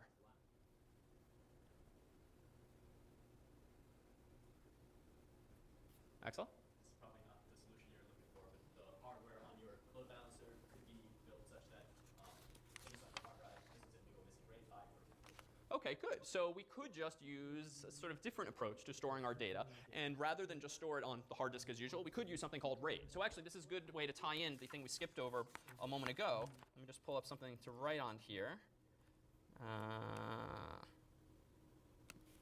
So redundant array of independent disks is a technology more succinctly known as RAID. RAID can actually be used in desktop computers these days, even though it's not all that common. Some companies like Dell and Apple make it relatively easy to use RAID on your system. And what does this mean? Well, RAID can come in a few different forms. There's something called RAID 0, there's something called RAID 1, there's something called RAID 5, there's something called RAID 6, there's something called RAID 10, and there's even more. But these are some of the simplest ones to talk about. So all of these variants of RAID assume that you have multiple hard drives in your computer for different purposes potentially. So in the world of RAID 0, you typically have 2 hard drives that are of identical size, terabyte, 2 terabytes, 512 gigabytes, whatever it is, 2 identical hard drives, and you do what's called stripe data across them, whereby every time the operating system wants to save a file, especially big files, it will first write to this drive a bit, then to this one, then to this one, then to this one. The motivation being these hard drives are typically large and mechanical with spinning platters like we discussed earlier, and so it might take this guy a little while to write out some number of bits. Now, that's going to be a split second in reality, but that's a split second we don't really have when we're trying to service lots of users. So striping allows me to write some data here, then here, then here, then here, then here, then here, effectively doubling the speed at which I can write files, especially large ones, to disk. So RAID 0 is nice for performance. However, RAID 1 gives you a very different property. With RAID 1, you still have 2 hard drives, but you mirror data, so to speak, across them, so that anytime you write out a file, you store it both places simultaneously. There's a bit of performance overhead to writing it in 2 places, albeit in parallel, but the upside now is that either of these drives can die, and your data is still perfectly intact. And it's actually an amazing technology, because even if you just have this in your desktop computer, you have 2 drives, one of them dies just because of bad luck, there's a defect, or it's multiple years old and it just upped and died. So long as the other one is still working, the theory behind RAID is that you can then run to the store, buy another hard drive that's at the same size or bigger, plug it into your computer, boot back up, and typically automatically, the RAID array will rebuild itself, whereby all of the data that's on the remaining drive will copy itself automatically over to the new one, and after a few minutes or hours, you're back to a safer place, whereby now even the other drive can up and die. Sometimes you have to run a command or choose a menu option to induce that, but typically it's automatic. You can do it even sometimes in some machines while the computer's still on, so you don't even have to suffer any downtime. So that's great. RAID 10 is essentially the combination of those 2. You typically use 4 drives, and you have both striping and redundancy. So you sort of get the best of both worlds, but it costs you twice as much, because you need twice as many hard disks. RAID 5 and RAID 6 are kind of nice middle grounds with RAID 1, or nice variants of RAID 1, whereby RAID 1 is kind of pricey, right? Rather than buy 1 hard drive, I literally have to spend twice as much and get 2 hard drives. RAID 5 is a little more versatile, whereby I typically have, say, 3 drives, 4 drives, 5 drives, but only one of them is used for redundancy. So if I get 5 1 terabyte drives, I have 4 terabytes of usable space. So I'm only sacrificing 1/5 in that case of my available disk capacity, whereas in RAID 1, you're sacrificing 1/2, so 50% of it. So RAID 5, you just get better economy of scale, whereby you can grow bigger and you still have some redundancy. So in RAID 5, if you have 3 or 4 or 5 hard drives in the array, one of them can die. Any of them, you run to the store, put in a new one, and you haven't lost any data. RAID 6 is even better. What does RAID 6 do you think? Axel? Well, I think 2 drives can die. Exactly. In RAID 6, any 2 drives can die. You still won't have lost any data, and so long as you run to the store fast enough and put in 1 or both drives again, you'll be good to go. Of course, the price you pay with RAID 6 is literally another hard drive, but at least now you can maybe sleep a bit better at night knowing that, man, 2 of my hard drives has to die before I have to really worry about this. So these are really nice technologies, and so as Axel proposes here, the upside of using something like that in whatever file server we're storing our shared sessions is we can at least decrease the probability of downtime, at least related to hard disks. Unfortunately, it still has a power cord that someone could trip over, or the power supply could die. It still has RAM that could go on the fritz, a motherboard that could die. Any number of things could still happen, but at least we can throw redundancy inside of the confines of a single server. And this can definitely help with our uptime and with our robustness. And indeed, with actual servers that you would buy for a data center, not so much the home, it's very common for computers to have not only multiple hard drives and lots of multiple banks of RAM, and they would often have multiple power supplies as well. And it's actually a really cool technology there too. If one of your power supplies dies, you can literally pull it out, the machine keeps running, you put in a new one, and then it spreads the amperage across 2 power supplies once both are back up and running. All very hot swappable. Amazing technology these days. And as an aside, if you still own a desktop computer, there is no reason you shouldn't use RAID these days. It is just very good practice, since it will allow you to avoid downtime and data loss with higher probability. Okay, but someone tripped over the power cord. Someone tripped over both power cords in the case of redundant power supplies. So Axel's solution, and even mine with redundant power supplies, hasn't solved the problem of shared storage becoming all of a sudden a single point of failure. So what else could we do to still get the property of shared state? So it doesn't matter what backend server I end up on, but I still get to the ability to suffer some downtime. Well, shared storage can come in a bunch of different ways. So we talked really about things as a file server, but this can be incarnated with very specific technologies. And just to rattle them off, even though we won't talk about them in much technical detail, Fiber Channel, FC, is a very fast, very expensive technology that you can use in offices and data centers, not so much the home, to provide very fast shared storage across servers. So that's just one type of file server, if you will. iSCSI is another technology that uses IP, Internet Protocol, and uses Ethernet cables to exchange data with servers. So that's a nice, somewhat cheaper way of having a shared file server that that can be used by multiple. Actually, in the case of iSCSI, you typically use it with single servers. So let me retract that. That is not a solution to our current cookie problem. But what about MySQL? All right, we used that for a couple weeks. MySQL seems to be a nice candidate because it's already a separate server potentially. Could not the backend servers just write their session objects to a database? They definitely could. So just because you're storing things in just because we usually store things like user data and user-generated data in a database doesn't mean we can't store metadata like our cookie information as well. Or that's who comes from users, though. NFS, Network File System, this is just a protocol that you can use to implement the idea that Axel proposed of a shared file system. It just means you've got one server and you're exposing your hard disk to multiple other computers. But again, we haven't really solved the problem of downtime. So what's the most obvious way of mitigating the risk that your single file server will go down? Axel? Keep a copy of the sessions in other locations. Good, right? If you don't have, if you're worried about the one file server going down, well, the obvious solution, even though money and some technical complexity, will just get 2. Now, somehow you have to figure out how to sync the 2 so that one has a copy of the other's data and vice versa. So let's actually come back to that issue. It's generally known as replication, but it is something we can potentially achieve. But before we segue to distribution of things, let's finish out this load balancer question. So how do you go about implementing this black box? Well, these days you actually have a bunch of options. In software, you can do things relatively easily with a browser, pointing and clicking, using things like Amazon's Elastic Load Balancer, a scenario for which we'll talk about a bit later. HA Proxy, High Availability Proxy, is free open source software that you can run on a server that can do load balancing as well, using either of the heuristics we discussed earlier, round robin, or actually taking load into account somehow.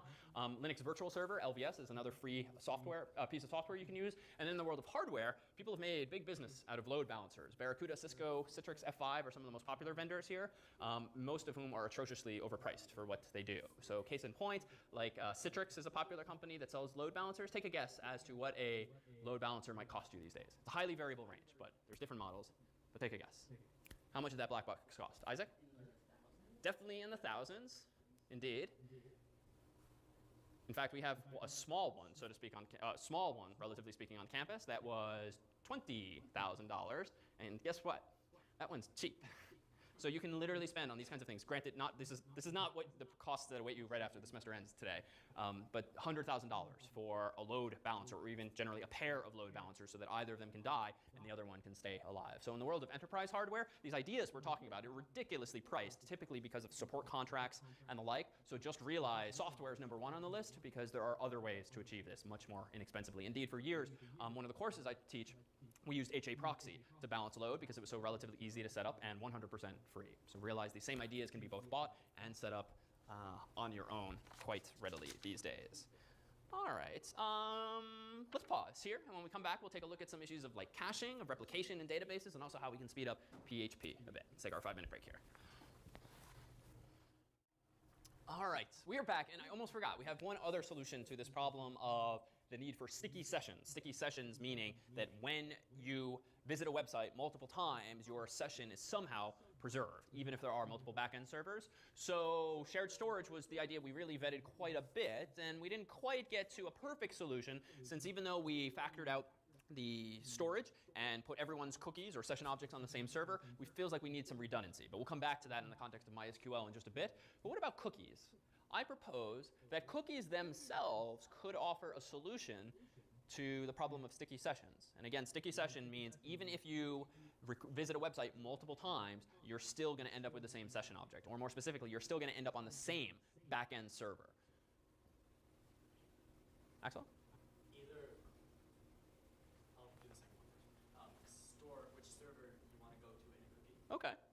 Or store everything in cookies, but that's not a good solution. Okay, yeah, so storing everything in cookies is probably bad, because one, then it's really starting to violate privacy, because rather than store a big key, you're going to store like the ISBNs of all of the books in your shopping cart, and that might be fine, but feels like your roommates and family members don't need to know what is in your cookies. Moreover, cookies typically have a finite size of a few kilobytes, so there's definitely going to be circumstances in which you just can't fit everything you want to in the cookie. So, an interesting idea, but probably not the best. So you could store the ID of the server in a cookie, so that the user, the second and third and fourth times they visit your website, as by following links or coming back some other time, they are going to present the equivalent of a hand stamp saying, hey, I was on backend server 1, send me there again.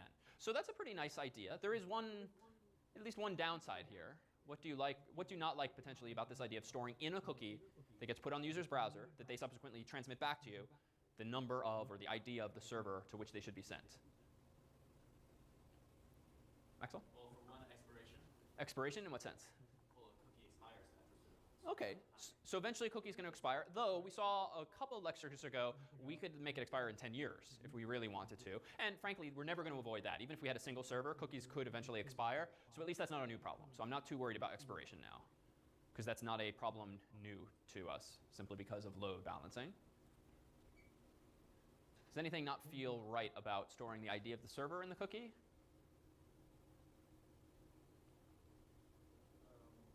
Lewis? Yeah, so if we just put like the backend IP, so the private IP address in the cookie, what if the IP changes? What if the IP changes? So that's a little problematic. And it's also one of these principled things. Like, you don't really need to reveal to the world what your IP address scheme is. It's not necessarily something they could exploit, but it's just the whole world doesn't need to know that. Moreover, we can implement the same idea by still storing a cookie on the user's computer, but why don't we take the PHP approach of let's just store a big random number and then have the load balancer remember that that big random number belongs to server 1 and this other big random number belongs to server 2 and so forth. So a little more work on the load balancer, but in this way then we're really not putting any states that might change or might be a little privacy revealing on the actual user's computer. Moreover, we also take away the ability for them to spoof that cookie just to get access to some other server. Now, whether or not they could do anything with that trick is unclear, but at least we take away that ability altogether, so there's no surprises. All right, so cookies indeed are something that these black boxes of load balancers tend to do, whereby you can configure them to insert a cookie themselves. It doesn't just have to be a backend web server that generates cookies. The load balancer similarly could be inserting a cookie with the set cookie header that the end user then subsequently sends back so that we can remember what backend server to send the user to. Now, if the user has cookies disabled, well, then this whole system breaks down. But again, so does a lot of functionality we've discussed thus far this semester. But there are sometimes some workarounds. So a word on PHP. PHP and interpreted languages in general tend to get a bad rap for performance because they tend not to be as high performing as a compiled language like C++ or C or the like. However, there are some ways to mitigate this. There's this notion of PHP acceleration, whereby you can run a PHP program, the source code, through php.exe, the interpreter on the system. And it turns out that PHP does typically compile that file, in a sense, down to something that's more efficiently executed, much like Java compiles something down to something called bytecode. But typically, PHP throws the results of that compilation away, whereby it does it again and again for every subsequent request. However, with very simple, with relatively straightforward and freely available software, you can install a PHP accelerator. Here are just 4 possibilities that essentially eliminate that discarding of the PHP opcodes and instead keep them around. So in other words, the first time someone visits your site, the PHP file is going to be interpreted and some opcodes for performance generated, but they're not going to be thrown away, because the next time you or someone else visits the site, that PHP file is not going to have to be reparsed and reinterpreted. The opcodes are just going to be executed, so you get the benefit of some added performance. Now, the only gotcha is if you ever change any of your .php files, you have to throw away the cached opcodes, but these various tools typically do that for you. Python has a similar mechanism where you'll get .py files or your source code files, but .pyc files are the compiled versions that can be executed more quickly, so the same idea is at play here. So this is one of these things that is relatively easy and free to enable and gives you all the more performance, specifically the ability to handle all the more requests per second in the context of a PHP-based website. So what about caching too? Caching in general is a great thing. It solved some of our DNS concerns early on, but it introduced others, because caching can be a bad thing if some value has changed, but you have the old one. But caching can be implemented in the context of dynamic websites in a few different ways. So I propose that through HTML, through MySQL, and through something called memcached, we can achieve some caching benefits here. So this is a screenshot of one of the most 1990s websites out there, and this was not even taken in the 1990s. This was taken a couple of years ago, and I just visited out of curiosity Craigslist today. It still looks the same. So what's interesting about Craigslist, though, is that it is a dynamic website in that you can fill out a form and post a for sale ad or a roommate ad or the like, and the website does actually change. But if we zoom in on this, and it's going to be a little blurry because of the screenshot, the URL that's up there is actually .html, even though it's barely readable at this resolution, which is to suggest that Craigslist is apparently accepting user input through forms. For instance, whoever wrote up this job advertisement some time ago, but then Craigslist is spitting it out as a .html file, as opposed to storing it where or in what? Axel? As opposed to storing the data that's needed to generate the page in a database and then printing it in the page. Yeah, so this is in stark contrast to what we've done for Project 0, Project 1, using PHP as the backend, whereby you store data like this, like server-side, in maybe an XML file, or more realistically in a MySQL database or similar, and then you generate a page like this dynamically. So why is Craigslist doing this, apparently? Could just be they're stuck in the 90s, but there's a compelling reason too.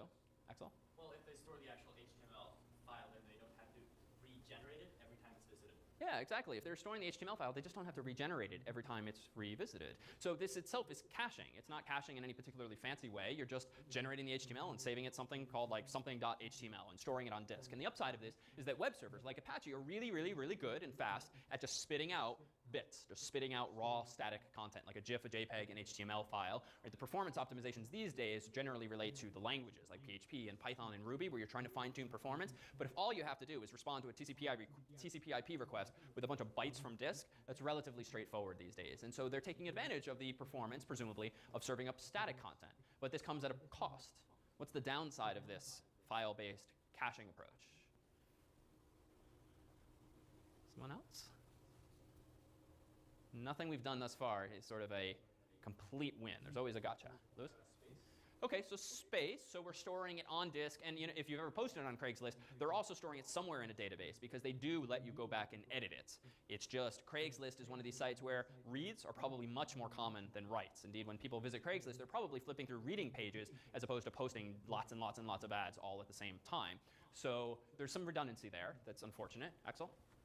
Yeah, that's to just build upon that. You will be storing blocks of code that you use on every page over and over again. Plus, it's not a very elegant solution to have a big folder on your server containing 10,000 files. Okay, good. So there's redundancy. Well, actually, with all these thousands of files, there's redundancy too, just in the basic stuff. Like you have the same HTML tag, the same body tag, the same link tag, the same script tag in every single page if they're indeed just static HTML files. So whereas you get some benefits of using something like PHP, and recall our MVC discussion where we factored out template code, like the header and the footer, so that we stored it one place and not thousands of places, Craigslist is kind of sacrificing that feature and going with this instead. So in the end, it's probably a calculated trade-off. You get much better performance, presumably, from just serving up the static content, but the price you pay is more disk space. But at the same time, for a few $100s, you can typically get even bigger hard drives these days, so maybe that's actually the lesser of the evils. But there's another big gotcha here. If you've generated tens of thousands of Craigslist pages that look like this, what's the implication now, and maybe why are they stuck in the 90s? I decided to change the background color. Good. Change the design entirely, which is necessary. I can't do that without editing each one of those 10,000 files, and that could be done automatically, but it's much harder than just editing a generic template that generates it. Exactly. If you want to change the aesthetics of the page and add a background color, change the CSS, or make the font something other than Times New Roman, it's non-trivial now, because assuming this is a fully intact HTML file with no server-side include mechanism, no require mechanism like you have in PHP, you have to now change the background color in tens of thousands of files. Unless maybe you at least put it in a CSS file, but even then, if it's a less trivial change than color, suppose you want to restructure the HTML of the page, then you really have to do a massive find and replace, or more realistically, probably regenerate all 10,000 plus pages. And we latched onto 10,000 arbitrarily, but it's a lot of pages in this case. So upsides and downsides, they're one of the few people on the internet who do this particular approach, but it does have some value. And I think the last time I read up on statistics, they get by with relatively little hardware as a result, which is definitely compelling. So MySQL Query Cache, this is a mechanism that we didn't use, but it's so easily enabled. On a typical server with MySQL, there's a file called my.cnf for your configuration file, and you can simply add a directive like query cache type equals 1, and then restart the server to enable the query cache, which pretty much does what it says. If you execute a command like select foo from bar where baz equals 1, 2, 3, that could be slow the first time you execute it if you don't have an index or if you have a really huge table. But the next time you execute it, if the query cache is on and that row hasn't changed, the response is going to come back much more quickly. So MySQL provides this kind of caching for identically executed queries, which might certainly happen a lot if a user is navigating your website going forward and back quite a bit. Memcache is an even more powerful mechanism. Facebook has made great use of this over the years, especially initially. Memcache is a memory cache. So it is a piece of software, a server that you run on a server. It can be on the same server as your web server. It can be on a different box altogether. But it essentially is a mechanism that stores whatever you want in RAM. And it does this in the PHP context with code like this. So this memcache can be used by all sorts of languages. Here is PHP's own interface to it, and you use memcache as follows. You first connect to the memcache server using memcache connect, which is very similar in spirit to MySQL connect, which you might recall from a few lectures back. Then we try, in this example, to get a user. So the context here is it's pretty expensive to do select star from users on my database table, because I've got millions of users in this table, and I'd really rather not execute that query more often than I have to. I'd rather execute it once, save the results in RAM, and the next time I need that user, go into the RAM, go into the cache to get that user rather than touching the database. So there's this sort of tier of performance objectives. Disk is slow, right? Spinning disks especially slow, but fast to serve up. So generally you might want to store something instead of on disk, you want to store it in a table that has indexes so that you can search it more quickly. For instance, think back to Project Zero. The XML file is relatively small, but at the same time, anytime you wanted to search it, you had to load it from disk, build up a DOM, thanks to the simple XML API, then search it. Kind of annoying. It'd be nice if we could skip the disk step so that things would just be faster, and thus was born MySQL in Project 1. MySQL is a server, which means it's always running, it's using some RAM, so in that case, you have the ability to execute queries on data that's hopefully in RAM, but even if it isn't, you at least have the opportunity to define indexes, primary keys, unique keys, index fields, so that at least you can search that data more readily than you can with, say, XPath in XML. So the next step is not even to use a database, because database queries can be expensive relative to just a cache, which is just a key value store. I want to give you x equals y, and the next time I ask for x, you give me y, and I want it quick, much faster than a database would return it. So here we've gone and connected to the memory cache daemon, the server. In the second line, I am trying to get something from the cache. The arguments to memcache get the first argument is a reference to the cache that you want to grab something from, and then $ID just represents something like 1, 2, 3, the ID of the user that I want to get. If the user is null, what's the implication apparently? Isaac? Well, you do the query all over again. Okay, good, but in what case would user be null, do you think? When they don't exist. Good, when they're not in the cache. When user 1, 2, 3, or whoever I'm looking for is not in the cache, that variable is going to be null. And so we do this if condition, as Isaac says. And here, there's some somewhat familiar code, PDO, which relates to MySQL in our case. We connect to the database using that user and path. We then execute the query function in PDO. In this case, select star from users where ID equals ID. I'm not escaping ID, because in this case, I'm assuming that I know it's an integer, so it's not a dangerous string, just to be clear. Then I'm calling fetch to get back an associative array of my data, the user's name, email address, ID, whatever else I've got in my database. But then the last thing I do before, apparently nothing else, because this is out of context, before actually using that user for anything, what am I doing with him? Axel? You're storing it in the cache in memory. Exactly. I'm storing a key value pair in the cache whereby the key is the user's ID. So this implies that there's an ID field in the user object that came back from the database, from this line here, and the value is the user object itself. So again, a memcache in this case is a key value storage mechanism, and the next time I want to look up this user, I want to look him up by his ID, and case in point, that's what I did in line 2 up top. Now, caches are finite because RAM is finite and even disk is finite. So what could happen eventually with my cache? Just by nature of those constraints. Axel? It gets so big you can't keep it on the machine. Good. So eventually the cache could get so big you can't keep it on the machine. So what would be a reasonable thing to do at that point when you've run out of RAM or disk space for your cache?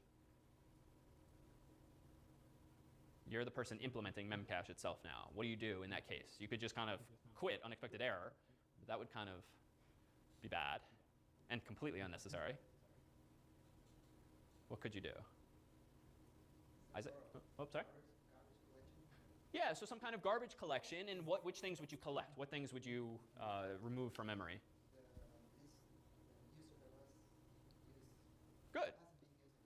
So we can essentially expire objects based on when they were put in. So if I put in user 123 yesterday, and I haven't touched him since or needed him since, and I need more space, well, out goes user 123, and I can reuse that space, that memory, for user 456, if user 456 is the next person I'm trying to insert into the cache. So indeed, this is a very common mechanism whereby the first one in is the first one out if that object has not been needed since. By contrast, if 123 is just one of these power users who's logging in quite a bit, and he or she is logging in again and again and again, well, I should remember every time, and we don't see it in the code here, but every time I get a cache hit, and I actually find user 123 in the cache, I could somehow execute another memcache function that just touches the user object, so to speak, thereby updating his timestamp to be this moment in time, so that you remember that he was just selected. And hopefully memcache get itself would do that for us, and indeed it does. I don't need to do this manually. The cache software would remember, oh, you asked for user 123, I should probably move him back to the front of the line, so that the person at the end of the line is the first one to get evicted next time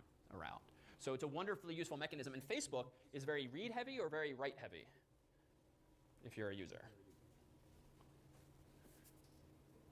It's kind of both these days. You know, early on, it was much more read heavy than write heavy because there were no like status updates, and you would just have your profile, and that was about it. So these days, there's definitely more writes, but I'm going to guess that reads are still more common than not, right? When you if you're a Facebook user and you log into your account and you see your news feed, you know, you might have 10, 20, whatever friends show up in that news feed. That's potentially like 10 or 20 queries of some sort, and yet you're probably not going to update your status 30 times in that same unit of time. So odds are Facebook is still a little more read heavy, which makes caches all the more compelling, because if your own profile isn't changing all that often, at least you might get 10-page views, 100-page views by friends or random strangers before you actually update your status or your profile again. That's an opportunity for optimization. So early on, and to this day, Facebook uses things like memcache quite a bit so that they're not hitting their various databases just to generate your profile. They're instead just getting the results of some previous lookup, unless it has since expired. Well, onto MySQL optimization so that you can squeeze all the more performance out of your setup. So this table is a little more overwhelming right now than it needs to be, but recall our discussion about MySQL storage engine some time ago. And we talked briefly about MyISAM and InnoDB. Does anyone remember at least one of the distinguishing characteristics of those two storage engines? And again, a storage engine was just like the underlying format that was used to store your database data. I think InnoDB supported transactions. Good. So InnoDB, which is the default these days, so you haven't really needed to think about this much since Project 1. InnoDB supports transactions, whereas MyISAM does not. MyISAM uses locks, which are full table locks, but does tend to have some other properties. And this list here is a very long list of the various distinctions among these several storage engines.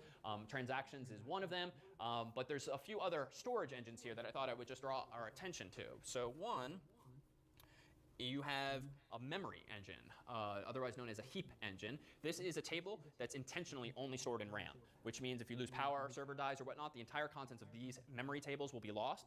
But still kind of a nice feature if you yourself want to implement a cache relatively easily by writing keys and values into your database, into two columns maybe, you yourself can implement some kind of cache to avoid having to touch maybe much larger tables that you yourself have. So that's an option to you. Archive storage engine. Haven't had to use this, but take a guess as to what it does, besides archiving something. What does this engine do for you, do you think?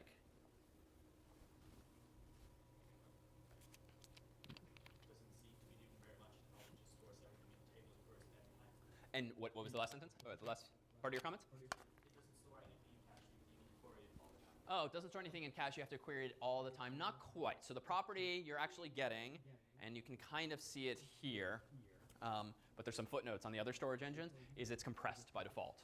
So archive tables are actually slower to query, but they're automatically compressed for you, so they take up much, much less space. So a common use case for archive tables might be log files, where you want to keep the data around and you want to write out a whole bunch of key values in a row every time someone hits your web server, anytime something buys someone.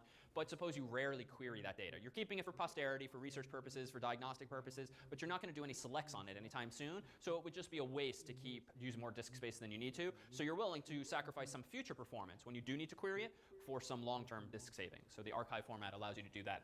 NDB is a network storage engine, which is used for clustering, so that actually there is a way of addressing the issue of single points of failure that we discussed earlier with shared storage, but we'll see a simpler approach in just a moment.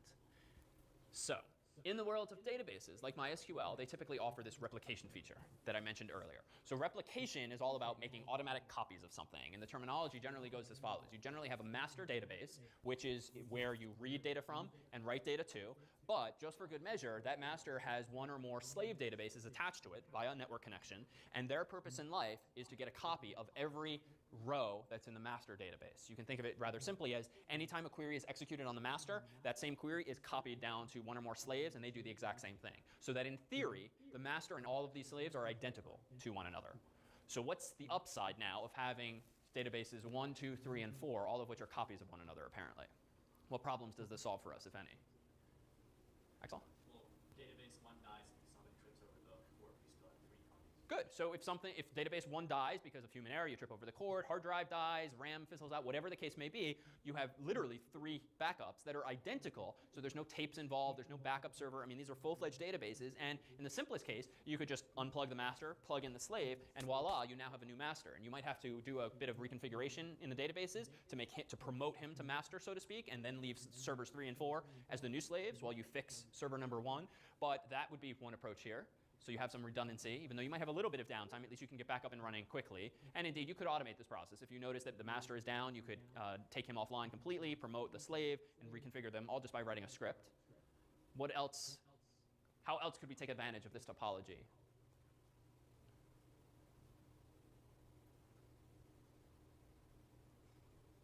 Let me ask a more leading question. In the context of Facebook, especially early days, how might they, in particular, have made good use of this topology? Axel? Well, maybe if you get a lot of queries, Uh-huh. you can outsource them to different slaves. Okay, so if you're getting a lot of queries, you could, maybe you could just load balance across database servers, and absolutely you could. The load balancers don't have to be used for HTTP alone. You could use it for MySQL traffic. But why do I say Facebook in particular? Early on, they didn't get that many queries, but this was still a good paradigm for them. Well, why? Yeah, why is this good, perhaps?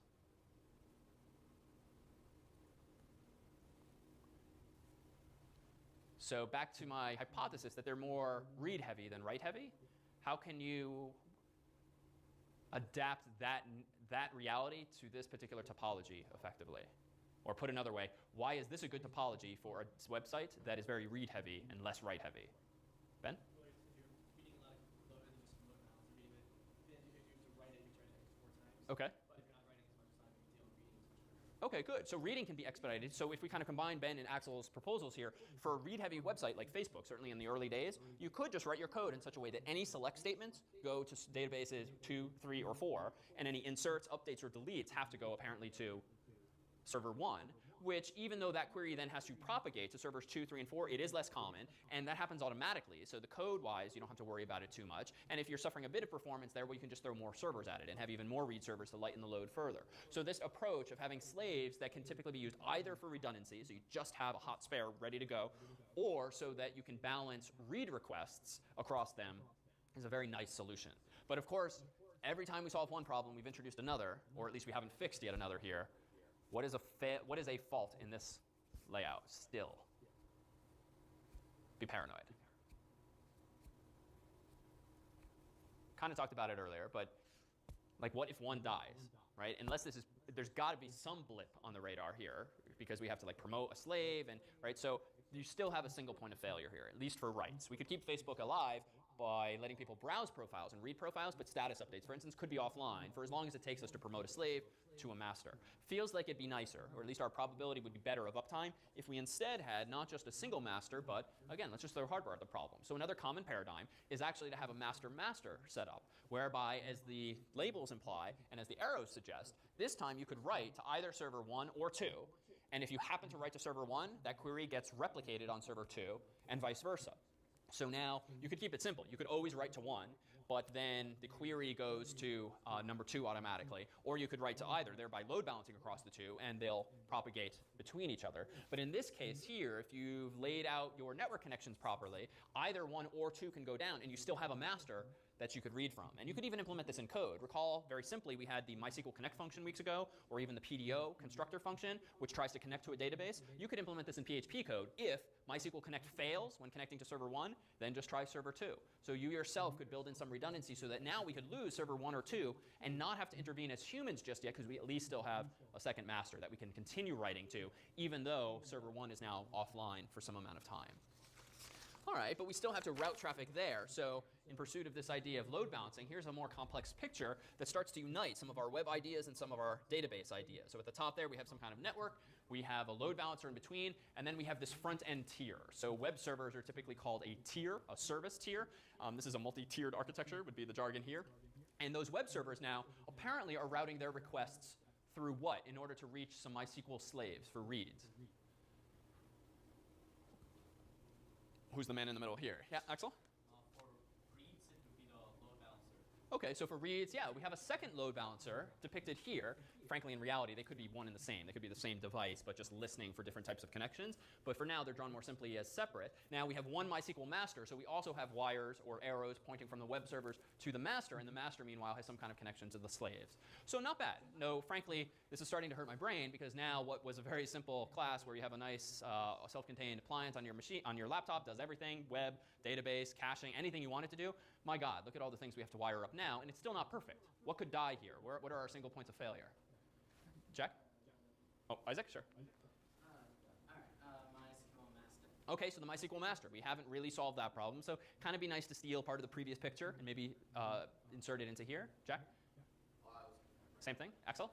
Any of the load balancers.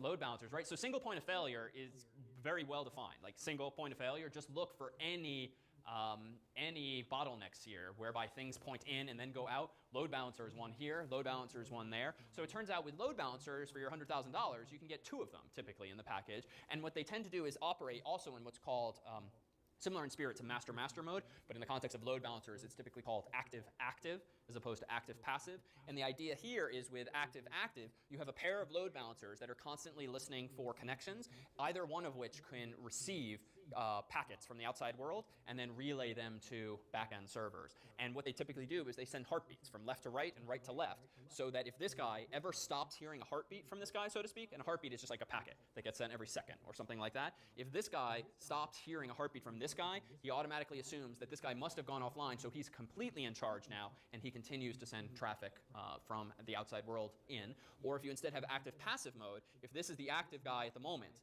rather, if this is the active guy at the moment and he dies, this guy similarly detects, ooh, no more heartbeat. And what the passive guy will do is promote himself to active, which essentially just means he takes over the other guy's IP address so that all traffic now comes to him. So in short, we definitely need another load balancer in the picture. How it's implemented is not as important to us right now, but having a single load balancer is probably a bad thing, right? And this is the tragedy. You can throw money at, you can throw a lot of brain power at various tiers here, but if you have a lot of web servers, a lot of MySQL servers, but you have one load balancer just because it was really expensive or you didn't know how to configure it properly, like the rest of it is pretty much for naught, because you still have things that can die and take down your entire website. So let's make this more complex still. So let's now introduce 2 load balancers, and let's actually introduce an idea of partitioning. And this was actually something that Facebook coincidentally did make good use of early on. Back in the day, there was harvard.thefacebook.com. There was mit.thefacebook.com. And the earliest partitioning that they used was to essentially have a different server, as best outsiders could tell, for each school. So they literally just like copied the database, copied the files over to another server, and then voila, thus was born MIT's copy of Facebook. But this is actually Even though this would get kind of messy for 800 million users and thousands of universities and networks, it's pretty clean early on because it's just leverages this idea of partitioning, right? It's kind of, Facebook didn't have a big enough server to handle Harvard and MIT, so why not just get two and say Harvard users go here, MIT users go here, and now we've kind of avoided that problem. Now, unfortunately, when BU comes on, we need a third server, but at least we can scale horizontally. Now, there is a catch with partitioning. As soon as you wanted to be able to poke someone at MIT or vice versa, you had to somehow cross that Harvard-MIT boundary, at which point it's kind of a bad thing that they're all in separate databases. So early on, there were some features that you could only do within your own network. Not until there was more shared state could you send messages and the like. So partitioning, though, could be used even more simply. Suppose that you just had a whole bunch of users. Well, you need to scale your architecture horizontally. Why don't I just put users whose last names start with A to M on half of my servers, and then N through Z on the others, right? And when they log in, I just send them to one or the other server based on that. So in general, partitioning is not such a bad idea. It's very common in databases because you can still have redundancy. A whole bunch of slaves in this case here, a whole bunch of slaves over here, but you can balance load based on some high-level user information. Not based on load, not round robin. You can actually take into account what someone's name is and then send them to this particular server. So partitioning is a very common paradigm. And then lastly, just to slap a word on it, high availability refers to what we described in the context of load balancers, but it can apply to databases as well, whereby high availability, or HA is the buzzword, simply refers to some kind of relationship between a pair or more of servers that are somehow checking each other's heartbeats, so that if one of them dies, the other takes on the entire burden of the service that's being provided, whether a database or whether a load balancer. So even though we finally got the iPad working, it's a little small to draw on. So what I wanted to do as our final example here is let me raise the screen here. Or one of these buttons will do it. All right, we're going old school now. Our first and last piece of chalk in the class. Let's see. Start with the middle. All right, let's build ourselves a network here.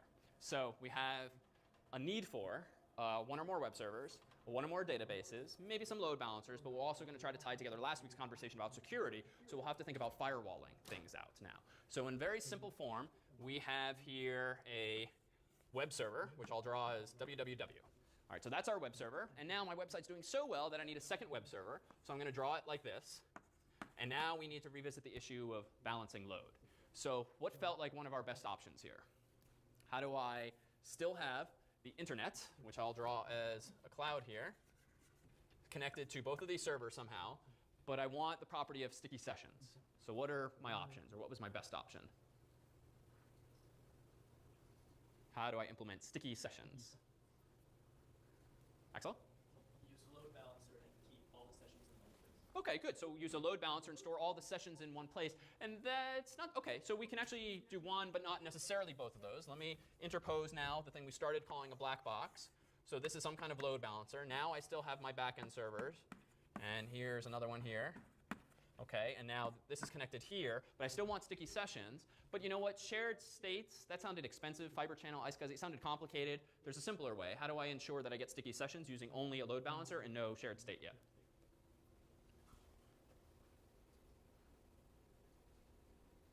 How can I ensure that when Alice comes in and she's sent to this server the first time, that the next time she comes in, she's sent to the same one?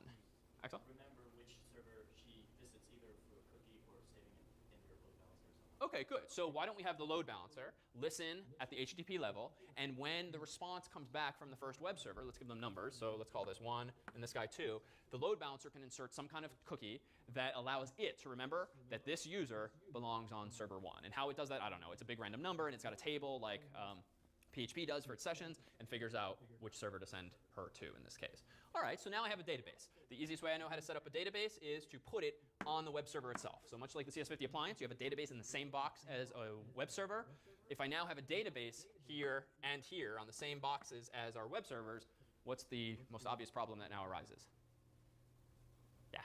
Well, Alice's shopping cart is, well, if she does something to her profile or whatever, Good. it's just going to be on server 1 and not on server 2, since she just visited server 1. Exactly. So if Alice just happens to end up on server 1 and she updates her profile or credit card information or something persistent, not the shopping cart thing because that involves the session, but she does something persistent, it's going to persist on this database. And that's fine because sticky sessions are solving all my problems now. But she comes back in a week or she logs in from a different computer, cookie expires, whatever, and she ends up here. What happened to my credit card information? What happened to my profile? I now have no profile because I'm on a different database. So clearly, this is not going to fly unless we partition our users and have the load balancer actually take into account who is this user and then send the user based on Alice's last name always to the same server. So that could be one approach. But for now, let's instead factor out the database and say that it's not on the web servers, it's separate, and it's got some kind of internet connection here.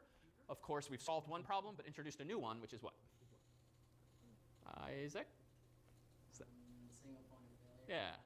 So single point of failure again. So how can we mitigate this? Well, we can do a couple of things. We can attach slave databases off of this, and that's kind of nice, but it then involves somehow promoting a slave to a master in the event one dies. So maybe the cleanest approach would be something like 2 master databases.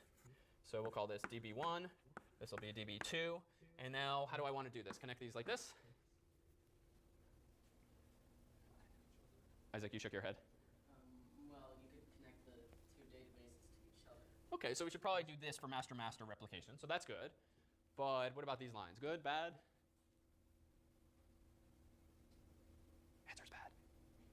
Why bad, Jack? Well, you can connect each one to both of the 2 databases. Right, so the problem we just identified was database on same server is web server bad because then it's talking only to it, and if Alice ends up on the other server, she has no data that you're expecting. Well, functionally, this is equivalent. I've just drawn a line, but they're still only connected to each other, and the traffic should probably not go like that. So we at least need to have some kind of cross-connect. So OK, so I can do this.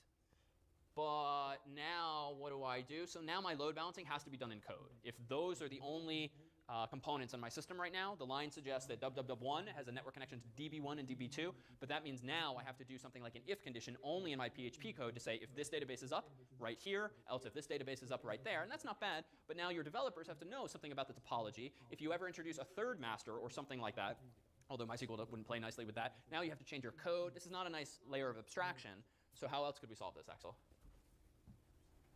I don't like the idea of connecting each of my web servers to the database because, frankly, you know what? This is going to get really ugly if it starts looking like this, right? Very quickly, this degrades into a mess. Yeah. Get another machine, load balancer, if you will. OK, good. Handles all of that. So connect your www servers to the load balancer, and then let it handle requests. And then you can implement all kinds of features, like say they are both masters, right? Mm-hmm. They have the same data. Mm-hmm. What if only users with last name that starts with M logs in? Well, you're going to have load on one particular server, but then the load balancer can take all those features we talked about, Good. CPU cycles and all that, and actually distribute MySQL queries across databases. OK, good. So we insert a load balancer here, which is connected to both the www machines and also the database servers. And then he can be responsible for load balancing across the 2 masters. It's actually harder for the database to do any kind of intelligence load balancing based on last names at this point, since the MySQL traffic is going to operate with binary messages, not with HTTP-style textual messages.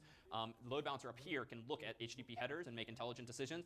It's harder, and maybe not impossible, but it wouldn't be very common to do load balancing based on application layer intelligence here. You would probably push that to the PHP code, again, in that case. But this isn't bad, but Isaac doesn't like this picture now because of what? It still fails at one point. Yeah, so we still have the single point of failure, so you just cost me even more money or more complexity.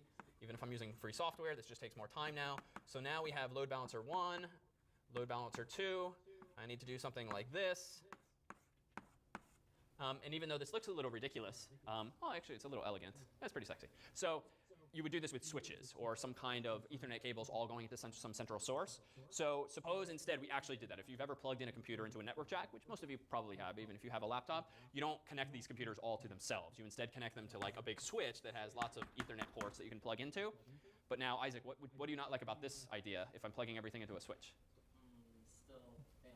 Yeah, so welcome to the world of like network redundancy. So really, the right way to do this is to have 2 switches. So almost every one of your servers, database and web alike, as well as your load balancers, would typically have at least 2 Ethernet jacks in them. And one cable would go to one switch, another cable would go to the other switch. You have to be super careful not to create loops of some sort. So switches have to be somewhat intelligent typically so that you don't create this crazy mess where traffic is just bouncing and bouncing around in your internal network and nothing's getting in or out. So there's some care that has to be taken. But in general, this is really the theme in ensuring that you have not only scalability, availability, but redundancy and higher probabilities of uptime and resilience against failure, you really do start cross-connecting many different things. But let's push harder. Isaac, suppose I fix the switch issue. Suppose I also make this 2 load balancers and fix that issue. What's something else that could fail now?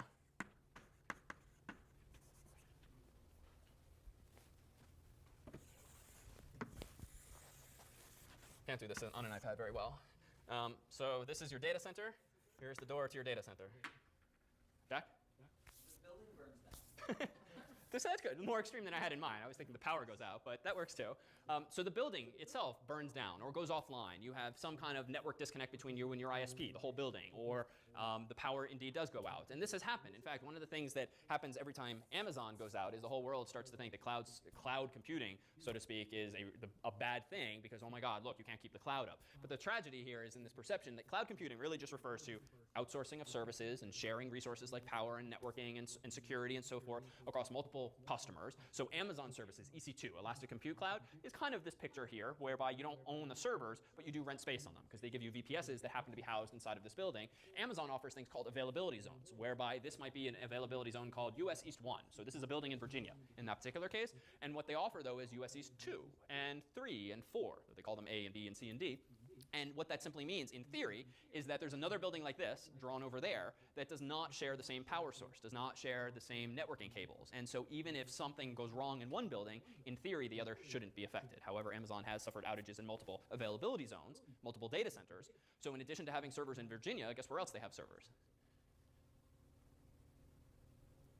Okay, anywhere else. Yeah, that's actually a pretty hard question. The world's a big place. So the West Coast, and in Asia, and in South America, and in Europe as well, they have different regions, as they call them, inside of which are different data centers or availability zones. But this just means that you can really drive yourself crazy thinking through all the possible failure scenarios, because even though Jack's building burning down is a little extreme, things like that do happen, right? If you have a massive storm, like a tornado or a hurricane that just knocks out power, absolutely could a whole building go down. So what do you do in that case? Well, we have to have a second data center availability zone. I'll draw it much smaller this time, even though it might be physically the same. So here's another one. Suppose that inside of this building is exactly that same topology. So now really what we have is the internet outside these boxes connecting to both buildings. So internet is no longer inside the building. So once you have 2 data centers, how do you now distribute your load across 2 data centers? Axel? Well, then you can use the DNS traits we use.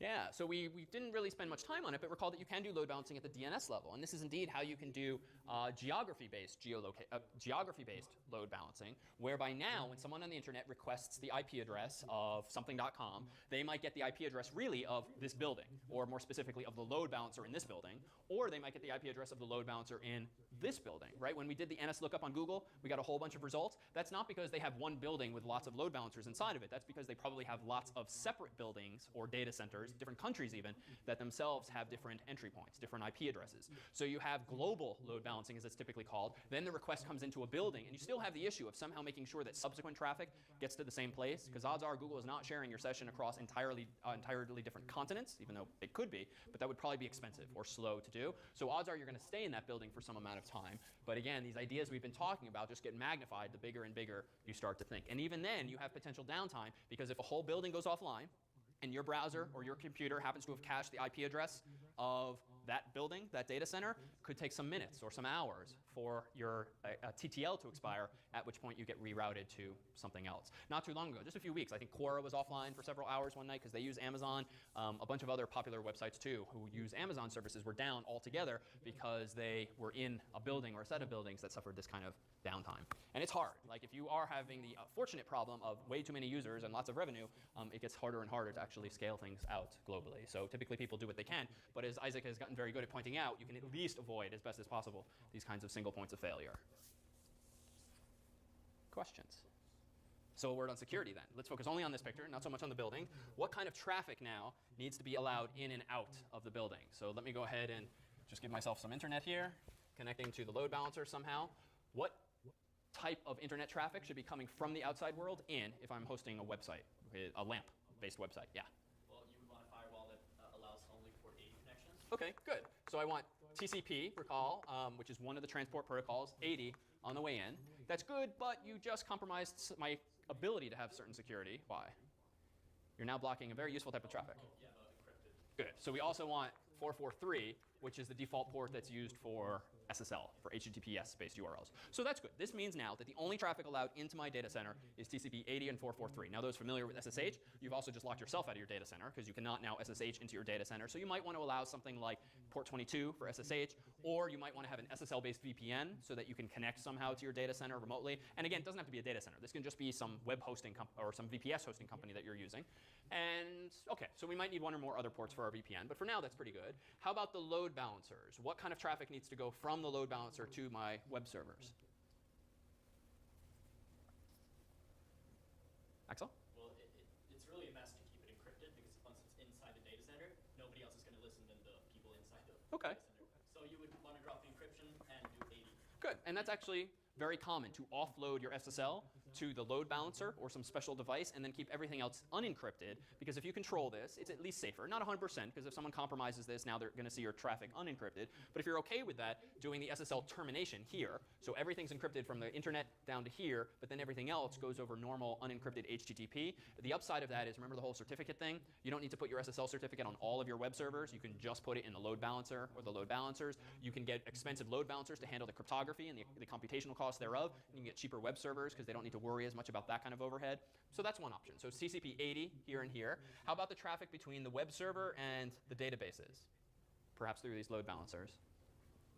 This is more of a trivia question. But what kind of traffic is it, even if you don't know the port number? Yeah. It's query or SQL. Yeah, query actually, or more specific, it's the SQL queries like select and insert and delete and so forth. So this is generally TCP 3306.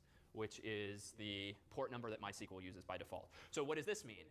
If you do have firewalling capabilities, and we haven't drawn any firewalls per se, so we do need to insert some hardware into this picture that would allow us to actually make these kinds of configuration changes. But if we assume we have that ability, in large part because all of these things are plugged in, as we said, to some kind of switch, well, the switch could be a firewall itself, and we could make these configuration changes. We can further lock things down.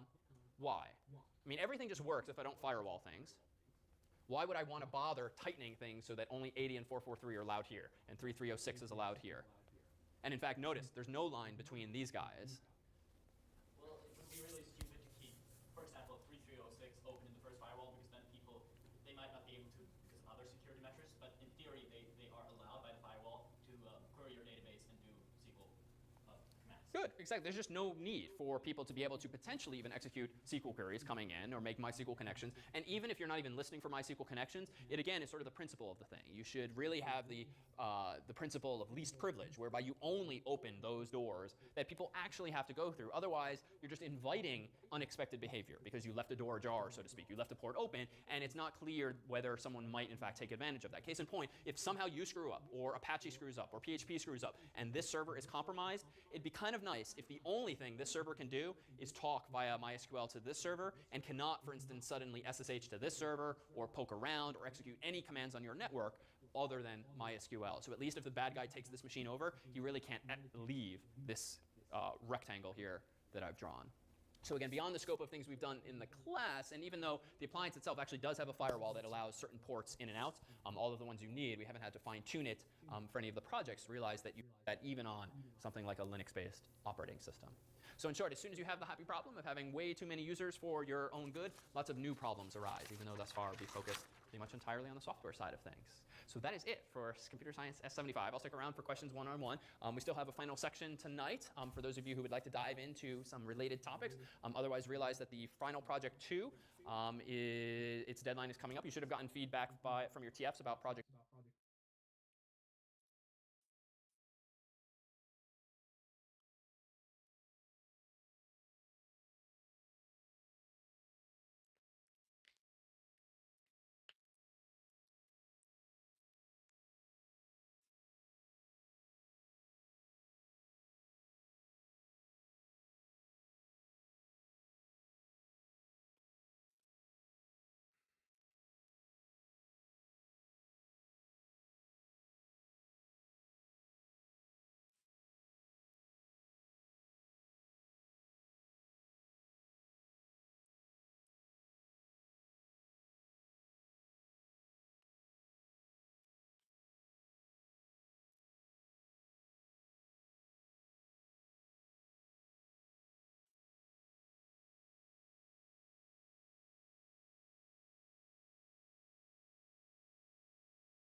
this is cool. This blog post, we get a clear picture.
gonna end the stream here.